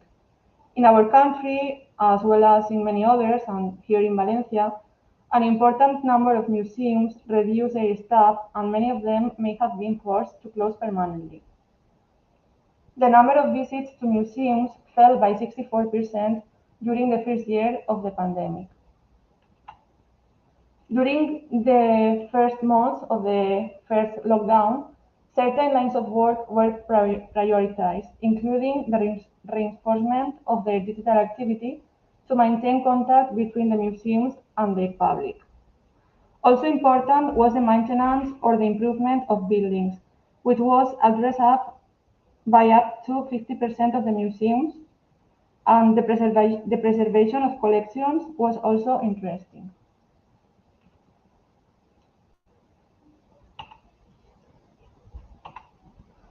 Well, we have a special case here in Alcira. The Alcira Town Council, together with the Mancomunitat de la Ribera Alta, presented the digitization project of the MUMA, the Municipal Museum of Alcira. It is the creation of interactive virtual visits that allow visitors to view all its facilities in full. This important project was launched in February 2020, just before the pandemic's start, to reinvent the museum as a tool for cultural exchange. Now we can see a newspaper with a video about the presentation of the project in February of 2020. The virtual tour that we developed was available in 3 languages and included 80 textual information points, a dozen 3D elements, 200 detailed photographs, and several videos provided by the City Council itself. Here we can see screenshots of the virtual tour through the museum rooms and some 3D elements. We can see just not the full screen, and I think you are like passing the slides, but we can see just the first one. So we need to, maybe if you share as full screen. Yeah, it was in full screen. A ver. What are you seeing now? Abajo a la derecha. ¿Pero qué estáis viendo exactamente en mi PowerPoint ahora mismo? Como cuando no lo tienes en modo presentación. Vale, pues estaba en modo presentación. Voy a tener una cosa. ¿Ahora? Debajo Ahora está otra vez ampliado. No, está igual. Es como que se congela. Queremos mover el... O sea, mira, ahora sí que te voy a mover el ratón, Sí, pero no la tenemos en pantalla completa. pues la tenía todo el tiempo en pantalla completa. Pues ahí, Abajo a la derecha, Hay uno de estos que hay que contenido por sí, ahí. por donde estás, me parece, es que no lo veo bien. Mi presentación con diapositivas. Eso. Sí, sí, la tenía así. Ahora Vale. está, a mí me sale en grande ahora mismo. A nosotros no. Tarda un poco a lo mejor. A ver, espera, a ver. No, se queda... Pues te voy pinchando en las diapositivas. Bueno, pues si quieres ir pinchando tú en la diapositiva, porque es que si no, no se mueve. Vale. Ahora, o sea, si pincho se mueve. Sí, aquí ahora sí se mueve. Se mueven Vale, aunque pues se vean las... voy a seguir desde la que estaba y ya está. Vale, gracias, perdona, ¿eh? No, no pasa nada. Well, about the Municipal Museum of Alcira, here we can see screenshots of the virtual tour we developed through the museum rooms and some 3D elements. About these 3D elements, the viewers can zoom in on the elements, move around them, or navigate through the space. This virtual tour was very interesting for citizens, but also for students during the lockdown.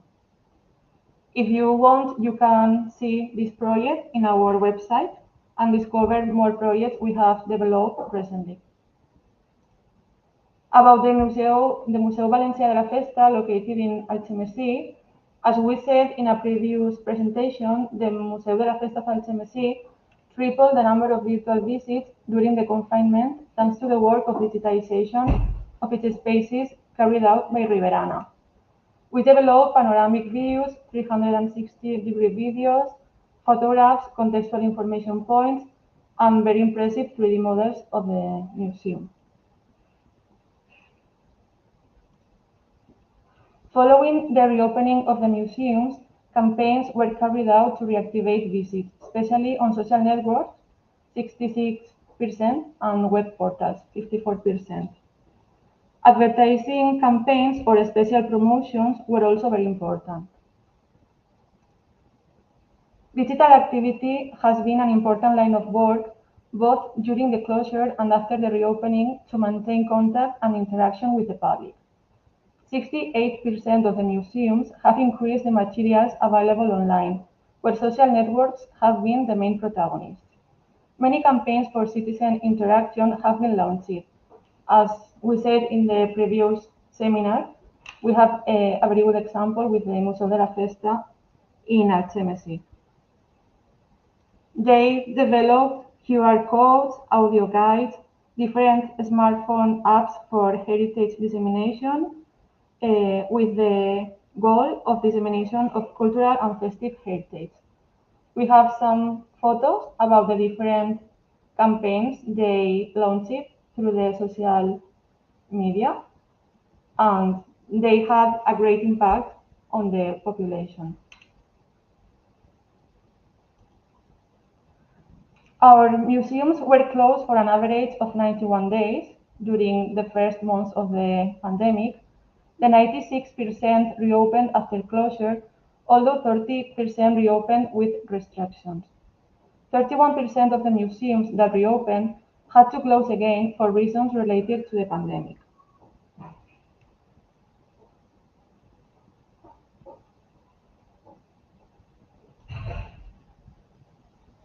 After the closure, almost all museums that reopened took special measures to make visits safer.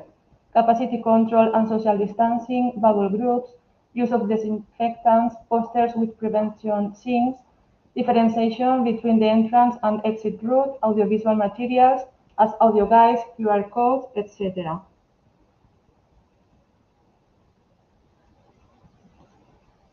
After the reopening of the museums and the implementation of measures to encourage visits and their security, the percentage of the public entering free of charge increased. Most of the visitors were from the local area, 60%, and 26% were from the same country, and 14% were from other countries. As a conclusion, we can say that in general, the security and conservation of museums' heritage continued during the pandemic.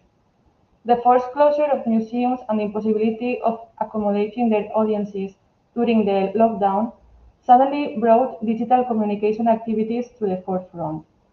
We witnessed a surge of virtual visits, social media postings, interaction with the public at a distance, and much more. Museums highlight campaigns and actions carried out through social media. While these demonstrations show the reactivity and creativity that characterize the sector and its capacity to adapt to crises, they also reveal some structural weaknesses affecting cultural institutions in terms of resources and staff dedicated to digital communication and in the level of maturity of the content produced. Museums support the need for governments to provide a strong response to secure the future of museums and the invaluable cultural heritage they hold, which is an essential part of the identity of peoples and nations and a vital element of the communities they serve. Now you can see some recent projects we have developed during the pandemic. And well, as a conclusion, we can say that for us, for Riberana and for the Mancomunitat of la Ribera Alta, the future is definitely digital. Thank you very much for your attention and sorry for the webcam problems. Thank you very much. And sorry for the inconvenience, but well, finally we saw it and we enjoyed your presentation. Thank you, Zara. So we move to the next one. So we move to the Foundation for Research and Innovation, Professor Paolo Nesi from the University of Florence. And he's going to talk about the DST Lab, the Smart City as a Cultural Heritage, the Digital Twin Experience of Florence. Hello. Hi. Paolo. Hi. Hi. So you can start when you want. Okay. Thank you. So, okay, so I can share.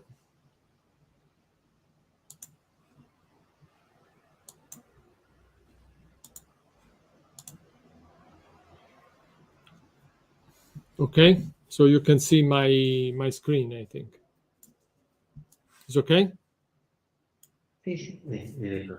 Yes, okay.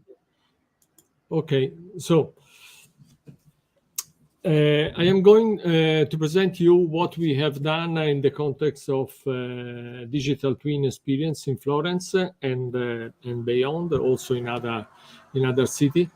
And we have developed this technology and solutions with the DST Lab and Snap for City technology. So what is a digital twin? The idea is to connect the real system with the digital representation and information that we have.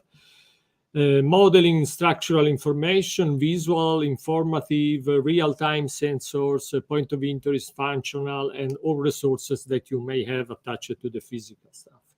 So attached to the digital twin, there is also artificial intelligence and explainable artificial intelligence techniques, and also the techniques for simulating the behavior of the system, and also the behavior of the traffic or people, and all that is moving around a given area. Why it should be used? It could be used very useful for experimenting via simulation and analysis what is going on in a given area. So it's a means to reduce the cost to experiments, new solutions, and new also development.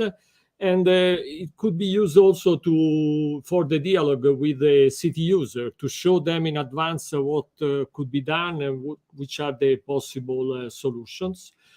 The digital twin also involve the visual representation that is easier to understand and to grasp from immediate view of what is going on. And so the discussion around the digital twin could be very useful for the decision makers, but also for the discussion with the final users. We have some example here in these slides regarding global. What we intend as a global digital twin is something that can represent the whole city, including with high valuable building. We have the railway station in Florence, and I am going to show more later.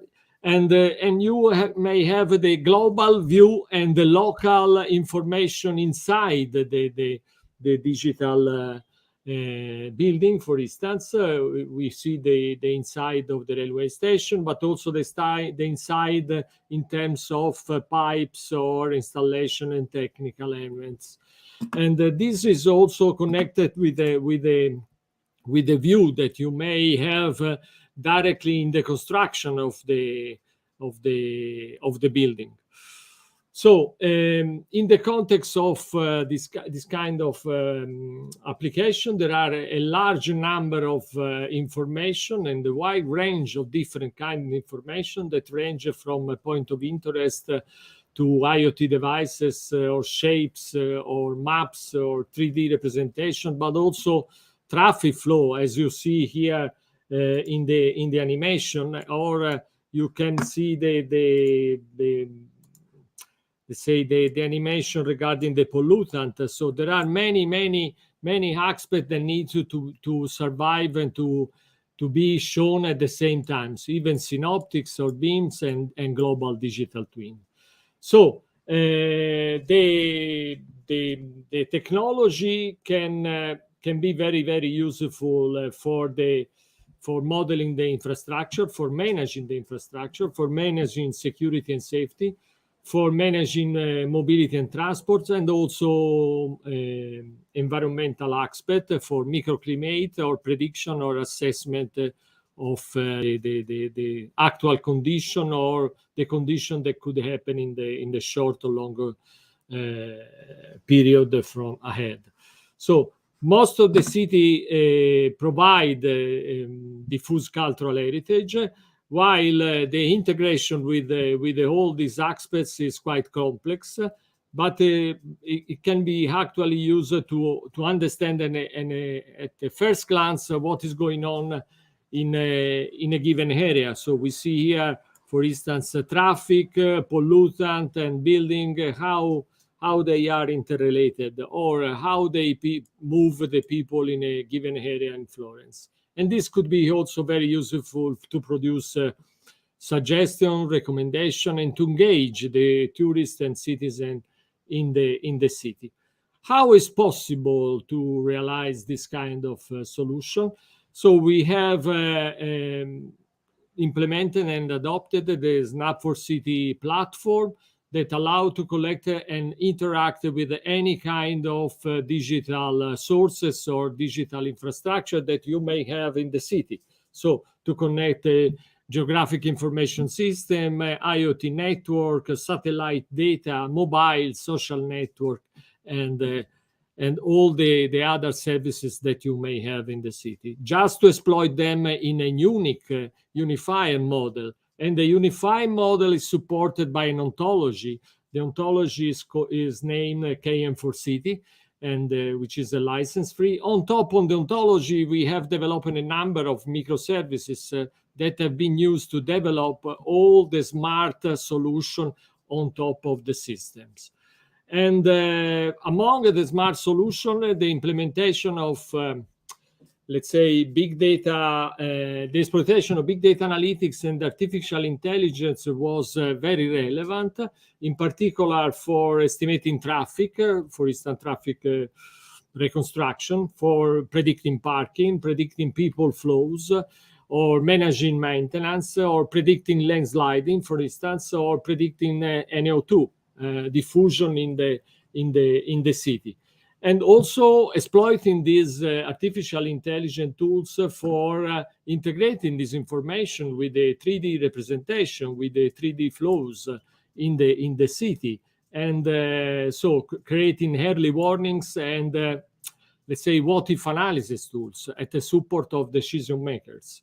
So most of these technology are based on the most recent technology for AI, for deep learning, and explainable AI, and as I am going to show you later. So this is what is going to be perceived, which is going to be used by the final decision makers or final users. So a set of dashboard that can be interacted with to make analysis and also to understand what is going on in real time in the city.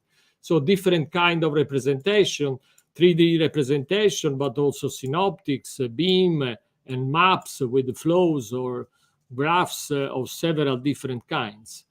So the Florence case, entering in the Florence implementation, we have developed the smart city control room for Florence city, which is based on a large number of dashboards and systems connected each other. We see the main dashboard here, and all the other dashboard and tools are connected with one click to this first main dashboard, exploiting different view regarding traffic or parking or accidents or public transportation or Wi-Fi or mobility, whatever. So a total of billions of data are collected and being collected and are collected every day, more than 2 million of data every day regarding mobility, environmental, and tourism, energy, people flow, and so on. I am going to show you something in more details. So this we see the measure here showing the dashboard in a meeting in May, and these are the list of different data that are connected and exploited by the system to provide a digital twin modeling and a digital representation of what is going on. And also as a support of what should be done, what could be done to solve a specific problem that may be experienced in the city. So this is an example of a dashboard with a rendering of NO2 prediction of pollutant diffusions with the traffic flow and some environmental data. This is an example for the digital twin in Florence with a small video representing some. This is we have some building with a higher resolution, and other buildings are under construction in the digital world, and so this is just an example. I have another example in the successive slide. I think as we can wait 1 second. So you see the dome of Florence, and I go to the next one.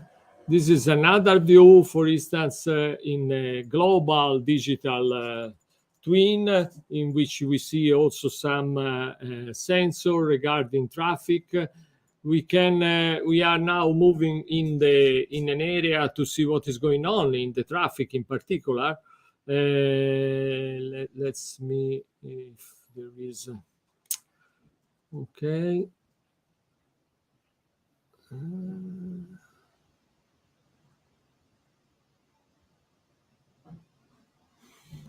Okay, you see there the traffic and the crest of representing the traffic flow.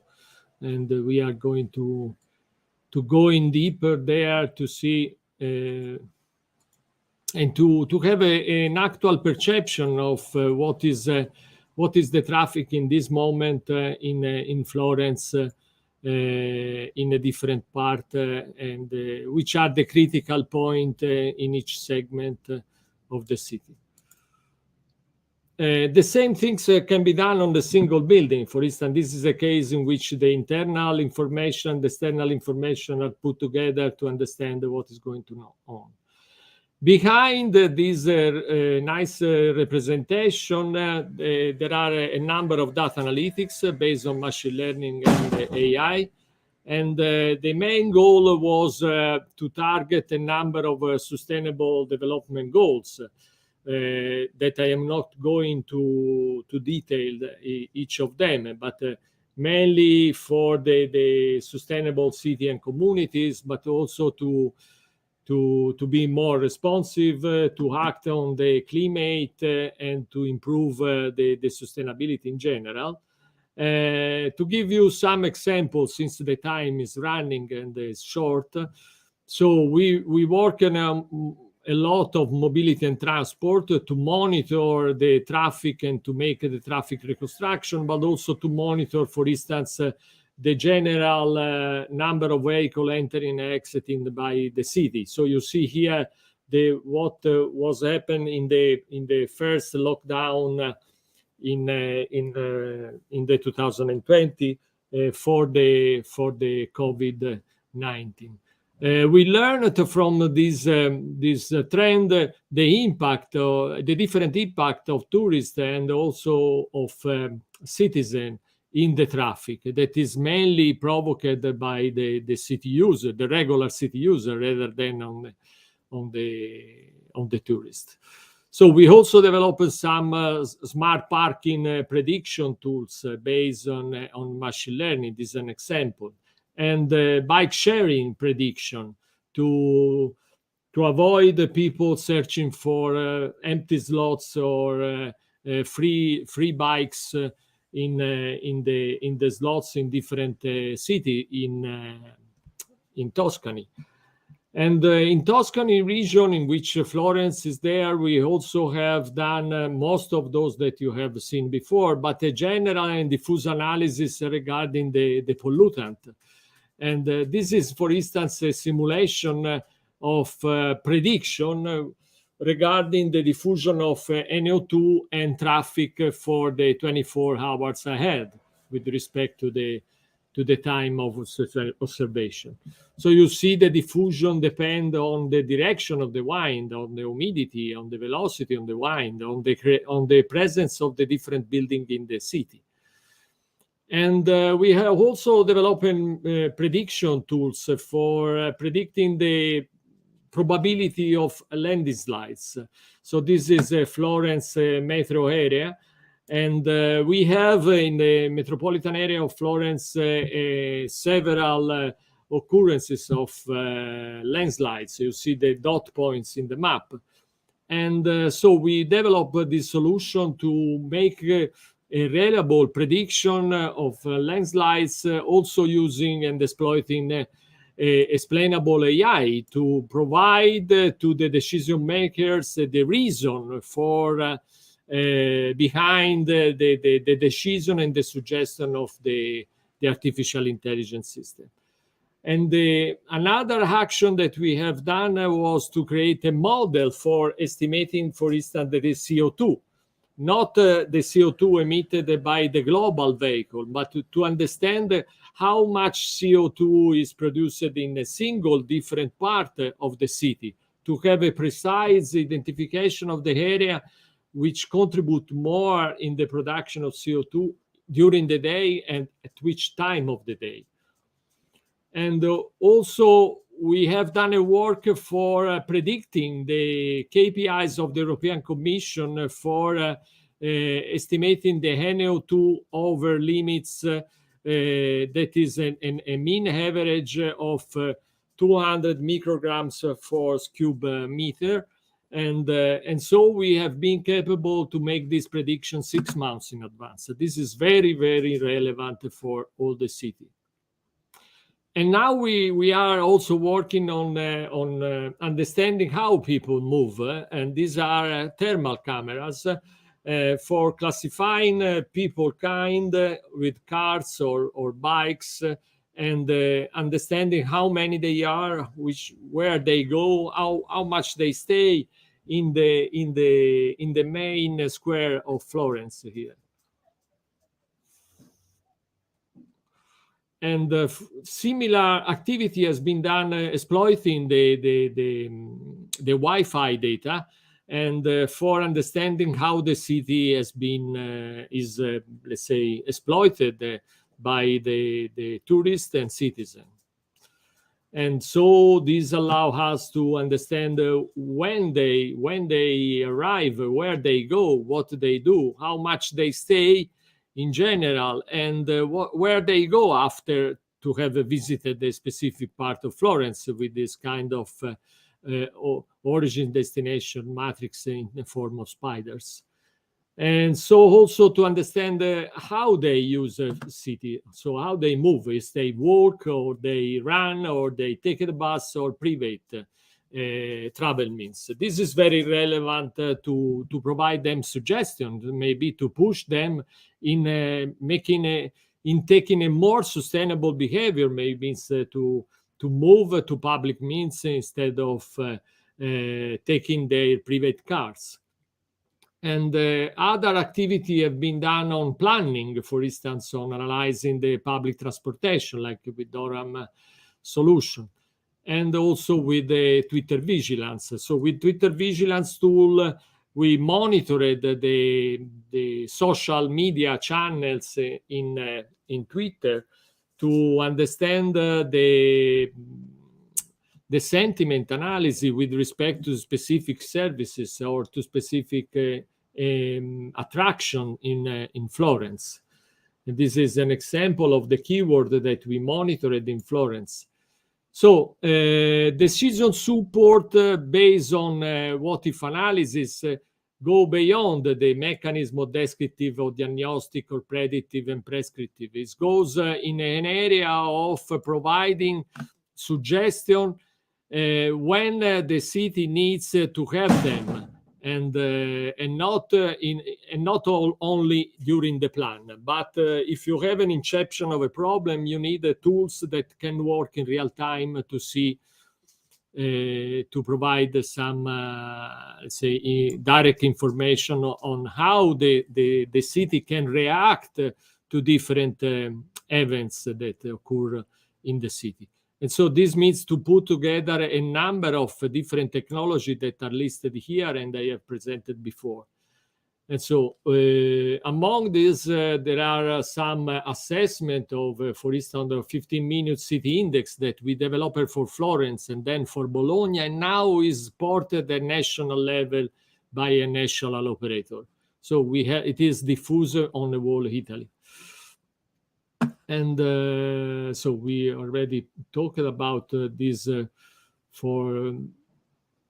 this is an example of the use for the what-if analysis. When you have a part of the city that is blocked, how is going to redistribute the traffic? And you need to have an immediate reaction to natural event or non-natural disasters.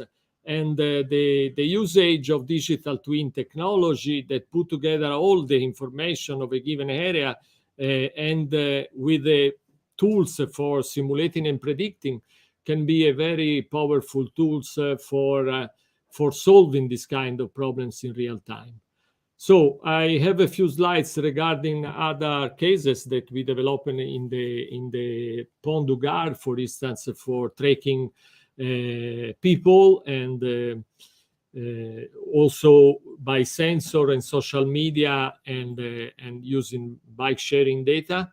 We do more or less the same also in Dubrovnik in the context of Interreg Arid Data Project for monitoring again people through TV camera and Wi-Fi and social media. Also in Valencia with the support of Fundación Santa María la Real for monitoring people and environmental data and social media, and with a nice dashboard that were collaboratively developed with them. And so I am concluding. So the pandemic experience allowed us to better understand the impact of tourism and people moving in the city with respect to the action and activity of the city user. This is very useful to avoid and to take decision on different intervention in planning and the restructuring of the city, and also in the immediate action in the case of what-if analysis. So we use the digital twin approach in global and local, integrating the representation with many different levels and layers in the information. Aside, we also integrated a number of AI and XI, explainable AI techniques and simulation to provide at the decision maker decision support system for using these tools for the planning or for making decision in real time when needed, but also to discuss with the population. I finish. I have some acknowledgement with the other installation that we have in Europe. And if you would like to know more, you can go here in this website. And if you would like to adopt the system that is completely open source, you can also follow this training course. And that's it. Thank you. Thank you very much, Paulo. Thank you. So now we move to the next one. Let's go to Slovenia with the Regional Development Agency of Gorenjska. Sorry if it is not well pronounced. And well, okay, where Franja and Danaja, they are going to present the project of digitization of natural and cultural heritage in conditions of COVID-19 pandemic in Gorenjska, Slovenia. Best digitalization practice of the Lighthouse Urban Cultural Arts Center. Hello, welcome. Hello. Thank you very much. So we can hear each other. Nice greetings from Gorenjska region. My name is Franja Gavrošek-Schmidt, and we are here also with my colleague Barbara Špehar, representing CD-ETA Partner, Regional Development Agency of Gorenjska, VSC Kranj. Our region is located in the northwest part of Slovenia with rich natural and cultural heritage. Digitization and digitalization is also one of our regional priorities. Also in our regional development plan, it's one area which is quite much discussed. Within our regional stakeholder group, we work with regional museums, libraries, cultural institutions, local communities, and also with tourist organizations. All of them try to present as much as possible the heritage to the wider public. During the COVID time, also some innovative practices were developed. We have discussed about different cases and good practices also with regional stakeholders. One of very active stakeholders in our region is also Lighthouse, the Urban Cultural Arts Center in Kranj, which is the main town in our Gorenjska region. So Danaja Batinic, the program coordinator of Lighthouse and Karnika Institute, will have the presentation, will present to you some activities of the house and project in relation to the digitalization during the COVID pandemic time. So hello from my side as well. It's a great honor to be present at this seminar. First of all, I would like to present the Lighthouse and the Karnika Institute, which operates with Lighthouse, and then present you our digital practices during pandemic. So Lighthouse is an old building located in Kranj in Slovenia.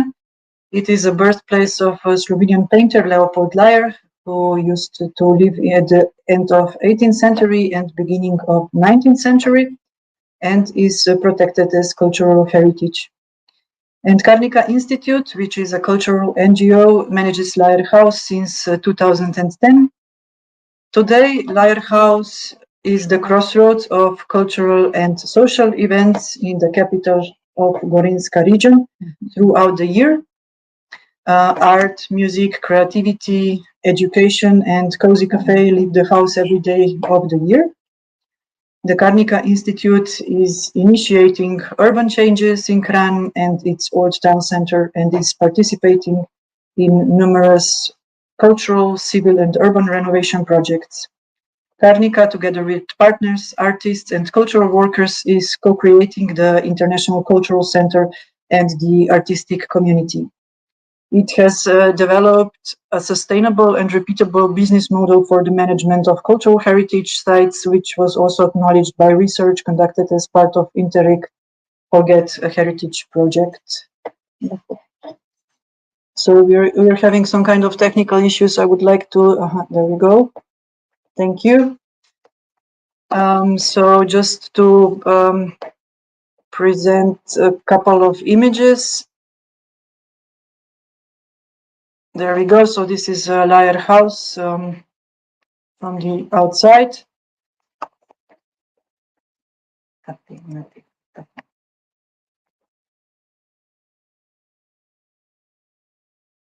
We are one of the largest non-governmental organizations in the field of culture in Gorinska region. In addition to managing cultural heritage facilities, we also deal with urban renewal, heritage interpretation, music, art, film, and literary projects, participate in European volunteer projects, and manage an art residency center. Besides Lajer House, Karnika manages also Pungart Tower. This is since 2019, a children cultural center in the Old Town. With Public Institute Prešeren Theatre, Karnika co-manages the program of Škrlovec Tower. Karnika has 9 employees and lots of external collaborators.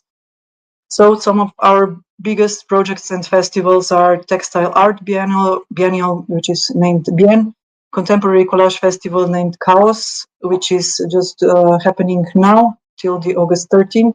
Then Piano Music Festival Pianopolis, Musicians in Residence cycle named Dvocikl, Artist in Residence Lajer, which is throughout all year art exhibition program. Also, it's happening all year long, and Lajer Publishing House, which is publishing each year a new book.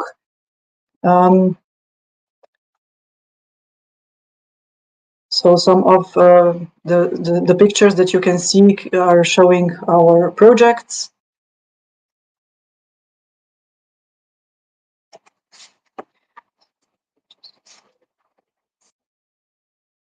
So digitalization practices in Lajer House are for Karnika Institute's COVID pandemic was a positive challenge, how to give our existing events and projects a surplus value. So this is a digital form.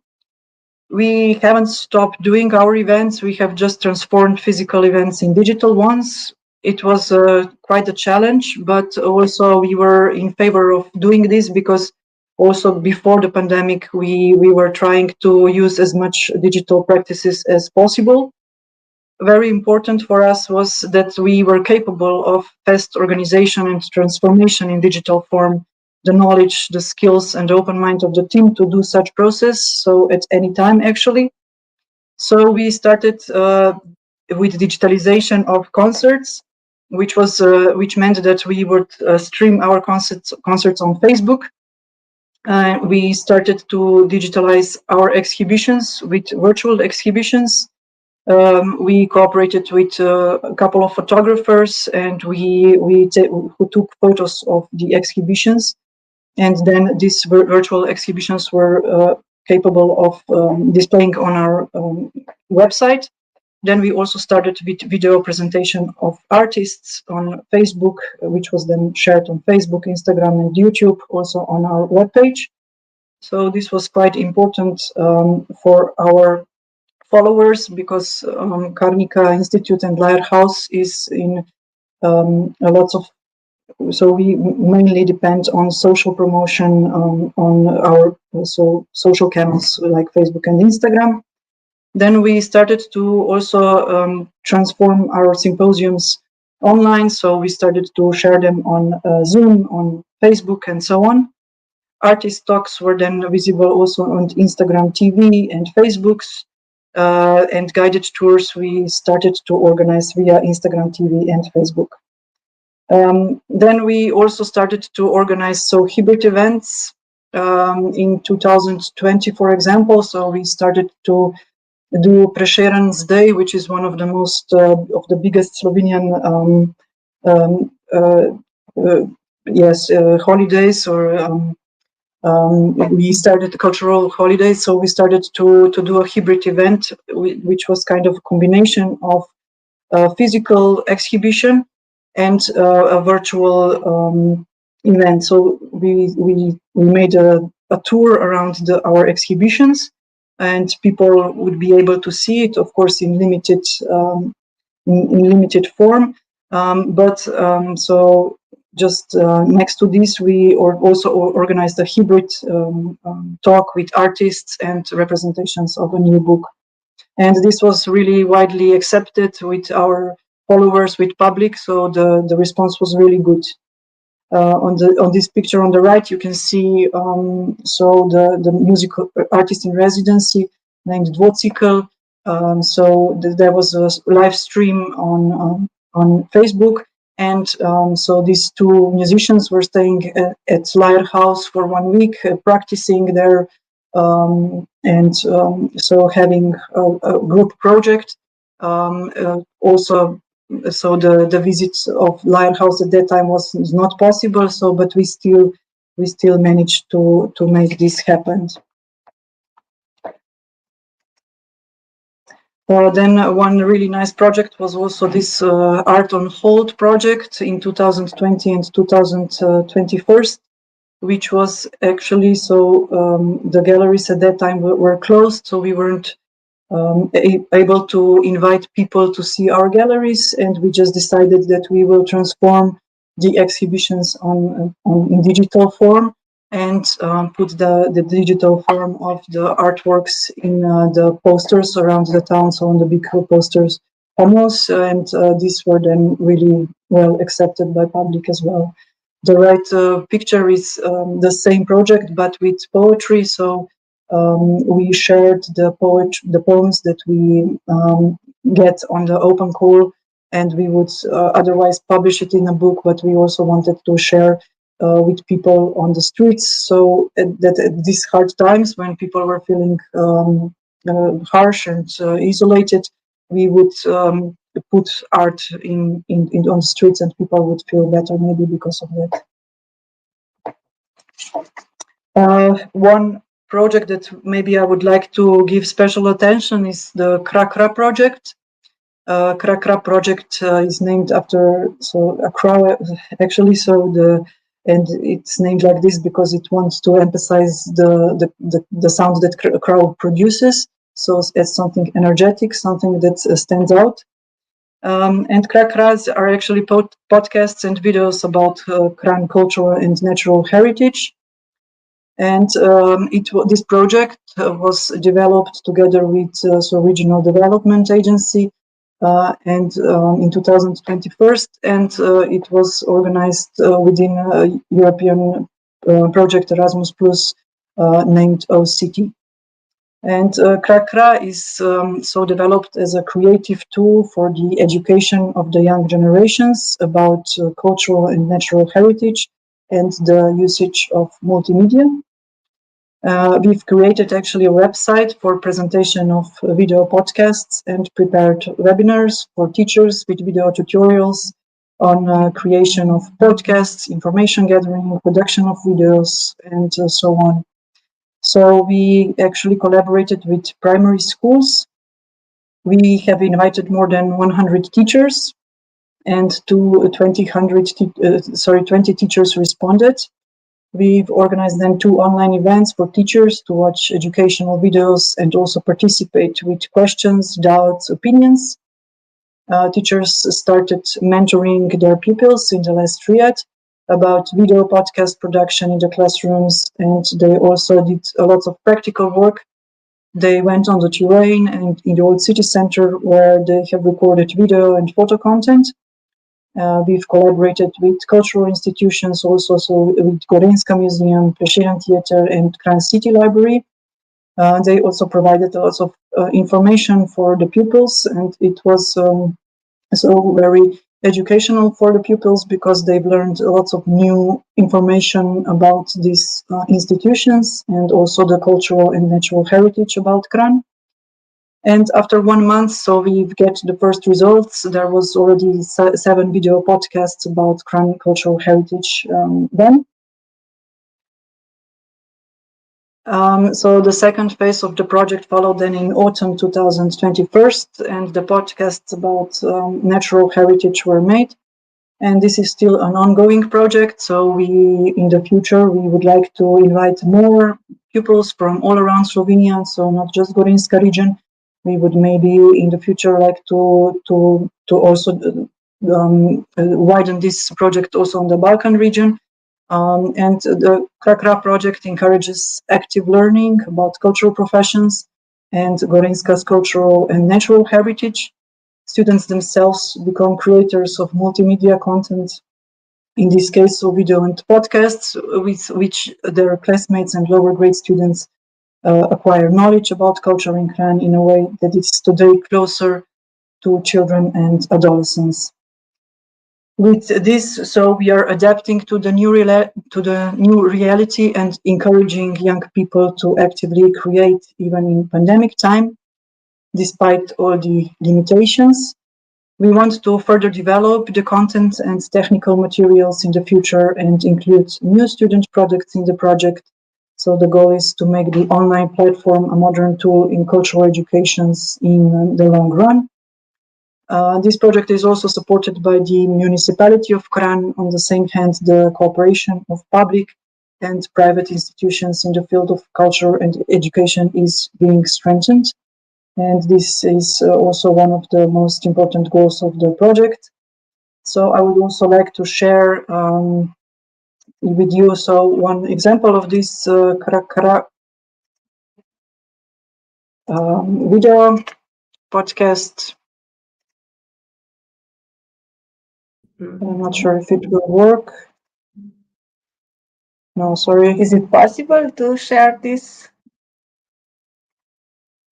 Video? video? Yeah. What would you like? Sorry? It's on the link, the film. Tienen el link. You can click on. Okay, thank you. No? No? It doesn't work, sorry. Se las mueve. ¿Tú no puedes? No. No. Es que clican, pero se las pasa la diapositiva. Que copien y peguen en un navegador. Can you copy and paste on in the chat.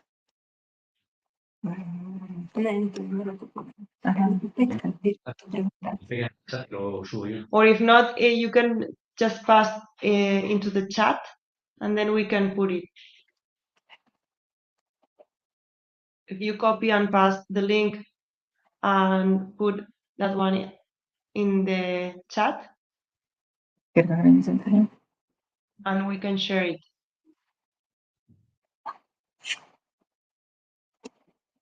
Vale, en el privado lo han puesto. Voy.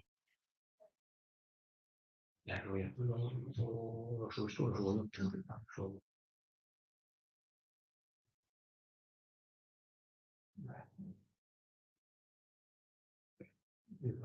Tiene que haber varios, ¿cuál pongo de todos?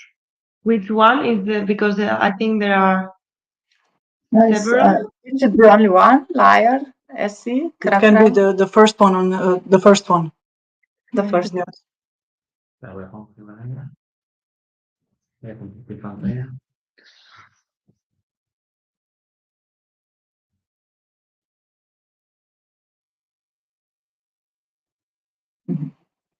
Thank you. Thank you, yes.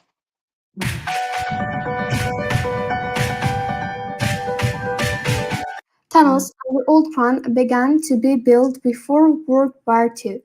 In 1944, construction began because the tunnels were intended as a shelter for people to hide during the bombing.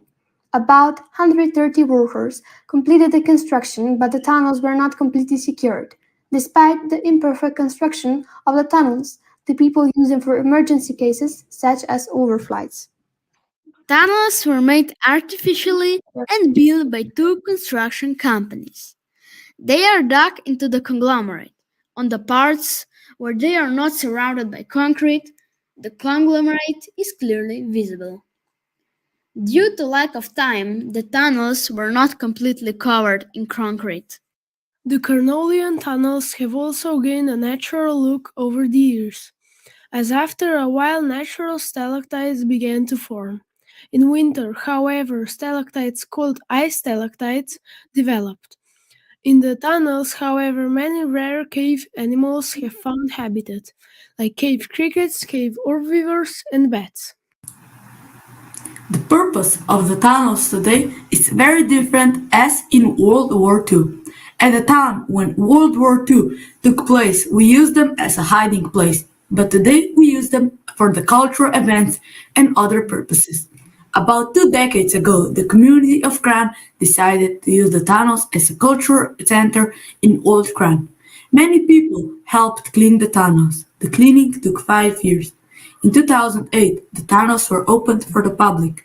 The most famous events that take place in Carnival tunnels are Halloween for children and adults, the Wine Route during Martin's Day, films, drama, and literary events or festivals. In the tunnels, people, with the help of modern technology, experience what was it like for people to hide from the enemies. Many people are surprised how loud it was for the tunnels during the bombing. Because of the natural look of the tunnels, they also host exhibitions on fossils and minerals. Many people also take guided tours. The tunnels are also popular among children as they have their part in the tunnels where events for young people take place. From the main tunnel, we come to the side tunnels, in which the Germans had offices. In the side tunnels, they discovered a space which was intended for mothers and children. Because of good conditions, humidity in particular, the mushrooms were grown in the tunnel, especially champignons. The tunnels are 1,300 meters long and have entrances from 4 sides.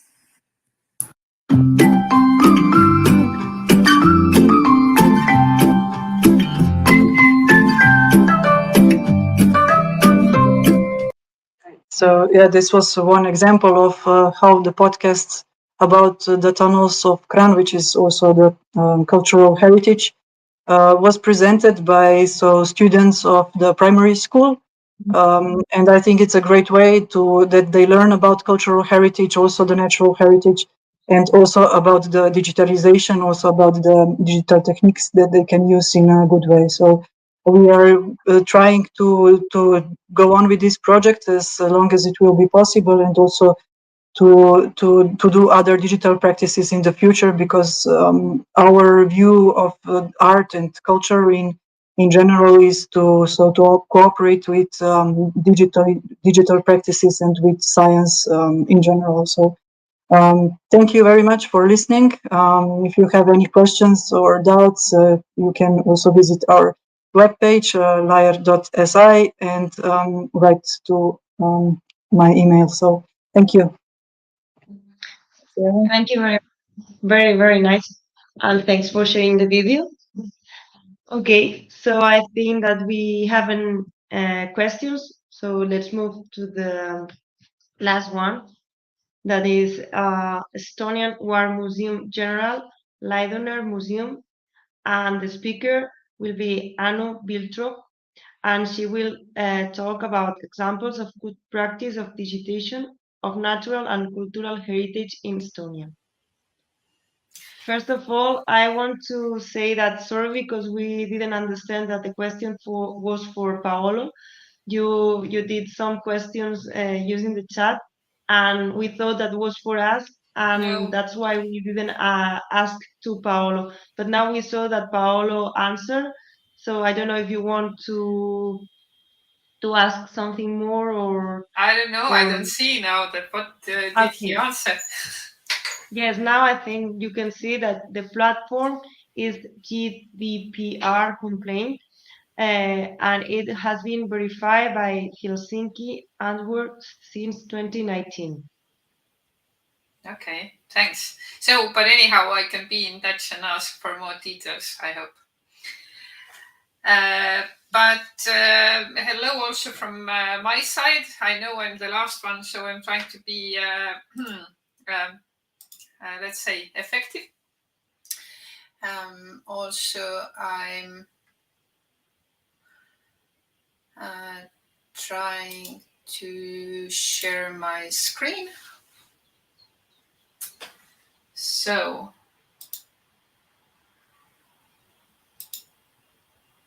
now you see, right? So I already predicted that most probably we will see lots of fancy 3D digitization examples, which are all awesome, which we also try to do in Estonia. Not very much, because it tends to be rather expensive for lots of Estonian museums, and as I've already mentioned before, in Estonia, the digitization is mainly for preserving, and all the next things are slowly coming into force. So there are different similar examples. Of course, we don't have so fancy ancient buildings maybe what to show.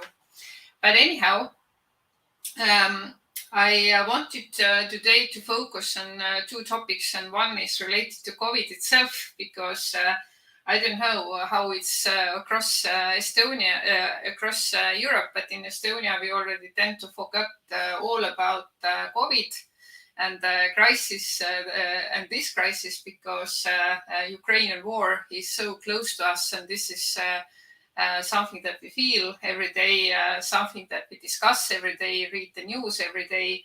And we have also started to think about how to preserve all our collections, all our digitized and not digitized heritage when the real war would come, because we are so close. And we have almost forgot everything about COVID. But nevertheless, we also, several museums initiated different projects in order to somehow collect information and collect memories about COVID. And I just wanted to show you some examples. Maybe they are not so unique, but nevertheless, they are cool, very cool ones. For example, the first one was initiated by Museum of Photography in Estonia, and it was already 2020 when the emergency situation started, and people were really basically forced to stay at home. So there was a really new way of living, and lots of people felt lonely and they felt isolation. And the project was started in order to put two people together, two people who had some experience about photography, but who didn't know each other. And their task was to do pictures, parallel pictures every day, so that one photographer does a picture about one topic and another one does about the same topic, and then they can compare how different people see the world. I'm just trying to click on the link as well. I hope that it will open to you. Do you see it? No. I have to share it differently, right?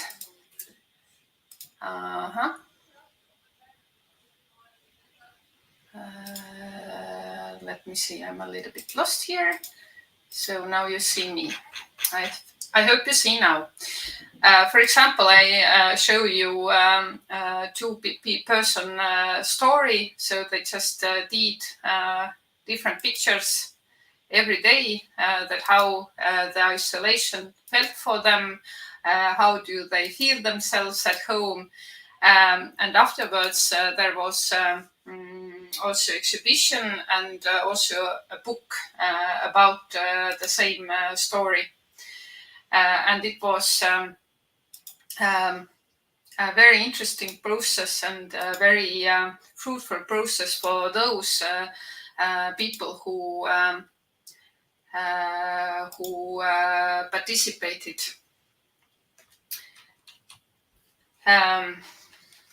Next, for some reason, I'm not able to.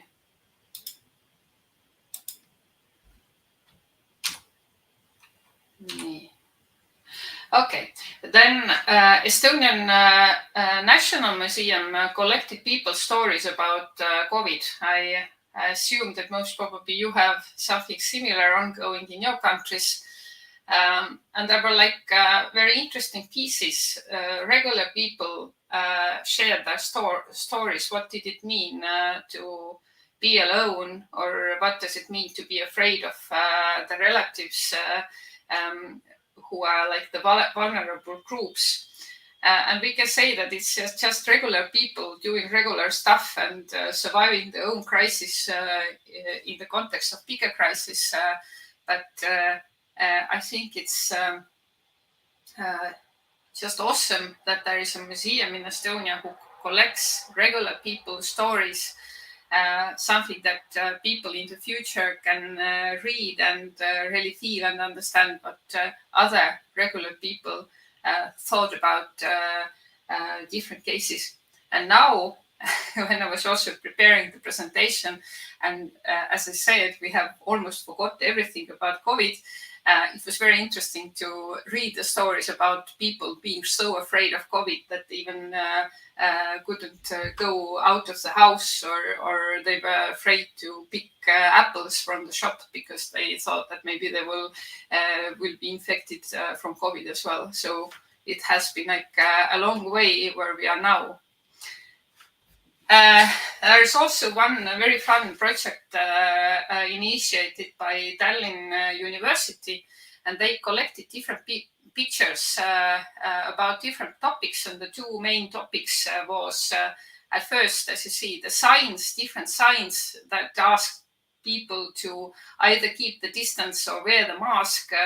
And as you see in one picture, there is a picture of the bus, and the red signs there are reminders that you should wear the mask in the public transportation. Also, a little everyday stuff we then tend to forget already now. And the second area of pictures was how people see masks, and or how they affect our environment. And this is just one clear picture that when sometimes we see trash on the ground, then since 2020, we also see masks everywhere, also as trash on the ground. Not a very beautiful thing, but still, it's something that happens. But also, I wanted to point out that, of course, when we digitize something and we do 3D models of different ancient buildings or castles or whatever, or we do virtual tours from our museums, then they are fun things, and they are also fun to look at or visit, at least virtually visit, when you are forced to stay at home. But something that happened during COVID in Estonia was that people from different museums also tried to develop more materials for schools. so that teachers from schools could use those materials in their distant learning processes. And what is different there maybe about the attitude is maybe the starting point, because I don't know, at least when we in Estonian War Museum have been digitized or 3D digitized before, then we have rather thought about how to present the item or how to present it publicly, but we never have meant how to produce virtual materials in a way that it would also correspond to the curriculum of the schools. So this was different, that we people from different museums tried and developed different materials so that the digital learning or the distant learning for kids would be more fun. I can also share the link to you, but it doesn't look so awesome, so I rather don't, because it's just a list of different museums who have created different things. But there are videos, there are different worksheets for the kids. And what is like different, that they are all like virtually available. So this e-koolikott ehk e-school bag is just like this virtual stuff for the teachers they can use in school, and every material there is somehow in accordance of the curriculum that children anyhow have to study. And teachers have now lots of interesting materials they can spice up their lessons at schools. And in the end of the day, Health Museum in Estonia also tried to do several things. I was also asked them if they could present their new study platform, MIO, but it's too early for them. They didn't want to do it. But they planning to create virtual study environment to kids from 12 to 18 years old, where they can learn about mental health, sexual health, physical health overall. And also they started with podcasts. I won't present it to you because it's in Estonian, but still Health Museum did reach out very strongly. And when we would listen to the podcast, then we would see that there were lots of topics somehow related to the mental health, because the situation was so different, and also lots of youngsters actually suffered different kind of mental challenges during COVID time. So it always was. It was also one way Health Museum tried to support young people during COVID and the isolation. And then I would like to show you one more example from Vabamu, which is Museum of Occupations and Freedom in Estonia. And they have created a study platform for mainly for history and society, or civil society. And when we see just into it, it's just, sorry, it's in Estonian or in Russian, but there are like different topics that are also relevant in school. And we would, when we would, for example, open one of them, which is the Märtsi pommitamine, which was one big bombing in March in 1949, when Tallinn was massively bombed, then people and students can see at least a little bit of text about this, but it also consists of different also interviews or different memories find in archives, so that people the young people can listen. So it's one way how to present youngsters some intangible heritage too, because most probably young people are not those ones who will go to the archives themselves. So, and that's all from my side, actually. Any questions? So I think we haven't any questions. So thank you very much, Anu. So we reached the end. So that's the end, and we want to say thank you to everybody for your time, for sharing all this presentation with us, these interesting projects, and well, see you tomorrow in the seminar that it's going to be organized by Anu and his team. And well, see you tomorrow. Thank you. And well, here my partner Maxi wants to say goodbye also. Hello. Hello. Yeah, we were here.